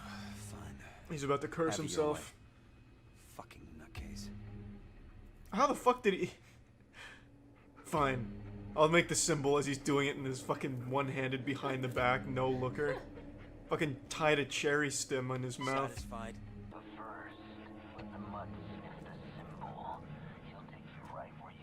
Oh, he's gonna make us kill the dog. Ow. You only sent... Oh no, that's gonna be heartbreaking.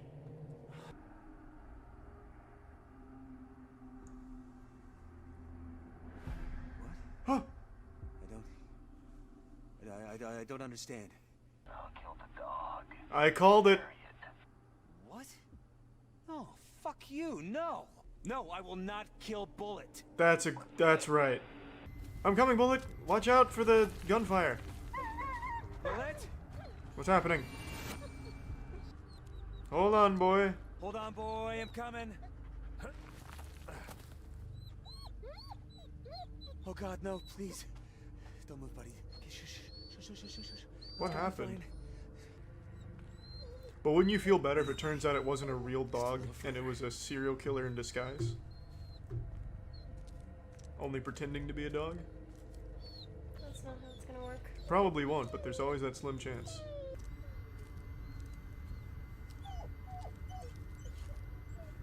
God, this has been like actual 5 uninterrupted minutes of just walking the same path. There's something I'm not doing. I think I really do have to like do something, but I've hit every goddamn key that I've had in this game. Don't you dare. Well, I don't think there's a way to progress the game without doing it. I don't know what the fuck I'm supposed to do. Alright, I'll just do this for the next few hours, I guess. Until the developers patch in a mode where it works. There's probably 2 endings. One where you let the dog die and the other where you don't. I'll keep fucking pumping dick here, I guess. Bullet? Oh, do they kill the dog no matter what? No, fuck! Fuck! Damn it, Ellis, I've been trying to reach you for hours. Anyway, I just wanted to say that we're dropping the search. It's nothing personal. But hey, you left him there to die. Whoa! It's only fair you die alone out there as well. That's fucked up. I tried really hard. I played in like dirt and poopy and shit looking for clues. Oh yeah, I forgot to do that. Check the other one. Hold on, I'm looking up. What the? Wait, that was a whole message of not doing what you're told. Son of a bitch, I did what he told me to do. Make it stop! Damn it! He fucking fooled me. He didn't even say Simon Says, and I followed it. Which way? See if you can call him. Call Bullet? I don't think he has his phone on him. Don't worry, Peter, I'm coming. Oh, this is the same house from the Blair Witch Project movie. Who's in here, huh? You pussies. Oh, I thought that was the Blair Witch. I was gonna say we just fucking lost, but it was just a crazed meth addict again. That one was different. The light just made it angry. Ah, so a gamer. Even worse. Whoa! Living like the 1%, eh? I didn't mean to startle you. Sorry to just kind of intrude. She robbed me. All of this just an elaborate scam to get money out of my wallet. The light. Can anyone hear me? The light. Turn on the lights. The headlights. Turn them on. I knew it! I fucking knew it! So what, is he caught in like an endless time loop? Sheriff. What's up, Emmett? No! Emmett! I called it though, I'm a genius. Wait, I wonder if I just didn't do that, if I would have had a different ending. Yeah, I actually didn't think I had a choice, but I see there was a door there. I am a good man, disregarding the murder. I see it. I hear they don't like assholes, so I'm gonna lead with mine. Oh, what does that say? Oh. Wait, was I right? The solution was to go backwards? No, I wasn't. Yeah, there's no way that would be the solution. That makes no sense. Yeah, that's a pretty epic prank for sure. That's a good fucking prank. You open the door, it's a brick wall, it just tells you to be a man. That's not bad. That's solid. They got me on that one for sure. Fuck. My light went out. It's shaking a lot. I see him! Ellis is getting away! Ah! Why did... there were so many plot lines, that's right. Ellis shot a kid. Disappointing. Or something. What the fuck is happening? Sir. You guys don't respect me. I heard you talking shit. Say it to the camera for my YouTube vlogs. Who's it from?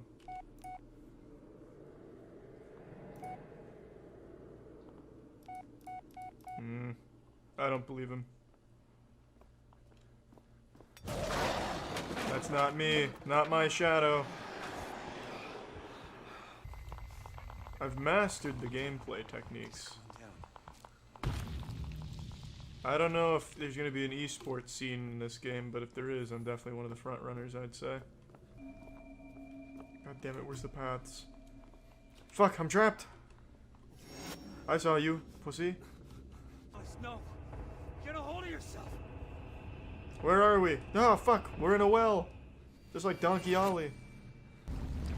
My god. Dude, Jesus Christ.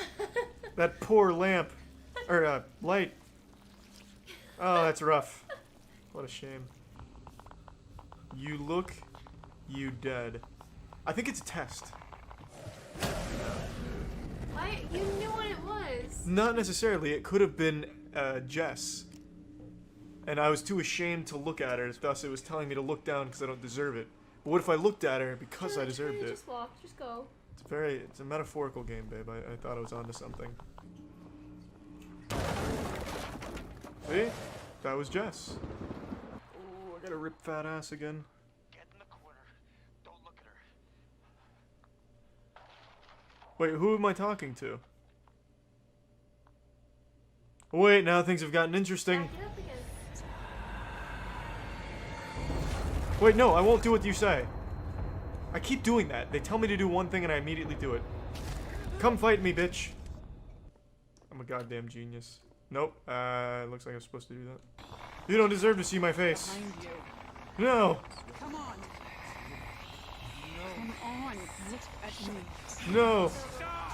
You filthy, ugly slut. Goddamn succubus. The key is under the table. I'm waiting on the other side. Big mistake telling me where it was.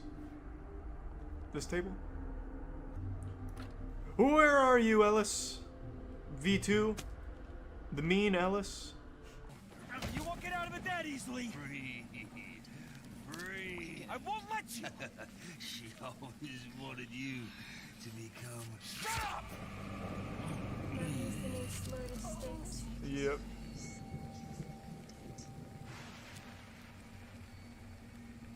I called it from the get-go. Well, that's him now. Yeah. But that wasn't him to start. No, it was always. No? No! Bullet, you shouldn't see me this way. As long as Bullet's okay, I don't care. He doesn't have to like him. That is a happy. As long as Bullet's okay, any ending is a good ending. Have you ever wanted to be sued? Perhaps. Have you ever wanted to be sued by multiple entities at the same time, filling every orifice with a lawsuit? I would imagine no. That's an awfully hot copied spot. We're talking about Pikmin copying the homework of multiple big titles to like an almost comical degree. Like this would be something that I feel like would be almost satirical from like a game development student in college making this as like a, I don't know, project piece for class. never actually anticipating selling it or anything because they know that they would get fucking biblically smacked down by the companies that they are heavily borrowing from. And borrowing is doing a lot of heavy lifting there. That is loosey-goosey because it is almost one-to-one carbon copy a clone. That's right, I'm talking about Pikmin.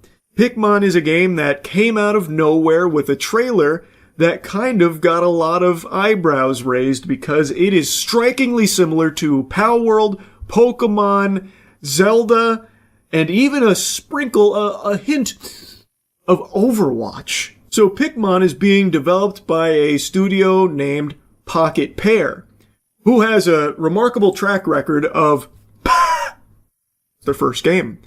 Now, the name Pocket Pair might have, made you feel like you'd heard it before, and it's because you're probably getting it confused with the developer of Pal World. Their name is Pocket Game.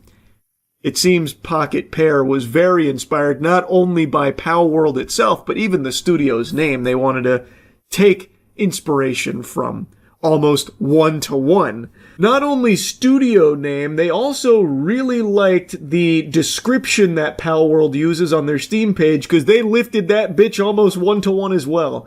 Dive into a vast, uncharted continent filled with ancient civilizations and mysterious creatures called Pikmin. In this multiplayer open-world survival crafter, you'll team up with your Pikmin to fight, farm, and build industrial empires while thwarting a shadowy organization's plot. Now let's take a peek at what Pal World describes its game as. Fight, farm, build, and work alongside mysterious creatures called Pals in this completely new multiplayer open-world survival and crafting game. That's pretty close. To me, it sounds like Pikmin, the developers, said, "Hey, Grok, can you take this description and add a few more words to it, maybe a little buzzwords about fight, farm, and fuck your way to the top or something with our Pikmin?" It's pretty close. The DNA is still very much intact. Now, Pikmin is being published by a company called Network Go, whose name to me already feels fishy. That sounds like the name of the Wi-Fi at my local coffee shop. Like, everything about Pikmin is just so peculiar. And it's apparently a very real game that they're looking to release. And when you watch this trailer, we watched it on stream, when you look at this, you will immediately see that this isn't some kind of Pal World situation where it's very clearly existing in a very similar genre with similar designs to Pokemon, but completely changing the formula to something unique for its own identity. It is actually taking one-to-one elements from these games and then just fucking fisting it into this trailer here haphazardly. It is actually like borderline plagiarizing these properties. It's pretty ridiculous. Have you seen the game Pikmin that's copying Pokemon, Pal World, Breath of the Wild, and somehow Overwatch? I haven't watched the trailer, but I heard about it from a buddy of mine. Let me check it out. Am I on 2x speed? No, that just seemed like it was fucking schmoovin'. Pikmin!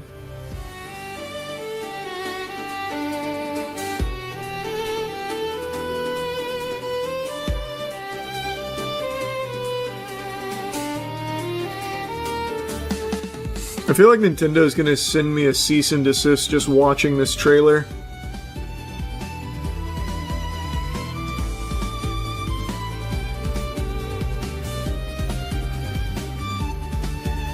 That's pretty shameless. That is pretty shameless character design there.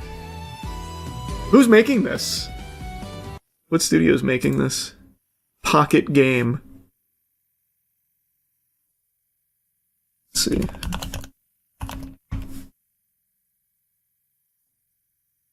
They don't even have a website. This is literally just a random Steam dev. This is all they have. A studio with no fear, that's who. True!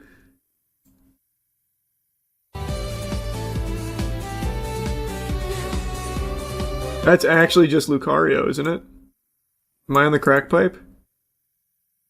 It's just Lucario wearing some work gloves.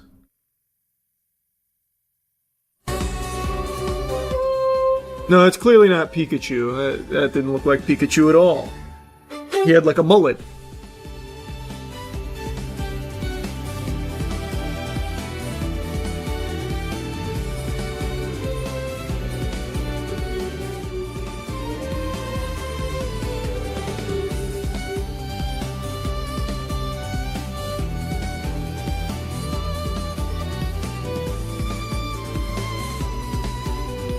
Wow. Yeah, they really stole directly from Pal World and Pokemon. Huh. That is shameless. And that's just Roadhog.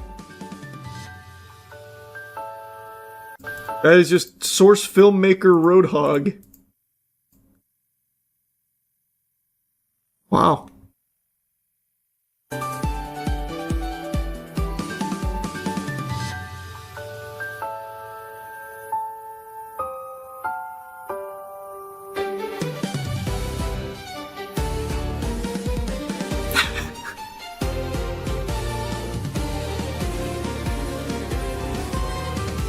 Wow. I guess the strategy is get sued for marketing, maybe? Is the idea? Oh, didn't mean to click that. There's apparently an after credits scene here. It's probably gonna be Luigi or something. Steal from literally everything. Bro, that's literally Pikachu. I mean, yeah, they did just direct rip many things. Pretty interesting. It feels like a stupid idea. Because, like, Pal World, while it's clearly Pokemon inspired, it's totally different, night and day, to a Pokemon game. This is literally using Pokemon models and direct ripping Pal World game. Like, there's no argument. I still can't get over just how egregious it is. They didn't even bother trying to hide it at all. They literally have Roadhog. They have Roadhog. I wouldn't be surprised if they just took the assets from these games and just said, alright, now they're in Pikmin. Now it's not Roadhog, it's Pickhog. Or it'd be Hogmon or something. It's out of control. And the Pikachu, that one, that is a giggle-worthy moment because it is actually Pikachu, but then they just put on like a faux hawk or something and said, no, that can't be Pikachu. Pikachu doesn't have a faux hawk, don't be ridiculous. That's clearly something very different. It's a Pikmin, not a Pokemon. I am so interested to see how this unfolds because it is taking a lot from quite a few huge games without even really attempting to pretend that it's unique to Pikmin. I have to imagine that there will be like cease and desist letters hitting their doorstep pretty quickly. I would wager a guess based on the trailer here. Now maybe this is all placeholder stuff and they plan on overhauling the designs by launch. I don't know. I couldn't tell you what the strategy is. It is mind-boggling. I had to yap about it a little bit. Anyway, that's really about it. See ya. When I say Hollywood, what's the first thing you think of? These days, it's probably not films. I got a hunch that you probably immediately think of like evil or terrible people that have been implicated in a lot of really bad things. Because it seems like Hollywood is kind of a cesspool of some real, pardon my French, jerks, you know, that have done some awful shit.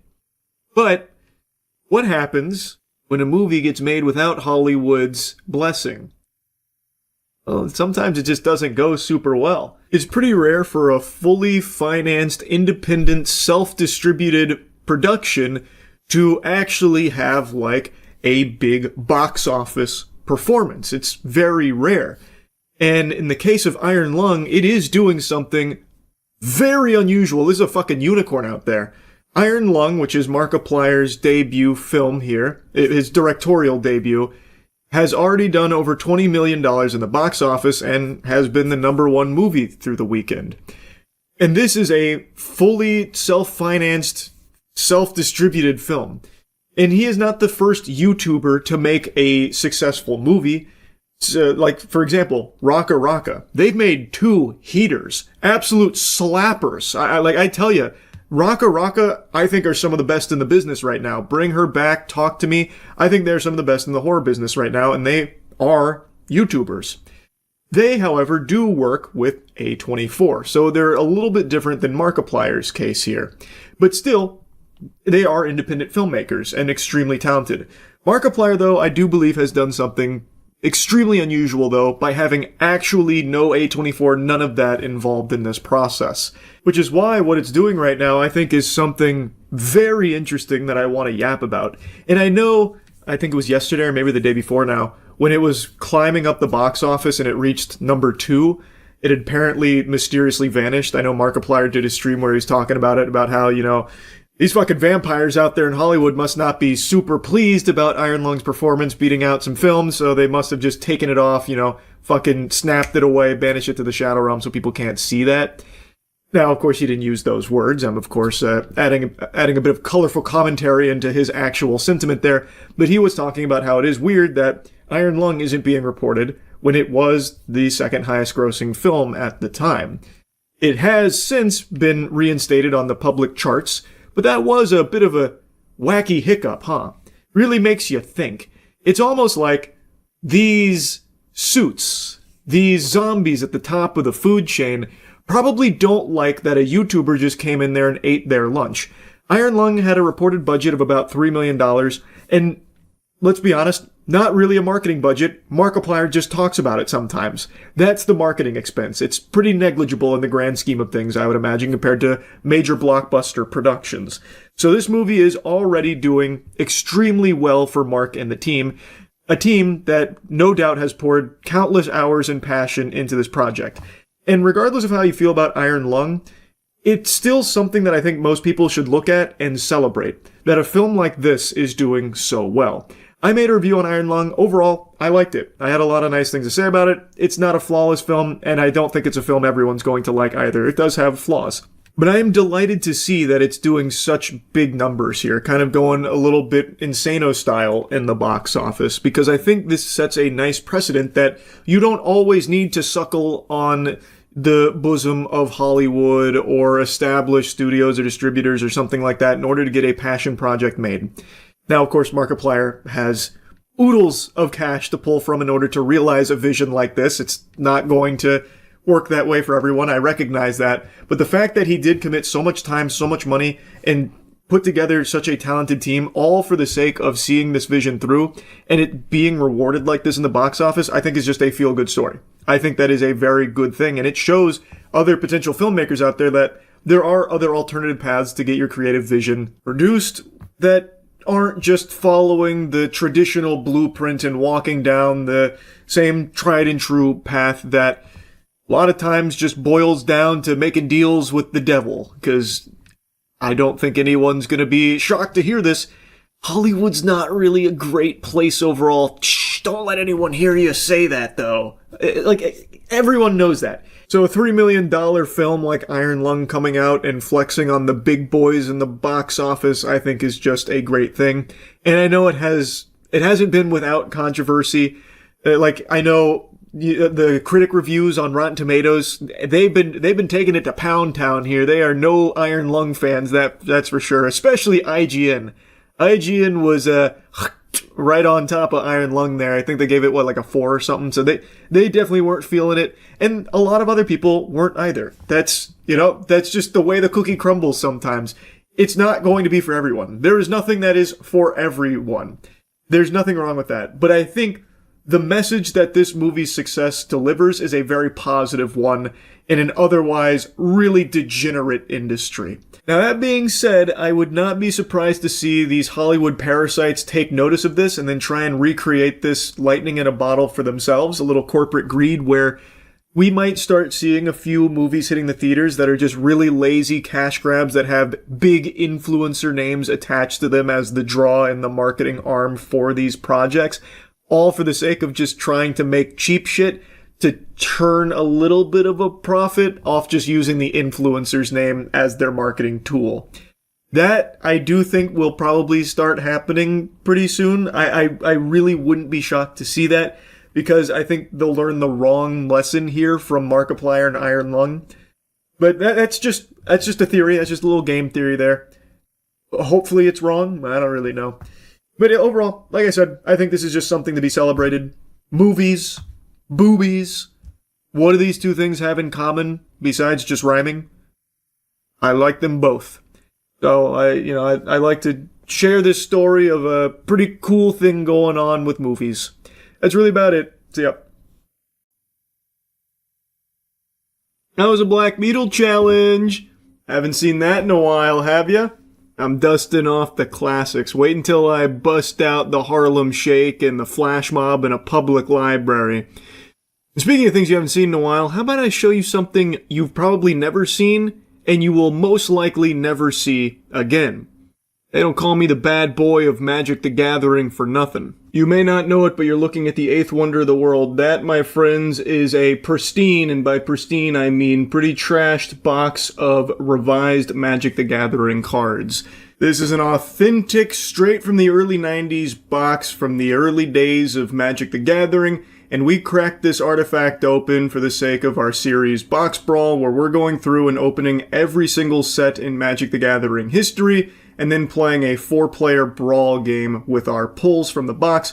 We've been doing this for, coming up on 2 years now. We've done like 80 sets or something like that, and we had Tolarian Community College, the professor, come out for a very special one, because Revised is the box that is nearest and dearest to his boners. And what better way to accommodate the professor than giving him a little piece of his upbringing. So when we do boxes like this, I like to yap about it over here and show you highlights from it. I don't want to spoil too many of the pulls or like the game itself that we played, because it actually was a fucking ass greaser. It was an exhilarating game of Magic, and the pulls, I'll spoil, they hurt you.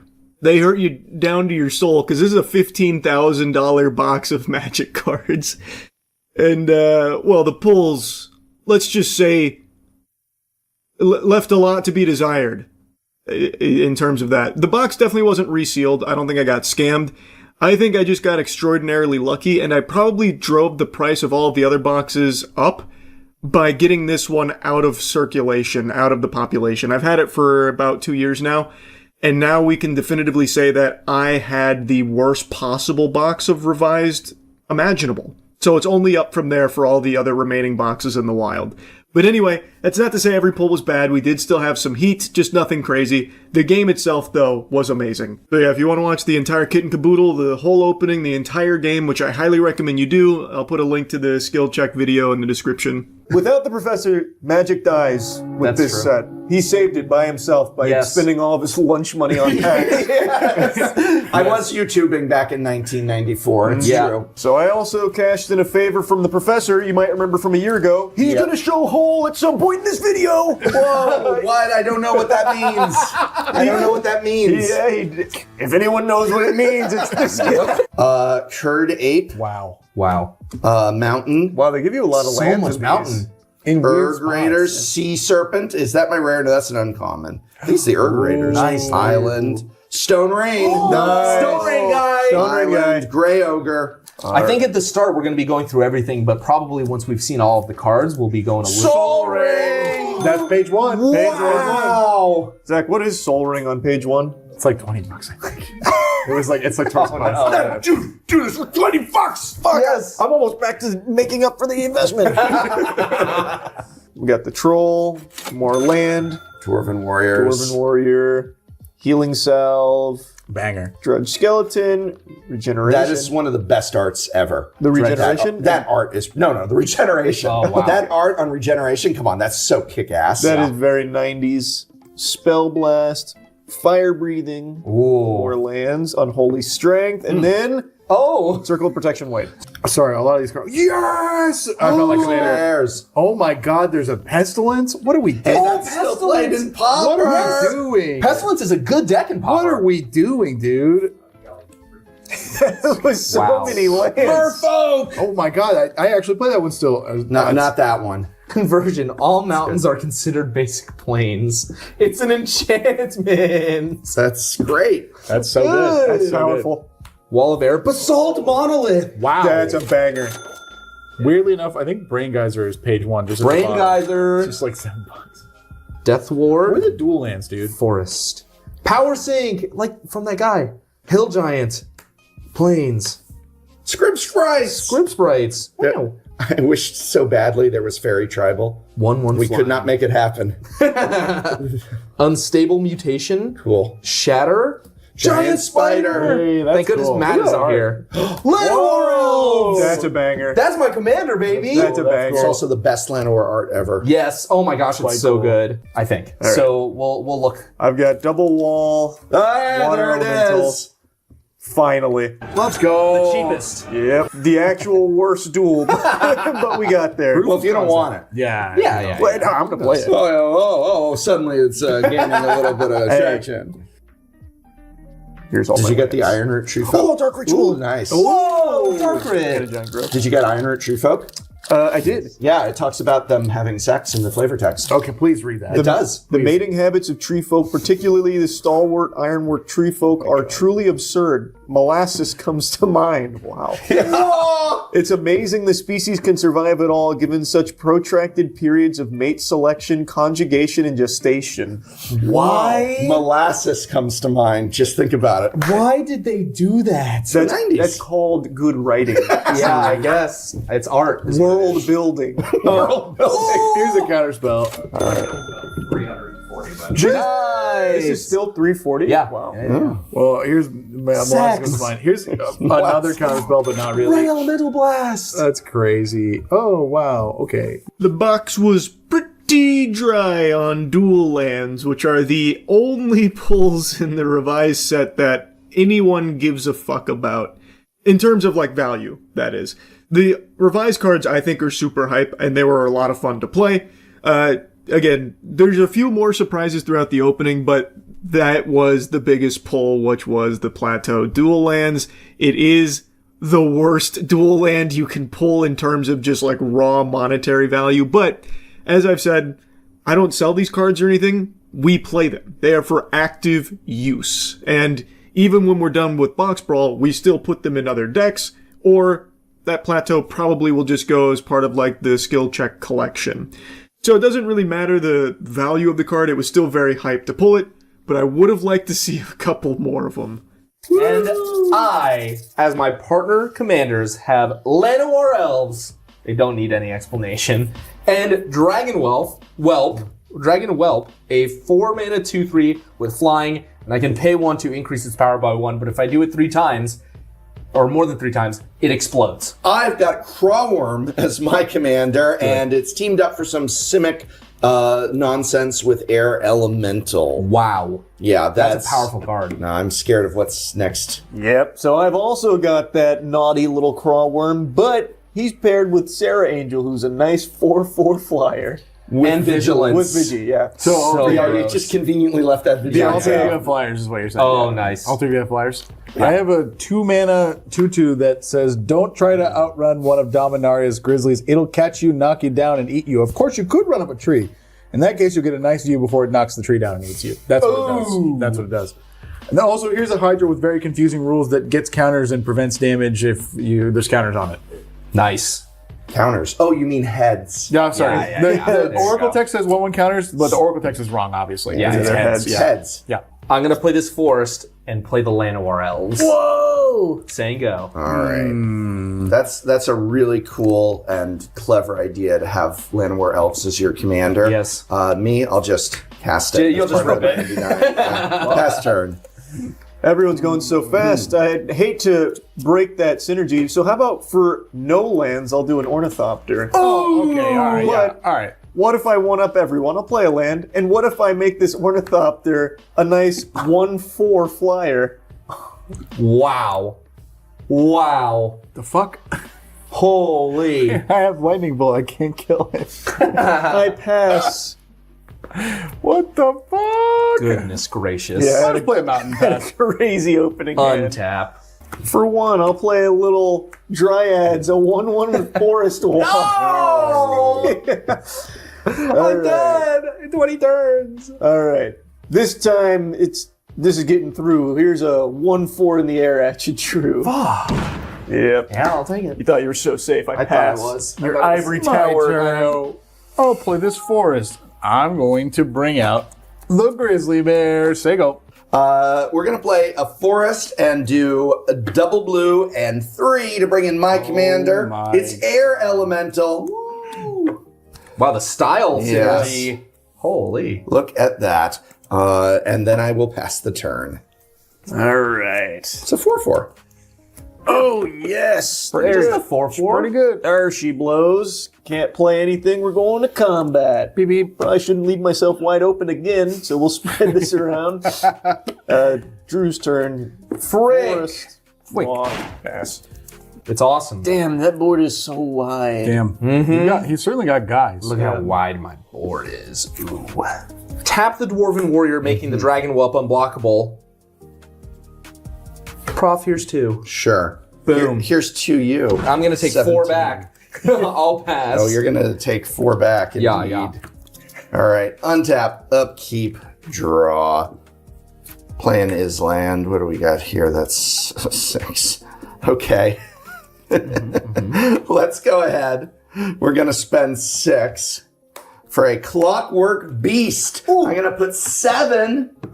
I spent 6 to put 7 counters, +1/+0 counters on Clockwork Beast. Wow. After Beast attacks or blocks a creature, I discard a counter.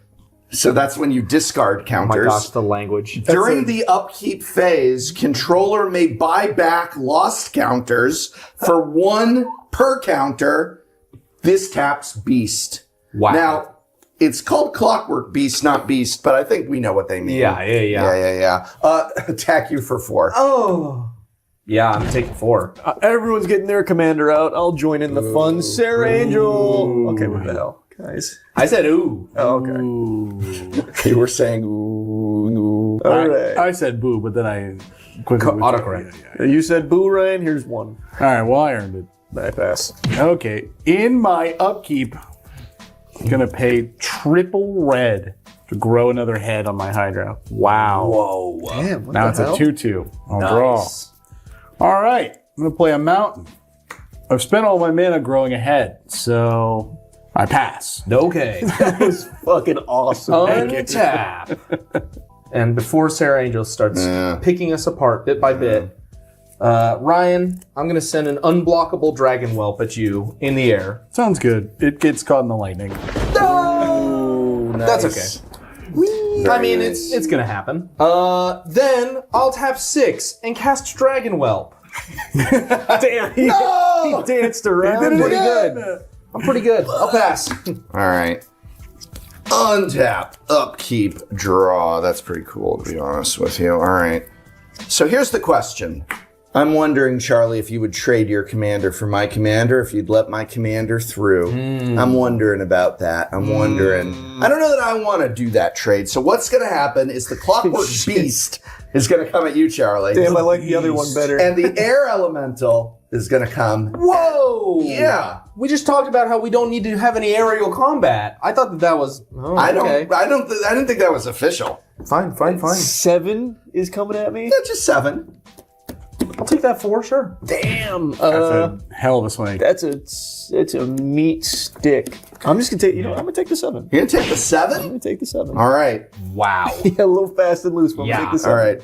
Second main, I'm gonna tap 3 islands.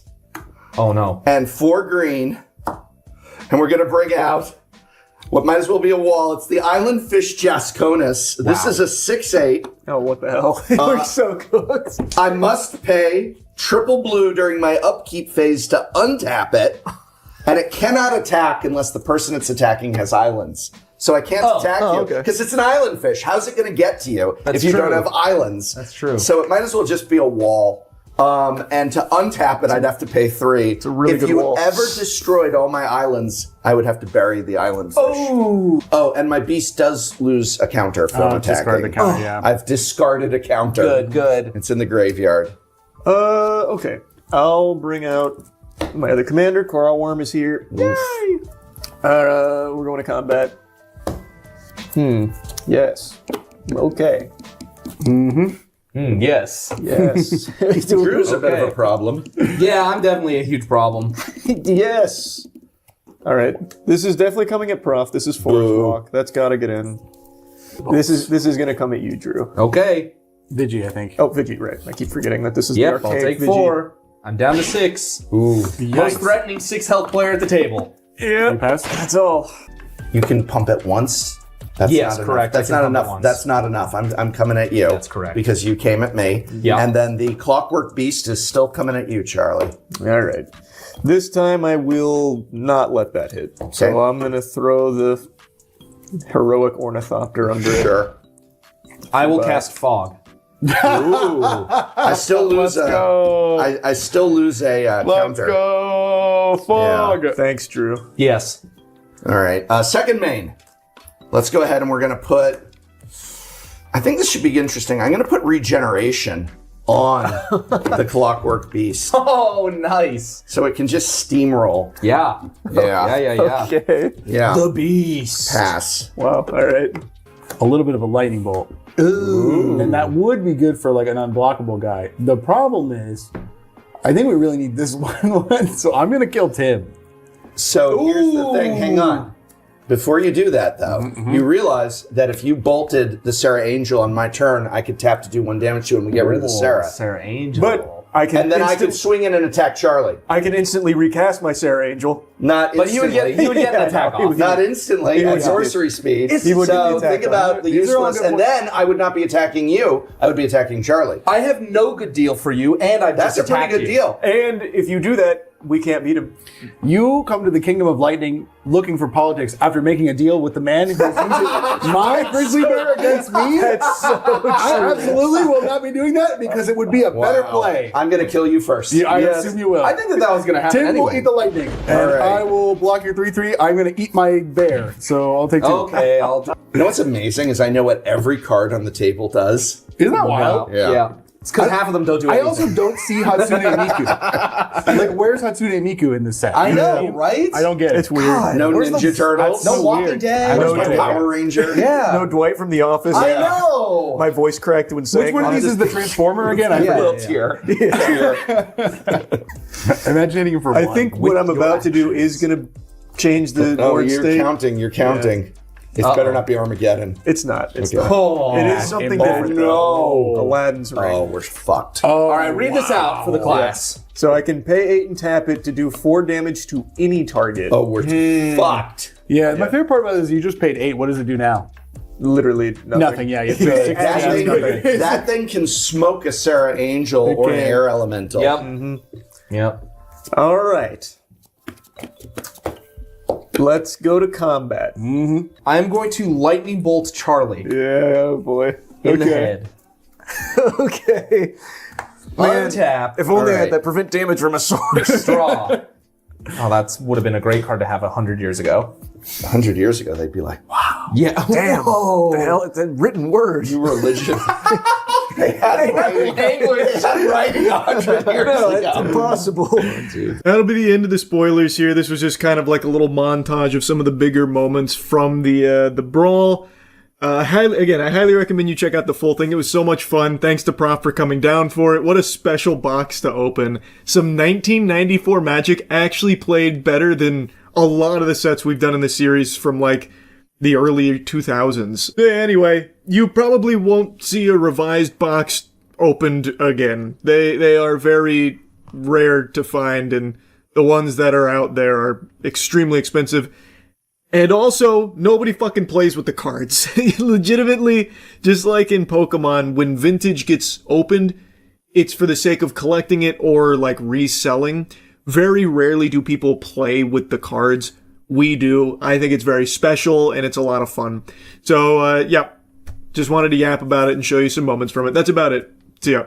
If I asked you what your favorite sound was, what would you immediately think of? Applause to let you know that you did a good job at something? Maybe your parents telling you they're proud of you? For me, my favorite sound is the sound of 5 fingers meeting a face and creating this beautiful melody this slap that echoes throughout space and time. Today we're looking at another brutal slapping tournament. This is security versus guy from the audience slapping competition from the Holy House of Slaps, this beautiful YouTube channel. Again, I'm only going to show you some of the slaps. I'm not going to show you all of them. You can watch the whole thing if you want. It's important to know before we dive into the crucible here that the closed captions are really off. The closed captions are not even close. It's like a Chinese bootleg DVD from back in the early 2000s. I don't know what the fuck went wrong with the captions. I've never had a problem before, but here it reads like Google Translate was overdosing on bath salts.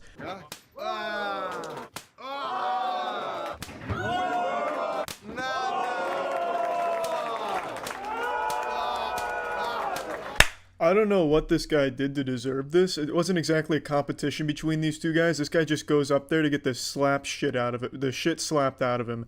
Maybe he was just an asshole and was heckling, so they brought him up there to discipline him because his parents never did. I really don't know, but it's just a montage of him getting slapped. Looking straight out of JoJo's Bizarre Adventure with the ora ora ora here. But anyway, after his cheeks get turned to dust, we get our first matchup between these two women.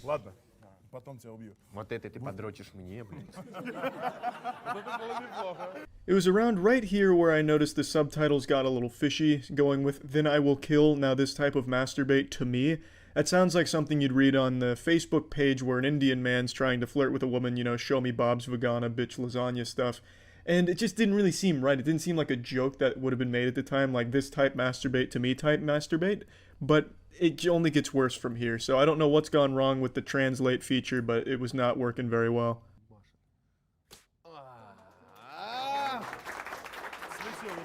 So now we have the first official slap thrown of the tournament, and it's a glancing blow, bit of a wet fart, and only a couple fingers make contact and it all hits her neck. So not the most powerful start to this new episode, but the real star of this first round goes to the closed captions.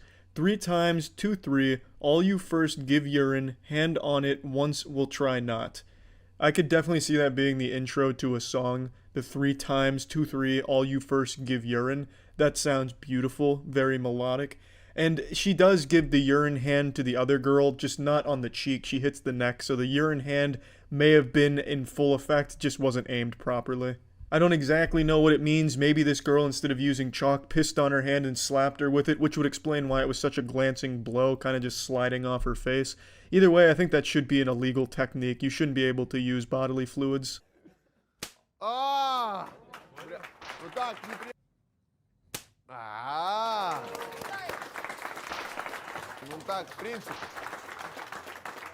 Now when it comes to sound, I don't have the golden ear like Mozart. I just can't hear things and know what notes they are and shit like that. But when it comes to slaps, I'm something of a savant. I know what a good slap should sound like, a real slap should sound like. You know, if we ever start deep faking slaps, I'll have to be the expert that goes in and tells you if it's real or fake. And in this case, these first few slaps, they sound fake. They sound like stock sound effects of a slap. It's just something doesn't sit right with me. They don't strike me as authentic slap audio. It sounds canned. I hear little hints of reverb, a little bit of barley in there as well. The sounds are just a bit crunchy, as if they've been recorded in a separate circumstance and then spliced in here. Maybe I'm wrong, and I very well could be, and I most likely am. I just thought it was worth mentioning. These slaps are so pristine that it's giving me the impression that the audio is faked. Маленький замах.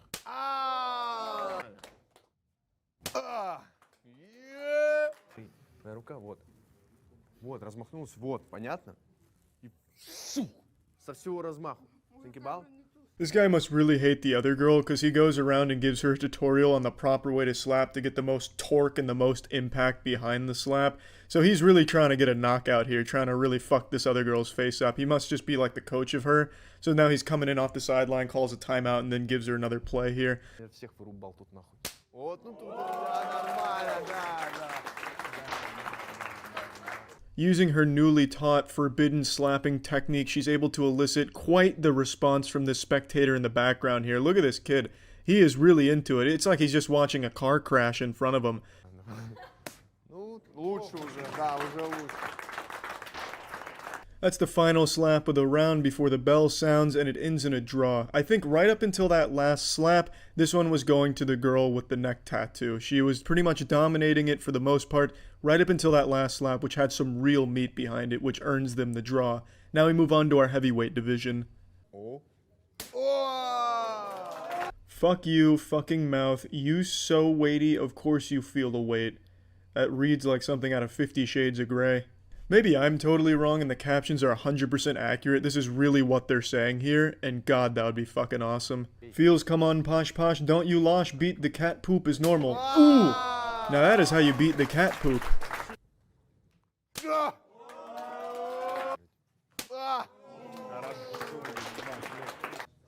это завоняло, блядь? Yeah, I bet it smells like fucking in there. Fucking testosterone. This shit is hardcore. These are no doubt some really big blasts, and I really like the larger man's technique where he comes straight across and hits it and falls back a little bit with his own momentum. It's like he's doing the old sprinkler dance, but not stopping to actually sprink it. He just goes straight through. I really like the dude's technique, and it really pays off nicely because he has the upper hand right now, I'd say. And definitely has the upper hand, hand-wise. His hands are fucking massive. They cover the entire other guy's face. This slap is so powerful it elicits something a little bit more personal here. You homeless, unemployed guards, you have to fuck right away. So he slapped him so hard that they're about to make some guards have sex here. Давай, блядь, дай ему воды попить, нахуй. На, сука! Да. Конкретно. Красава! Чисто на водопроводчик. На! Охуеть, ебать, пизда, ебать. That's the final slap of the round, and he indeed slapped the pussy off of that guy for sure. That was a very powerful, meaty sonic boom slap. And he wins the round with that one there. He ends up taking home the whole prize, but I thought it was a pretty hard-fought match on both of their ends. It's not easy to step up in the heavyweight division like that, especially when you're on the lower end of the heavyweight, like his opponent was, and I thought he did an admirable job. Now we move on to the next round of the tournament. Ты такой, я не в третьей смене. Прости, ой, блядь, ты чё, ебать, меня? Всех ушатал сразу в шею. Давай один фол. This is the most disrespectful slap I've ever seen in the professional slapping sports event. It is just ridiculous. He's not even going for the cheeks, he just goes right for the neck like he's trying to slit his throat. На, нахуй, ебать! Близко, близко! Братан, ну... That's a face that says, yep, I fucked up. And he did. He gets punished very hard for going for his competitor's neck.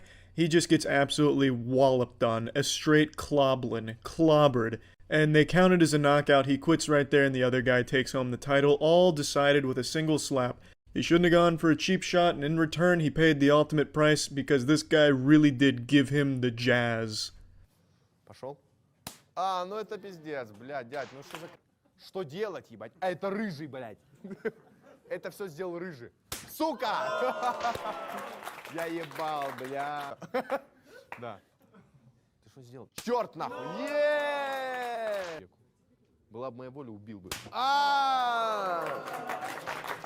Ебать! These incredible big boys out here busting cheeks, busted nuts, and these incredible captions to really complement all of it. This is just what slapping tournaments are all about. Just high octane, palms to the face, no mercy, relentlessness, while also talking about getting fucked on couches and fucking cars or whatever the closed captions are talking about. На, сука, ебать, я охуел. Фалил. Висок, да, фол тоже. No doubt the slaps are big, but the boys are bigger. The slaps don't really do much damage to either one of them, and in the end they give it to the guy that is not overly tattooed, because his slaps had a little bit more of an impact on the other guy, but not by much. I thought this was just a really close one. It wasn't the most thrilling of bouts we've seen, and it's only because they were so iron-jawed. There really wasn't a whole lot of damage being done that you could see, but you could definitely tell that those slaps were packing some mean power behind them. Пиздец. Ой, бля. Ты ему чуть нос так не сломал, блин. Это вообще пизда. Попал? По носу, да? This is the biggest mismatch in slapping history. This guy looks like a fucking hitman. This man looks like he's made out of steel. This looks like the guy that Superman was based on, and he's going up against an actual schoolboy. Now, interestingly, this is the security guard from the title of the video. This is the guy's security that decided to compete, and they really gave him some cannon fodder. They just gave him a lamb to a slaughter.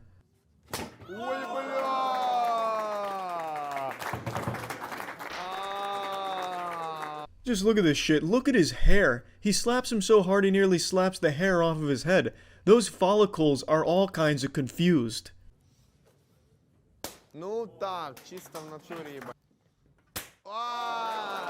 Not a single one of this kid's slaps makes his head move at all. Not even an inch. He just doesn't flinch. His neck muscles are so strong, you could take a sledgehammer to his chin and nothing would happen. The sledgehammer would probably break. Да ну нахуй. На. Давай. Ну чисто, блядь, вырубает. Может... Два пальца, да. Я здесь еще, да, я... Yeah, that's about all she wrote. It's absolutely brutal what the security guard does to this kid, you know. Maybe he deserved it. Maybe he was playing hooky to be there. So the security guard was just delivering justice right in the palm of his hand, right to his fucking frontal lobe. It was unbelievably powerful. And he had to get checked for a concussion, too. I half expected the guy checking him for a concussion was going to rip off the face mask, Mission Impossible style. There's just going to be the security guard again and slaps him one more time. Either way, this was such a good slapping competition, not only because the slaps were solid, but I loved the closed captioning. I hope they never fix that because these translations were fucking awesome. That's it. See ya. What's up, everybody? It's Critical. I'm going to be using the Vine Sauce ROM Corruptor on some Nintendo 64 games. Let's do this shit. Well, Link's being dragged behind a horse, so he must have been caught by a group of cowboys while doing something mischievous. I'm sure glad I slept on the floor instead of that awful bed.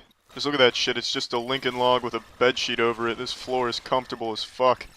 I feel excellent. Just a little morning stretch and I'll be ready for action. Where the fuck am I right now?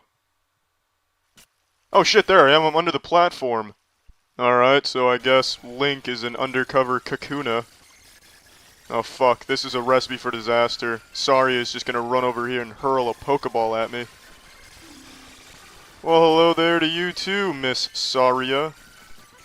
I say we just demolish the ground, get rid of it entirely, who needs it? And I must say, Link has a textbook movement position here. He looks like a boomerang that's perpetually stuck in the air but can still be sentient.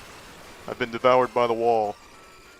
This is the ultimate nightmare, shared throughout the universe by multiple species. The day when you can no longer trust walls is the day the universe crumbles. Crawling through the tunnel. Through the tunnel, I crawl. There we go, where am I? Oh. I fooled you, I didn't crawl through the tunnel. I just went through the wall, like any other normal person would do. So go ahead and put that in your science notes. And then take a pop quiz on fucking yourself. Why can't I open this chest? Damn it, why is this so difficult? Oh, there we go, I can read the sign. Just gotta get right up on it and give it a hug so I can make out the words. Oh, read it again. Alright, let me open this fucking chest. Thank you. Yeah, here we go. Incredible cinematography. This is the director's cut Ocarina of Time.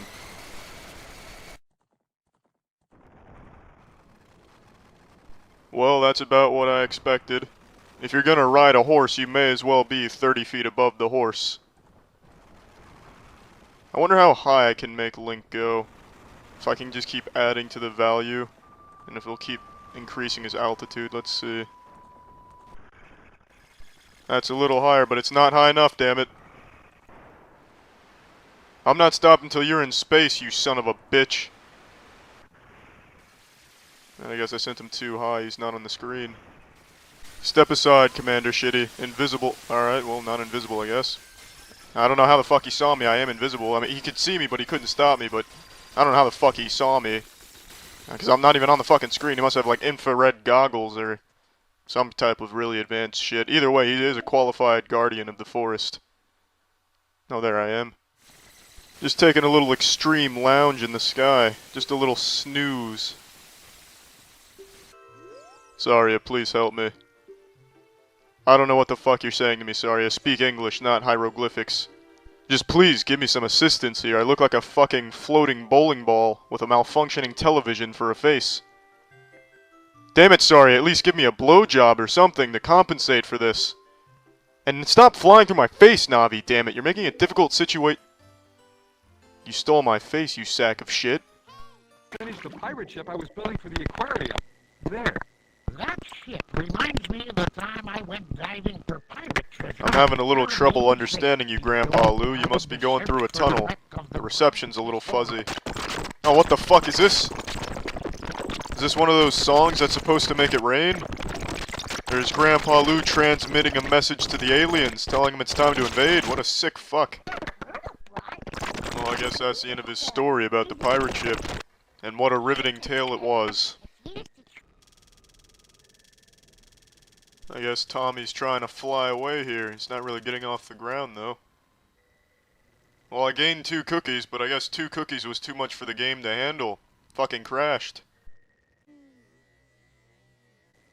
Holy shit, Tommy.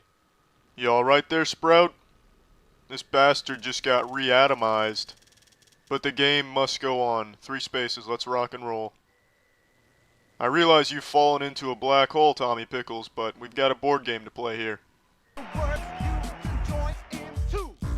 Goodness fucking gracious, look at Chunky Kong in the back, he's turning into a seagull. What is happening to that poor fellow? I tell you, I remember the song pretty well, but I don't remember the animation being this crisp and fluid. I feel like Donkey Kong should be here. Oh, there he is. He was just exploring a different dimension. The sing-along lyrics are a little behind the actual audio, so if you're trying to sing along, be wary of that. Oh, fuck! Oh my goodness, Donkey Kong is giving us the serving treatment right now. Holy shit. I feel like Donkey Kong just shaved my ass cheeks with those moves. Might just slide out of my fucking chair here now. Oh, here we go, now we're talking. Some river dancing action. Oh yeah, take that, you fucking green mutant. I tell you, the choreography here is outstanding. It could easily win every award at the choreography competitions. Just look at those feet, look at those fancy feet, look at that shit. Look at that fancy feet, you find me feet like that, and I'll tell you, you found a damn good pair of feet. This is the scariest fucking thing I've ever seen in my entire life. Well, now this abomination left the game, probably to enter some poor soul's nightmares. Oh, there he is. Look at this fucking creature from the Dagoba swamps. It's basically a demented piece of spaghetti. This is just absolutely disturbing. I don't know what's going on here. Alright, so Diddy Kong seems to be locked in a fierce battle against this hat. So this is where the idea for Beyblades came from, huh?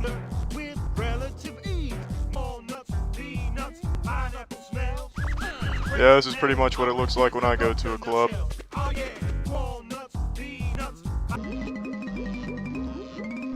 Professor Donkey Kong is turned into a piece of paper. Will you please help? Holy shit. The blue dude's riding the lizard like a horse. That is impressive teamwork. Ooh, that was impolite. The blue guy was just riding a horizontal motorcycle. To keep Donkey Kong distracted. Steal that hoard of golden bananas and treasure so much. They seem like a trustworthy group of gentlemen. They seem loyal, charismatic. I'd trust them to save the world. Especially that pink guy. His energy is really impressive. He seems very passionate about his job. I hope for your sake you're right this time. No. Yeah, somebody give Donkey Kong a smooch. That's what he's looking for.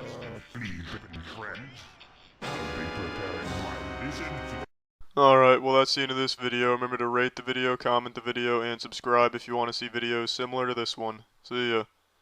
I just saw a really interesting scam that I gotta yap about, because it reminded me of an experience I had when I first moved into my apartment out in a God's country on my own, finally leaving the nest of my parents. And boy howdy, let me tell you, I had a wacky experience with a scam that could have resulted in me missing a kidney, a nipple, and all $40 in my wallet. And the video I just watched from Inside Edition talks about a modern scam that feels like a new iteration of what I went through. It's a blackmail caper stranger than fiction. This couple says they returned home to find their beloved dog missing from their backyard. We were so scared. We didn't know what had happened to him. Then came a phone call. Their 11-year-old beagle mix named Archer had been found. They say they were sent this photo showing the poor pooch with a terrible wound. So some fucking scoundrels went and they actually did steal this couple's dog. So they kidnapped the dog and then called them to tell them that the dog had actually been found, but unfortunately it had gotten in an accident and it was going to need surgery. And then sending proof, they AI generated this image of their dog on an operating table at a vet. Now, why this kind of relates to what happened to me out of college in my apartment is because one day, randomly, I had received a phone call from a stranger, that fucking cold call out of nowhere from the boogeyman, and they started spinning a tall tale about how my mother was driving and ran over this guy's brother at the gas station, just fucking mowed him down like it was GTA, and it was now my responsibility to get over there and clear this all up. I don't even remember what they were demanding. I think it was like I bring money or something in order to squash it, and it was just an extremely tense situation, and I would ask for proof, and they're like, nope, your mother can't talk right now. I've got her, you know, she's too panicked and I've got her like calm down and I don't want to like, you know, get her all excited again or something. Like she's some kind of fucking zoo animal or something. But like at the time, I was just like, okay, man, I guess mom done made a big old boo-boo here. Come on, what were you thinking, mom? Jeez, Jiminy Christmas, this is ridiculous. And at the time, it didn't really occur to me to start like interrogating, so I didn't ask like the best questions, but I was like, all right, if I can't talk to her, let me just go ahead and give her a call myself real quick just to, you know, see what's going on. And he's like, no, if you hang up this phone, I'm taking your mom, or something like that. Or maybe he was like, then the police will have to get involved and they'll beat you here. So I don't even remember now. It's been so many years. But basically, it was about like, I need to go there and pay because my mom did this. And it was all just a big fucking lie over the phone. Eventually, I was like, you know what? This sounds fishy. Slowly but surely, I started breaking out of the genjutsu. This was a long conversation, mind you, of them trying to like really fucking use as much elbow grease as possible and, you know, get me out the door over there with some money for him or whatever it was. But eventually I was just like, all right, man, look, Squirt, this isn't adding up. I don't know why I can't talk to my mom about this if she's right there and you're like making this threat. It feels very off. Eventually I wisened up and finally started reaching the conclusion that this is likely phony baloney. But even in the slim chance that it wasn't, I kind of liked my mom's odds in this case here. If things did start to get rowdy, she carries, and I bet on her in this situation. So eventually I just hung up, gave her a ring. Obviously it turns out none of it was legitimate at all. It was just completely made up. It was a scam. But I really was considering going over there. In fact, I had even got my wallet and my keys, and I was like, all right, I'll just start making a trip over there because they gave me like an address to the gas station. The point is, this kind of thing is obviously alarming, and it kind of throws a lot of things out of whack in the old noodle up here. It makes steel trap all cattywampus. So this couple, when they got this call as well as this picture of their dog, they didn't like immediately recognize it as a scam, which I totally relate to. If I had received an AI generated photo of my mom behind the wheel going like a Mr. Beast thumbnail from those scammers, I wouldn't have thought twice. I would have been out the door on my way over steaming like, oh. Being prepped for surgery. Bill and Allison Cousins say the caller identified himself as a vet and said Archer had been run down by a car. He was going to have surgery because he had a broken femur and a dislocated shoulder. And we were like, yes, whatever needs to be done. Archer's panicked owners were told the surgery would cost $2,746. They were willing to pay up, but then they realized some things just didn't add up. First, they received a text instructing them to pay with Walmart or CVS gift cards. As any reputable vet would request. We don't accept money or credit or anything like that. Only these extremely specific means through this text message here. Please click this link. And that's kind of how it happened for me, too. Like, eventually it's like, no, you gotta come over here. No, you can't talk to her. No, you can't hang up this phone, as if it was like, fucking Keanu Reeves in Speed or something. Like, eventually it started to dawn on me, same as it did for them. Like, it's easy to look at this and be like, how did they not immediately recognize that as AI or, like, all just a bunch of fucking hullabaloo? But when you get, like, a call like this, it's alarming. It's jarring. And especially now with AI, it is enough to, like, fool you, at least temporarily. And they did actually have their dog stolen. In my case, they didn't, fucking hog tie my mom or anything like that. Like, they were just straight up lying. But in their case, they actually did take their dog. So they had even more reason to believe that, okay, maybe there's an air of legitimacy to all of this. Until, of course, they got that text message about how wacky the payment protocol was for this supposed vet. Then they started to really look at that photo they got sent of Archer on the table. Then they were sent another photo of Archer post-surgery, this time with fancy bandages. I'm like, this is exactly the same as the first picture, just the two doctors had moved. And look at the date on the x-rays. It says 12/21/2022. Wow. Holy shit, it's more serious than we thought. Arthur ran so fast that he traveled back in time 4 years. Must have been hit by the DeLorean or something. Oh my goodness heavens to Betsy. So yeah, when you really look at it, it falls apart. But the thing with the AI and scams, like we talked about with the AI voicemail scams, where AI scammers, not voicemail, but AI voice scammers, where they will emulate a loved one in order to try and like weasel money out of a relative.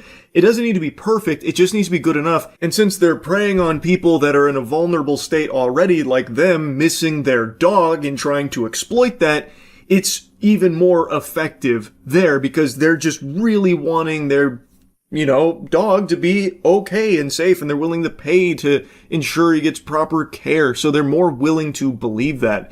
Almost 4 years ago. Correct. Turns out the photos were entirely AI generated. The AI scam failed, but the heartbroken owners were still missing their dog, Archer. Then, 4 days later, Archer suddenly showed up at their front door in Deltona, Florida. Here he is. Hey, Archer. Here's our Archer. I actually couldn't believe this shit right here. So the fucking scumbags that stole their dog from their property ended up returning the dog after they failed to get money out of this. That was a bigger subversion of my expectations than everything that happened with Game of Thrones at the end. I am shocked. Like, it doesn't redeem the scammers and dog nappers here, but I am happy at least that, their heart grew 3 sizes there, like the Grinch, and they did decide to return the dog when they realized that this didn't work. Because I imagine in most cases with these fucking vile worms, they do not care about the dog or anything or the family, so they'll, maybe kill the dog, have it put down, or, throw it in a shelter or just release it into the wild on the side of the road or something like that. So I was really surprised to see that they actually did just bring the dog back. Without being able to make a buck, the dog napper apparently decided to return Archer. Archer, hey, buddy. How do you try to take advantage of people when they're at their most vulnerable? Like, that's disgusting. Archer's owners think he was confined because he's walking like he's sore. The sheriff's department is investigating. My guess is this isn't an isolated incident. I imagine that this is a group that goes out and actively searches for animals that they can steal and then try and ransom to these families and mislead them by saying oh, we found your dog and now we need this money in order to take care of their injuries, that kind of thing, just exploiting the vulnerability. And like she mentioned, it is very twisted. It is disgusting stuff, but that's what scammers prey on. That's what they look for. And now in the age of AI, they can more effectively manipulate their victims and more effectively convince them of basically anything they want. So, anyway, I saw this earlier today, and while it is, wacky, like the AI image they sent of, the dog in surgery, and then it, got all patched up there, and it's very clearly just AI generated fucking hoopla. It is scary though, because they did steal that dog and they were looking for thousands of dollars from this family, trying to lead them to believe that it was going to a vet that cared for their beloved animal. Now, luckily it does have a happy ending. They got the dog back, but I imagine in most cases like this, family probably doesn't. So hopefully they do catch these assholes responsible. Anyway, just wanted to put this on your radar and yap about it. That's really about it. So yep. Merry Christmas, you filthy animal. Great news. Krampus came early and he slit the throat of Ronald McDonald, took control of the company, and farted out a wonderful AI advertisement that everyone's making fun of. And while the ad itself is terrible, the response from the people behind it is the most pathetic shit you could imagine. I'm not surprised McDonald's would go the route of like Coca-Cola AI ads trying to force that up everyone's asses. But what I am surprised at is that the people that actually generated it are like genuinely trying to present themselves as if they did something impressive, like this was backbreaking labor. It is a comical response. But anyway, let me show you the AI ad. It's the most terrible time of the year. All the shops turn to mayhem, even Santa knows space, and the tree redecorated your place. It's the most terrible time of the year. Sorry for the greasy old man jump scare here, but I've just got to interrupt briefly for my own little halftime show because I find it to just be beautiful how delusional the hacks are behind this AI that they actually convinced themselves that a good marketing push for McDonald's would be basically getting pugilistic with Christmas itself, shitting on one of the most beloved holidays in the Western world, calling it the most terrible time of the year. That is a galaxy brain scheme right there that only the most poisoned of AI meat gobblers could cook up. Like, actually some shit the Grinch would maybe pull, but even then it'd be somewhat charming. This is just foul. The most terrible time of the year, and showcasing why Christmas sucks using an AI advertisement to promote McDonald's.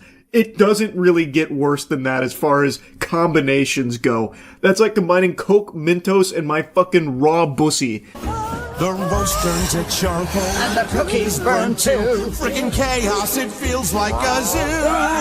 It's the most terrible time of the year. So you flee from the madness, the lights, and the cheer, and hide out in McDonald's till January's here. Oh, McDonald's can save us from Christmas? Well, I'm out the door right now. I want to make sure I avoid Christmas and family and all of the holly jolly spirit. It can save me from the madness. What a great idea. Incredible marketing campaign. If you hate Christmas, McDonald's is the place for you. Now, like I said, the ad is bad. It looks like shit. It is very clearly just AI slop. No one's gonna watch this and get any warm, fuzzy feelings inside their soul or anything. It is just very cheap trash. But don't tell that to the agency behind it, because they are defending this garbage tooth and nail. Before diving into the spaghetti and meatballs of the full statement, let me give you a sneak peek here, the appetizer from marketing manager Karen, who stated that the goal was simply to show that December is a busy month for everyone. Not to diss the biggest holiday for much of the Western world, we want to give people something to look forward to each day, not only the traditional peak dates, and this campaign brings that idea to life in a new way. Karen, do you have eyes? Did you watch that by chance? I feel like what she may have been given is a ChatGPT prompt of what was initially pitched as their marketing campaign, but the video they got does not reflect that idea at all. It is blatantly calling it the most terrible time of the year, showing that it fucking sucks, and that the only escape is by going to McDonald's to hide out there until it all passes like a storm. Like some shit out of the mist, really. So I don't know what crackpipe she's boofing here to be saying that the campaign is about giving people something to look forward to each day. What it's actually presenting is an escape route from the season. Go to McDonald's if you need to get away from the hustle and bustle of Christmas, the most terrible time of the year. Like, I don't know what she's yapping about. I think it's pretty clear showcasing all of the worst parts of the holiday season without ever really giving you anything about like, but it's all worth it because family matters, fucking Fast and Furious style. Instead it says, it's not worth it, you need to escape to McDonald's ASAP. It's like fucking Cloverfield or something. You gotta get away from the monster, go to McDonald's, we'll save you.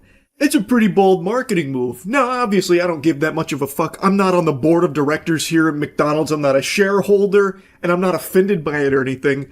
But I do think it's weird. Like, if this was my company, right? Like, if this, let's say for Cheeky Soap, I reached out to a marketing agency to make me an advertisement to play during the Super Bowl to promote Cheeky Soap. And what they give me back is something that associates my brand with, like, hating Christmas or something. I'm raising an eyebrow. Like, let's say I get an ad back and it's like, if you hate Christmas and you love to beat animals and beat the shit out of orphans, then make sure you shower with Cheeky Soap before getting your hands dirty. I'm pumping the brakes. I'm like, wait a minute. Hold on a second here, sports fans. Maybe let's not associate my brand with that kind of, like, super negative shit. How about the other thing? Like, you love Christmas, you love puppies and helping orphans, then you shower with Cheeky Soap. Why not that? You know what I'm saying? Like, it's just weird that the whole ad is about, like, Christmas is so terrible, you gotta escape it by going to McDonald's. It's fucking stupid. And of course, it's all an AI slop ad in the first place, so it's even worse. But the whole thing is just fucking baffling to me is all. But anyway, the main thing I wanted to throw tomatoes at is this statement here. For 7 weeks, we hardly slept, with up to 10 of our in-house AI and post specialists at the gardening club working in lockstep with the directors. If that isn't the biggest load of dirty barnacles I have ever read, you're telling me you had 10 people, your in-house AI and post specialists, by the way, yeah, fucking specialists, prompt engineers, top-tier sentence writers, working on this for 7 weeks hardly sleeping? Yeah, I'm fucking sure, buddy, and I'm 7 feet tall. That is so fucking stupid. What a bold-faced lie. And if that is the truth, if you actually had to have 10 lobotomites here working on this, writing sentences into the AI to produce this, then you guys are fucking idiots. Actual morons. You could put a paintbrush in an elephant's trunk and just set a keyboard in front of it where it's pecking at the letters and it would type out enough sentences to have the AI spit out basically the same fucking ad, I'm sure, over time. And it probably wouldn't take it 7 weeks to do so either. What directors do you have? Some dude that's just sitting there fucking zooted out of his mind saying, yeah, it's good, write that sentence. It's so dumb. It's such a lie. But maybe they did actually have a lot of staff and they hosed McDonald's for a huge paycheck here for this, pretending to do 7 weeks worth of work. That I could absolutely see where they're just taking a ton of money from them, pretending to do like a lot of work, even though anybody knows that this is not a lot of work. It's AI generating a fucking 45-second commercial. You can do that in literal seconds. Every shot traveled through a rigorously engineered tool chain, real Google Earth plates, advanced style transfer, pixel-level photo repair, custom LoRaS, control nets, bespoke comfy UI graphs, and thousands upon thousands of tightly steered iterations. Bullshit! Baloney! This is a ChatGPT generated response here where you ask it to just make up a bunch of hocus pocus jargon here in an effort to confuse people into thinking that you actually did any real work at all. You didn't. Liar, liar, pants on fire. You just typed a few sentences in over the course of maybe an afternoon. Then came compositing, lighting balance, physics corrections, physics corrections? My left shoe you did. Anyone who watched the ad can point out tons of fucking problems with that statement, like this guy who falls on the ice and his whole body folds in on itself like origami. Physics corrections, what a joke. And final finishing in flame. We generated what felt like dailies, thousands of takes, then shaped them in the edit just as we would on any high craft production. This wasn't an AI trick, it was a film. And here's the thing I wish more people understood. Magic isn't the technology. The magic is the team behind it. People who pushed, questioned, experimented, swore at broken models, solved impossible problems, and refused to stop until every frame felt cinematic. I don't see this spot as a novelty or a cute seasonal experiment. To me, it's evidence of something much bigger, that when craft and technology meet with intention, they can create work that feels genuinely cinematic. So no, AI didn't make this film. We did. Oh, chills. Literal chills. Wow. What a statement. That's powerful. Man, I take back everything I said. After reading what went into this, Herculean effort it must have taken for them to produce such a high-quality cinematic AI McDonald's advertisement about Christmas blowing ass. I just can't believe that I would belittle them for this. I feel like such a fool now. Oh my god! And the physics corrections that they must have went through. That poor guy must have been really scrapping in the lab to make it look as good as it did. Fuck. Inspirational.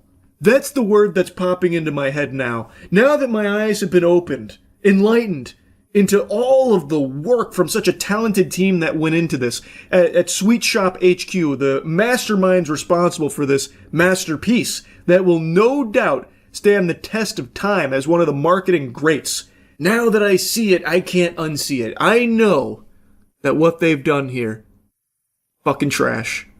And that the entire team behind it at Sweet Shop here must be the most insufferable losers on the planet. Holy Toledo. What a statement, Sweet Shop. Really incredible stuff. You did a great one generating this response. I'll tell you that much. The AI cooked for you there. Wow. Anyway, this shit sucks. That's really about it. See ya. You're not going to believe this, but the CEO of McDonald's just made a fool of himself. More of a clown than Ronald McDonald. He wanted to do this, I guess, short video to hype up the new Big Arch burger hitting their menu. So he wanted to show how much he enjoys the cuisine from McDonald's, and so they filmed a video of him eating his lunch, which consisted of the Big Arch burger. And this dude was acting like he was about to eat the Krabby Patty that killed the health inspector. He was like afraid of it. There was like actual fear and panic in his eyes as he was about to eat the burger, and he could only muster one baby bite out of it. And this is supposed to promote the burger, by the way. This coming from the CEO of the company, who seems like he is repulsed by it. Like it was a revolting experience for him. I don't understand, A, why they filmed it, B, how they watched what they filmed and then said, yep, that's good, ship it, we're gonna send that. Blows my mind. You know what's gonna blow your mind, though? Is the newest Cheeky scent. It's licensed to clean, baby. It's available now at usecheeky.com. That one cooked extra hard on, I'll tell you what. That one's pretty special. Oh yeah, I saw the McDonald's CEO really enjoying the fine cuisine at McDonald's. He made this really cool video showing how much he enjoys the Big Arch, the new McDonald's burger, and you can tell he loved it. Chris K here with, you've heard about it, here it is, the Big Arch. Yes, this sir. This is something that we have tested already. Look how, you can already just tell from the packaging, that's like a fucking tungsten block of meat right there. So much high quality meat from McDonald's. In Portugal, and Chris Germany, is salivating. Canada. He can't love wait. This product. It is so good. I'm going to do a tasting right now, but I'm going to eat this for my lunch, just so you know. So here we go. First, holy cow. God, oh my God. Burger. Oh, I got a very... You've been working out, Chris? How are you even holding that much? Good Lord, look at all that. Look at all that patty in there. Wow. Big Arches, right? That's fucking turbo-sized, Chris. Ooh, golly. Unique kind of sesame, poppy sort of bun on it. We've got 2 quarter-pound patties, a delicious Big Arch sauce, and of course some lettuce. So, there's so much going on with this. First of all, let's try to get this thing. Yeah, try and wrangle it, Chris. It's out of control. So much to it. It's a bucking bronco. There's also some crispy onions on here as well. I see those kind of coming out. All right, the moment of truth. Oh, look at the way he sinks his teeth in there. That's a big boy bite. That is so good. Almost got the whole thing in one bite for a Big Arch. I love that. That's a big bite for a Big Arch, and it's literally like Squidward's bite out of SpongeBob. Oh, wow, that's good stuff. Yeah, it's like some kind of poppy sesame bun going on here. Oh, yeah, my lunch, yeah. Look at his face, man. The CEO, too, by the way. I don't know why he thought this was a good idea. He clearly doesn't want to eat it. It's clearly not his lunch. It's a terrible marketing pitch. It looks like he's held hostage. And he doesn't take another bite, by the way. That's a big bite for a Big Arch. It's distinctively McDonald's. Only McDonald's could do this type of burger. but it also is McDonald's unlike invented anything meat else on our and menu. bun. It's a delicious No one else product. does You know, that. you've got sort of the cheeses and the gooiness, but those crispy onions as well gives a nice texture. And of course, we've got the pickles. So I'm going to enjoy the rest of my lunch, but Big Arch, try it when you can get it. You know that went straight in the trash can. Look at that face. That face says, I'm going to go force myself to throw up in the toilet like it's a bulimic episode right now. He hated that. I really don't know what the thought process was here. I really don't. Should have gotten the guy who's eaten 50,000 Big Macs to be in the video. They absolutely should have. That's Dave Gorski. Dave Gorski has eaten 50,000 Big Macs. He's had like one or two Big Macs a day since like 1956 or something. I don't know why they wouldn't just bring someone that actually likes the product to review it. This guy doesn't even know what he's holding. Yeah, it's some kind of like sesame poppy thing going on, and of course pickles, right? Distinctly McDonald's. Being forced to eat the peasant gruel. True. But he loved it. That was his lunch. Can't wait to pick this shit up when it's available, the Big Arch Burger. Because they would have to pay them. Not really, brother. David Gorski would have done this in a heartbeat. He's gonna go get fucking 3 of these on launch, I bet. He's kept every receipt he's ever gotten from McDonald's since the 50s. You think he wouldn't do this for free? His whole health is reliant upon this franchise. 50s is crazy work. He's actually like a really cool guy too. Don! Jesus Christ, Don Gorski, not Dave Gorski. My bad, Don. Dude must have bowels of steel. I mean, he's fine. I imagine he is completely fine. Every time they do a checkup, they're like, yeah, I'm still alive and actually like super healthy. I live off Big Macs and pretty much nothing else. Because again, calories in versus calories out. I guess it doesn't... He's like a very living proof that it doesn't matter where the calories come from. And he lives a pretty active life from what I recall. When I started eating Big Macs in 1972, they came in a 70s, box like not this. 50s. Donald Gorski ate his first Big Mac on May 17th, 1972, and he says it was love at first bite. I actually ate 9 that day. I went there at 11 o'clock. I had my first 3 Big Macs ever. I could get 3 Big Macs, a fry, and a Coke for $1.87. In 1999, Donald set his first Guinness record for most Big Macs. I forgot that he keeps these too. That's actually adorable. He keeps his receipts, but I forgot he also kept these. I've had a big... I think he's just a pretty cool guy. Like, as odd as it is to live solely off of Big Macs for your main nutrition, he's like a normal guy outside of that. He's just a little quirky. Man's got a hobby. He thinks Big Macs are perfect, so he doesn't deviate from the path of God. You should find him and take him to Culver's. Imagine. I try and convert him. Don Gorski ate 34,000 Big Macs, and then one stupid asshole in Florida took him to Culver's and changed his whole outlook. Now he eats 24 chicken tenders per day. Have him do blind taste tests with different food places, see if he can tell the difference. That would be fun. I am confident he would be able to identify the Big Mac immediately. But I am curious how well versed he is in others. Because he does eat other things. It's just primarily what he consumes on a daily basis is Big Macs. From what I recall. What do you get from Culver's? It depends. But mainly I've been getting their chicken and broccoli. They have legitimately the best broccoli in the game. Usually if you're getting fast food broccoli, you're begging for salmonella. Or like a listeria outbreak waiting to happen. But Culver's, their steamed broccoli is divine. And their chicken tenders are great. Also, it's not salmonella from broccoli. It would have been like E. coli, is what I meant to say. There's no Culver's near me. That's tough, man. I'm sorry to hear that. I think it's the best fast food out there, but soon it will be ruined. It can't stay that good forever. Private equity will step in at some point like they do everywhere else and tank it and shitify it. So I'm just enjoying it now while I can. Will you try the Big Arch Burger at McDonald's? I guess. Maybe. What Matt and I said we'll do is try the Big Arch Burger and the new Burger King Whopper, since they're changing the Whopper. It'll be a nice afternoon of mid for lunch. Well, shit for Burger King, but Big Arch will probably even it out with mid.